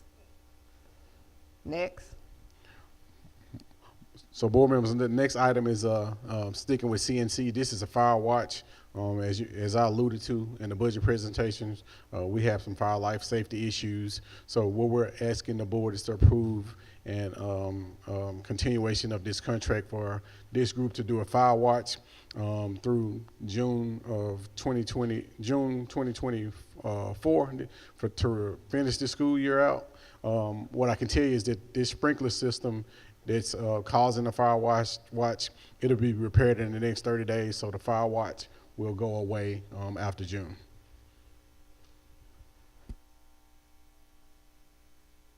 Any questions? Okay, Mr. Langston.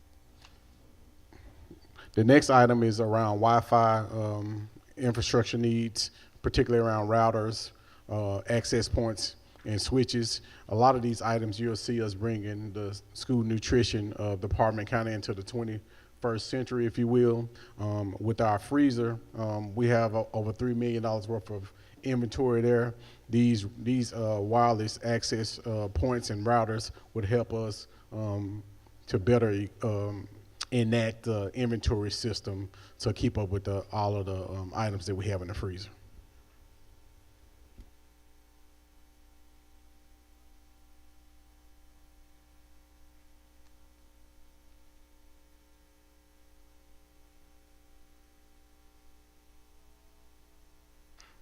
So this next item again is sticking with CNC. Currently right now we have a system that's called NovaTime. It's a system that tracks all of it's how our nutrition workers sign in and out for payroll purposes. We have roughly about 1,683 employees who sign into this system.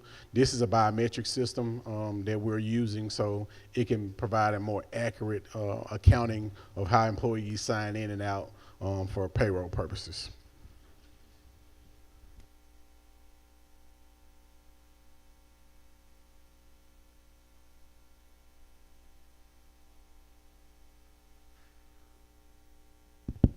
So this next item is under human resources. This is our applicant tracking system that we've been using for some time now. What I can tell you about this system is that what we've learned is that we have been able to review and unlock some additional platforms, if you will, within the system to be able to be a little bit more innovative. This is probably the last year of an extension, and then we'll eventually do an RFP for a applicant tracking system after this year.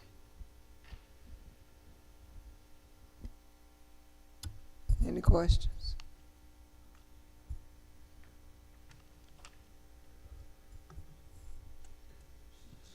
Send the questions to them before next week, please. So we send the questions to them before so they can have the answers. Thank you. Okay, we ready. Good evening. Oh, good evening. Who was that? I'm Jerry Rudolph in Risk Management. Can you guys hear me okay? We have the collision repair services RFP. This is just to get us under contract with a body shop, if you will, that will repair our district-owned vehicles and a third party if we're responsible in that accident. We serve as the insurance company for the district.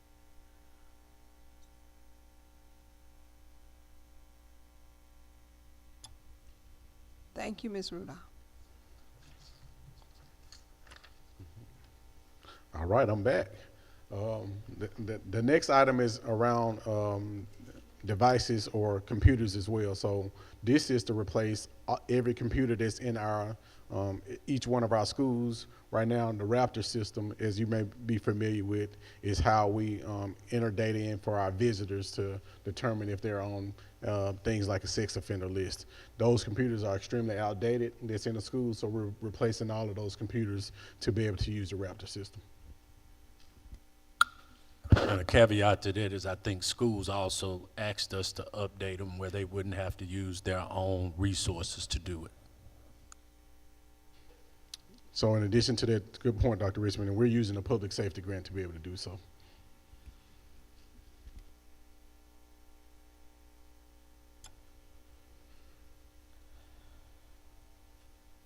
Next. Good evening, board members, interim superintendent. The next item is approval of a contract amendment to our existing contract with Holland and Knight, which is our lobbying professionals, our legislative consulting professionals. This is simply an amendment to the contract to extend or correct the term date from June 30th, 2025 to September 30th, 2025. There's no additional cost. The contract amount is still the same. It's simply, again, an amendment to an error in the original contract to correct the date from June 30, the end date from June 30, 2025 to September 30, 2025.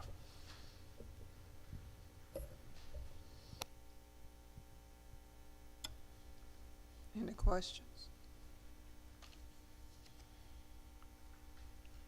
Richland Elementary School drainage system.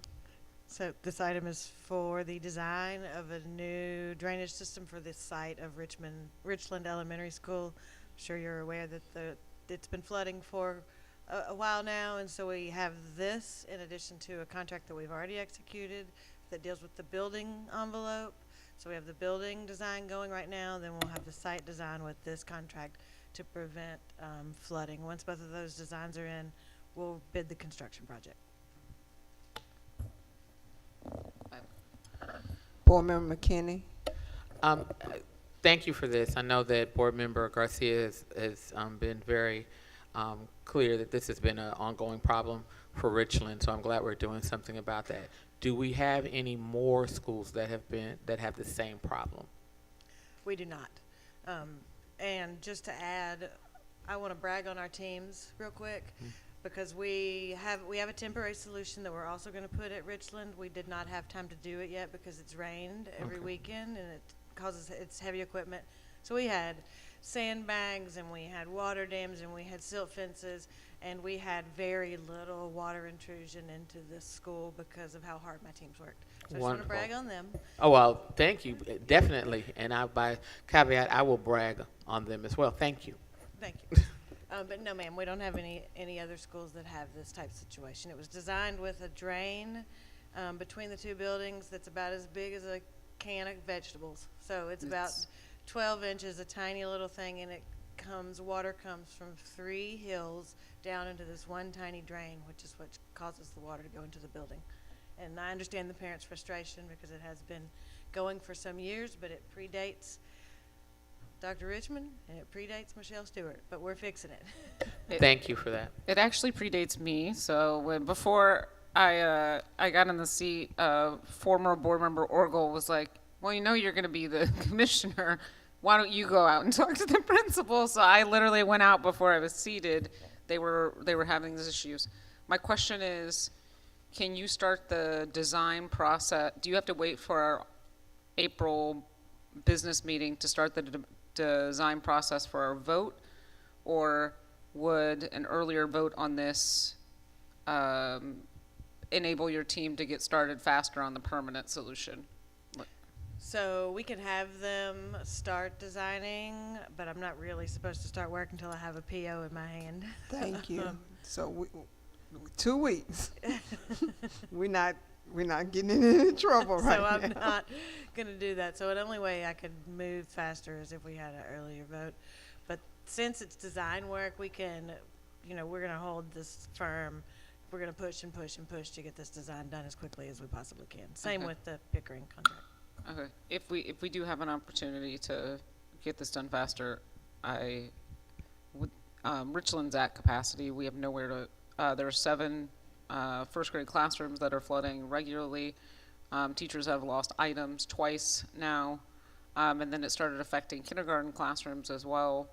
And we just don't have anywhere to put children when these flood, and it's frustrating for our staff and parents.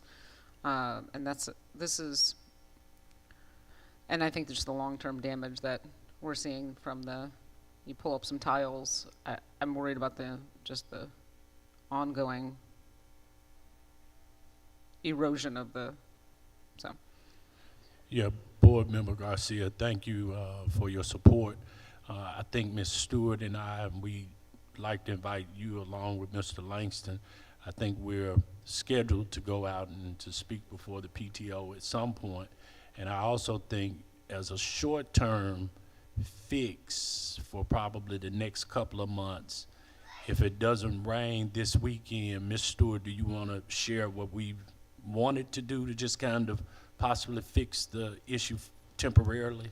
Yes, sir. So on the south side of the school, so if you're facing the school, the building that floods is the one to the left. And there's a hill that goes directly down. It hits the corner room from this direction and this direction. So in order to divert that water, we're going to just take an excavator out there and basically dig a ditch to reroute the water around that side. And it's not supposed to rain this weekend, so that is scheduled, superintendent, board member, for this weekend. So will that get us through the school year? It will, the plan is that, yes, it will get us through the school year. Of course, once Okay. we have it in place, once we get another heavy rain, if we need to adjust, we'll adjust. We'll just Okay. keep adjusting as we go, but yes, ma'am. it Okay, should. I know we are in April, and so I'd like to be able to, will all of the work be done prior to the next school year starting? No, it won't, but let me give you a solid timeline once Okay. I have a solid timeline from both design teams. Okay. One good thing is that both design teams in their contract, we've put that they will also provide contract management services. So that ensures that the construction company that we choose Yep. will follow those designs to the T. Okay. So that we don't have any delays Okay. due to that. That happens a lot. Will the sandbags remain until the work is completed? Yes, sir. So we know it wasn't perfect, Yeah.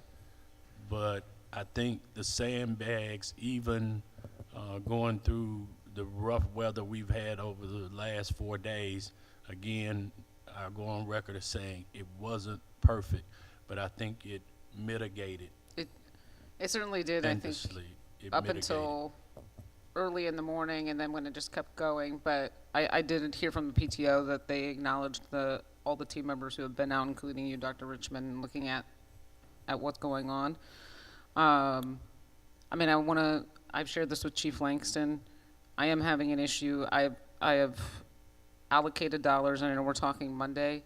I just want to say publicly, we have to get these replaced, and it's a simple, it feels like a simple fix. I know it's not a simple fix, but these teachers should be able to order their materials if they have money, and they have Amazon wish lists. So I'm at a point where I'm going to start a a little fundraiser, because these are classroom rugs, books, personal items that they purchased that they're rightfully frustrated to be sitting without. So on Monday, I want our teachers to have a solution.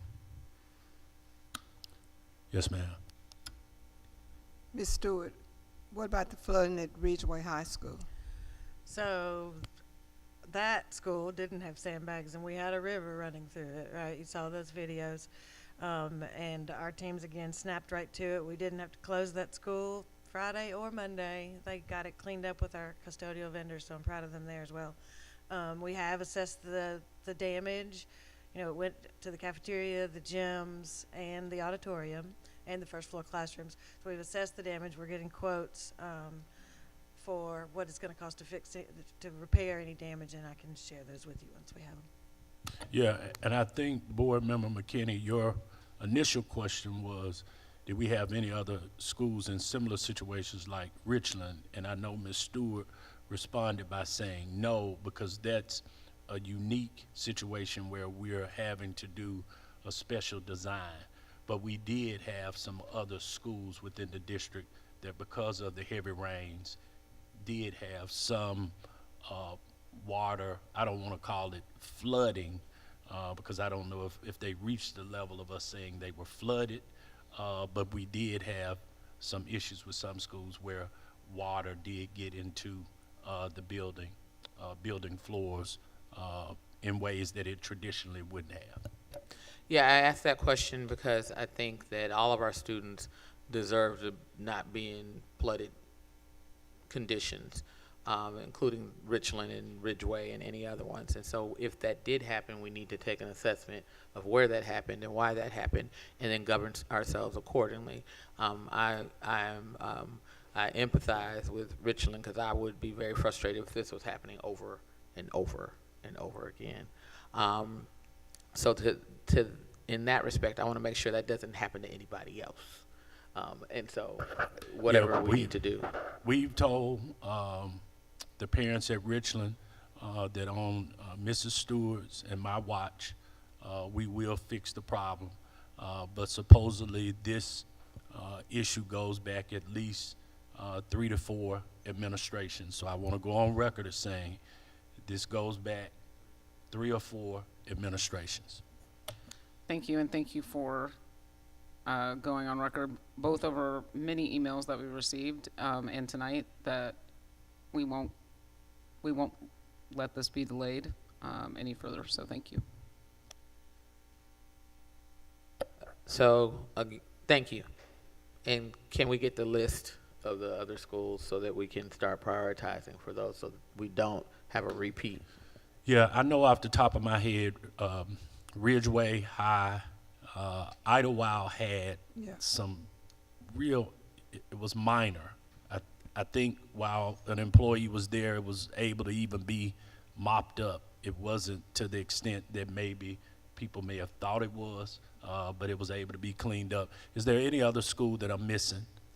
No, sir, and we did have, like at Idlewild, for instance, the power went out, and that caused the fire alarm system to malfunction and the sprinkler leak. So that was from a sprinkler. So every school is a little bit different, but the big water was Ridgeway.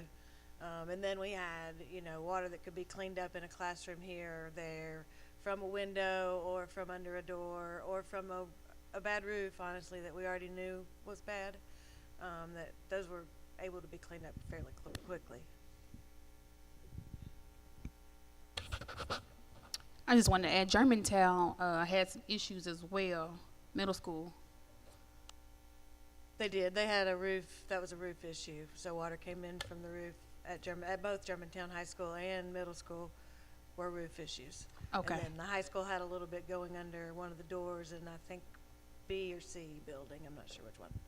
Are they good now? Yes, ma'am. Okay, cool. Thanks. Grant acceptance from Shriners International to Shrine School. Yes, ma'am. First, we want to thank the Shriners. They always donate to the Shrine School. If you've never been to the Shrine School, awesome experience. But this recommendation is a grant acceptance of $17,433 to Shrine School's benefactor, the Shriners International, and it'll go for the multi-purpose room and a conference room at Shrine School.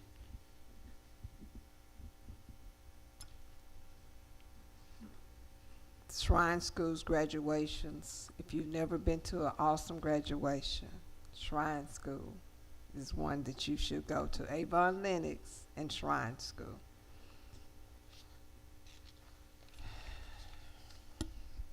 Donation acceptance from John Roberts Estate to Central High School.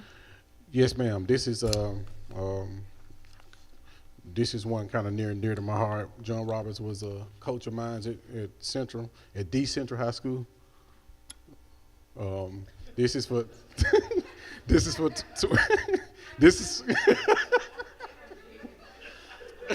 it really is the high school though, but I got you.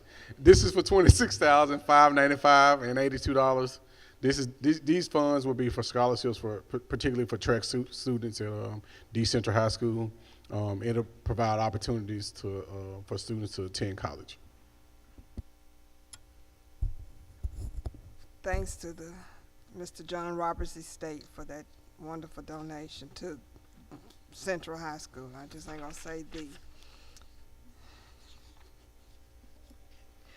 Donation acceptance from Craigmont High Marching Band Booster Club to Craigmont High School. See, Board Member McKinney shaking her, nodding her head. So this is a $27,783 donation. This is shout out to the Craigmont High School Marching Band Booster Club. If you hadn't heard Craigmont's band, they're phenomenal. If you want to hear them, they'll be out at the TCAP event on this coming Saturday. So this donation is particularly for the band at Craigmont High School. I'm just gonna say, You've had your chance. You can't talk anymore. I'm just messing with. I just want to say I am so proud of the Craigmont High School.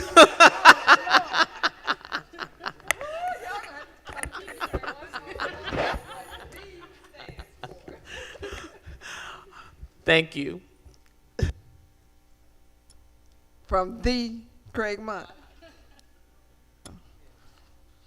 Next steps, questions, answers, none. This meeting is adjourned. Have a good night. Thank you.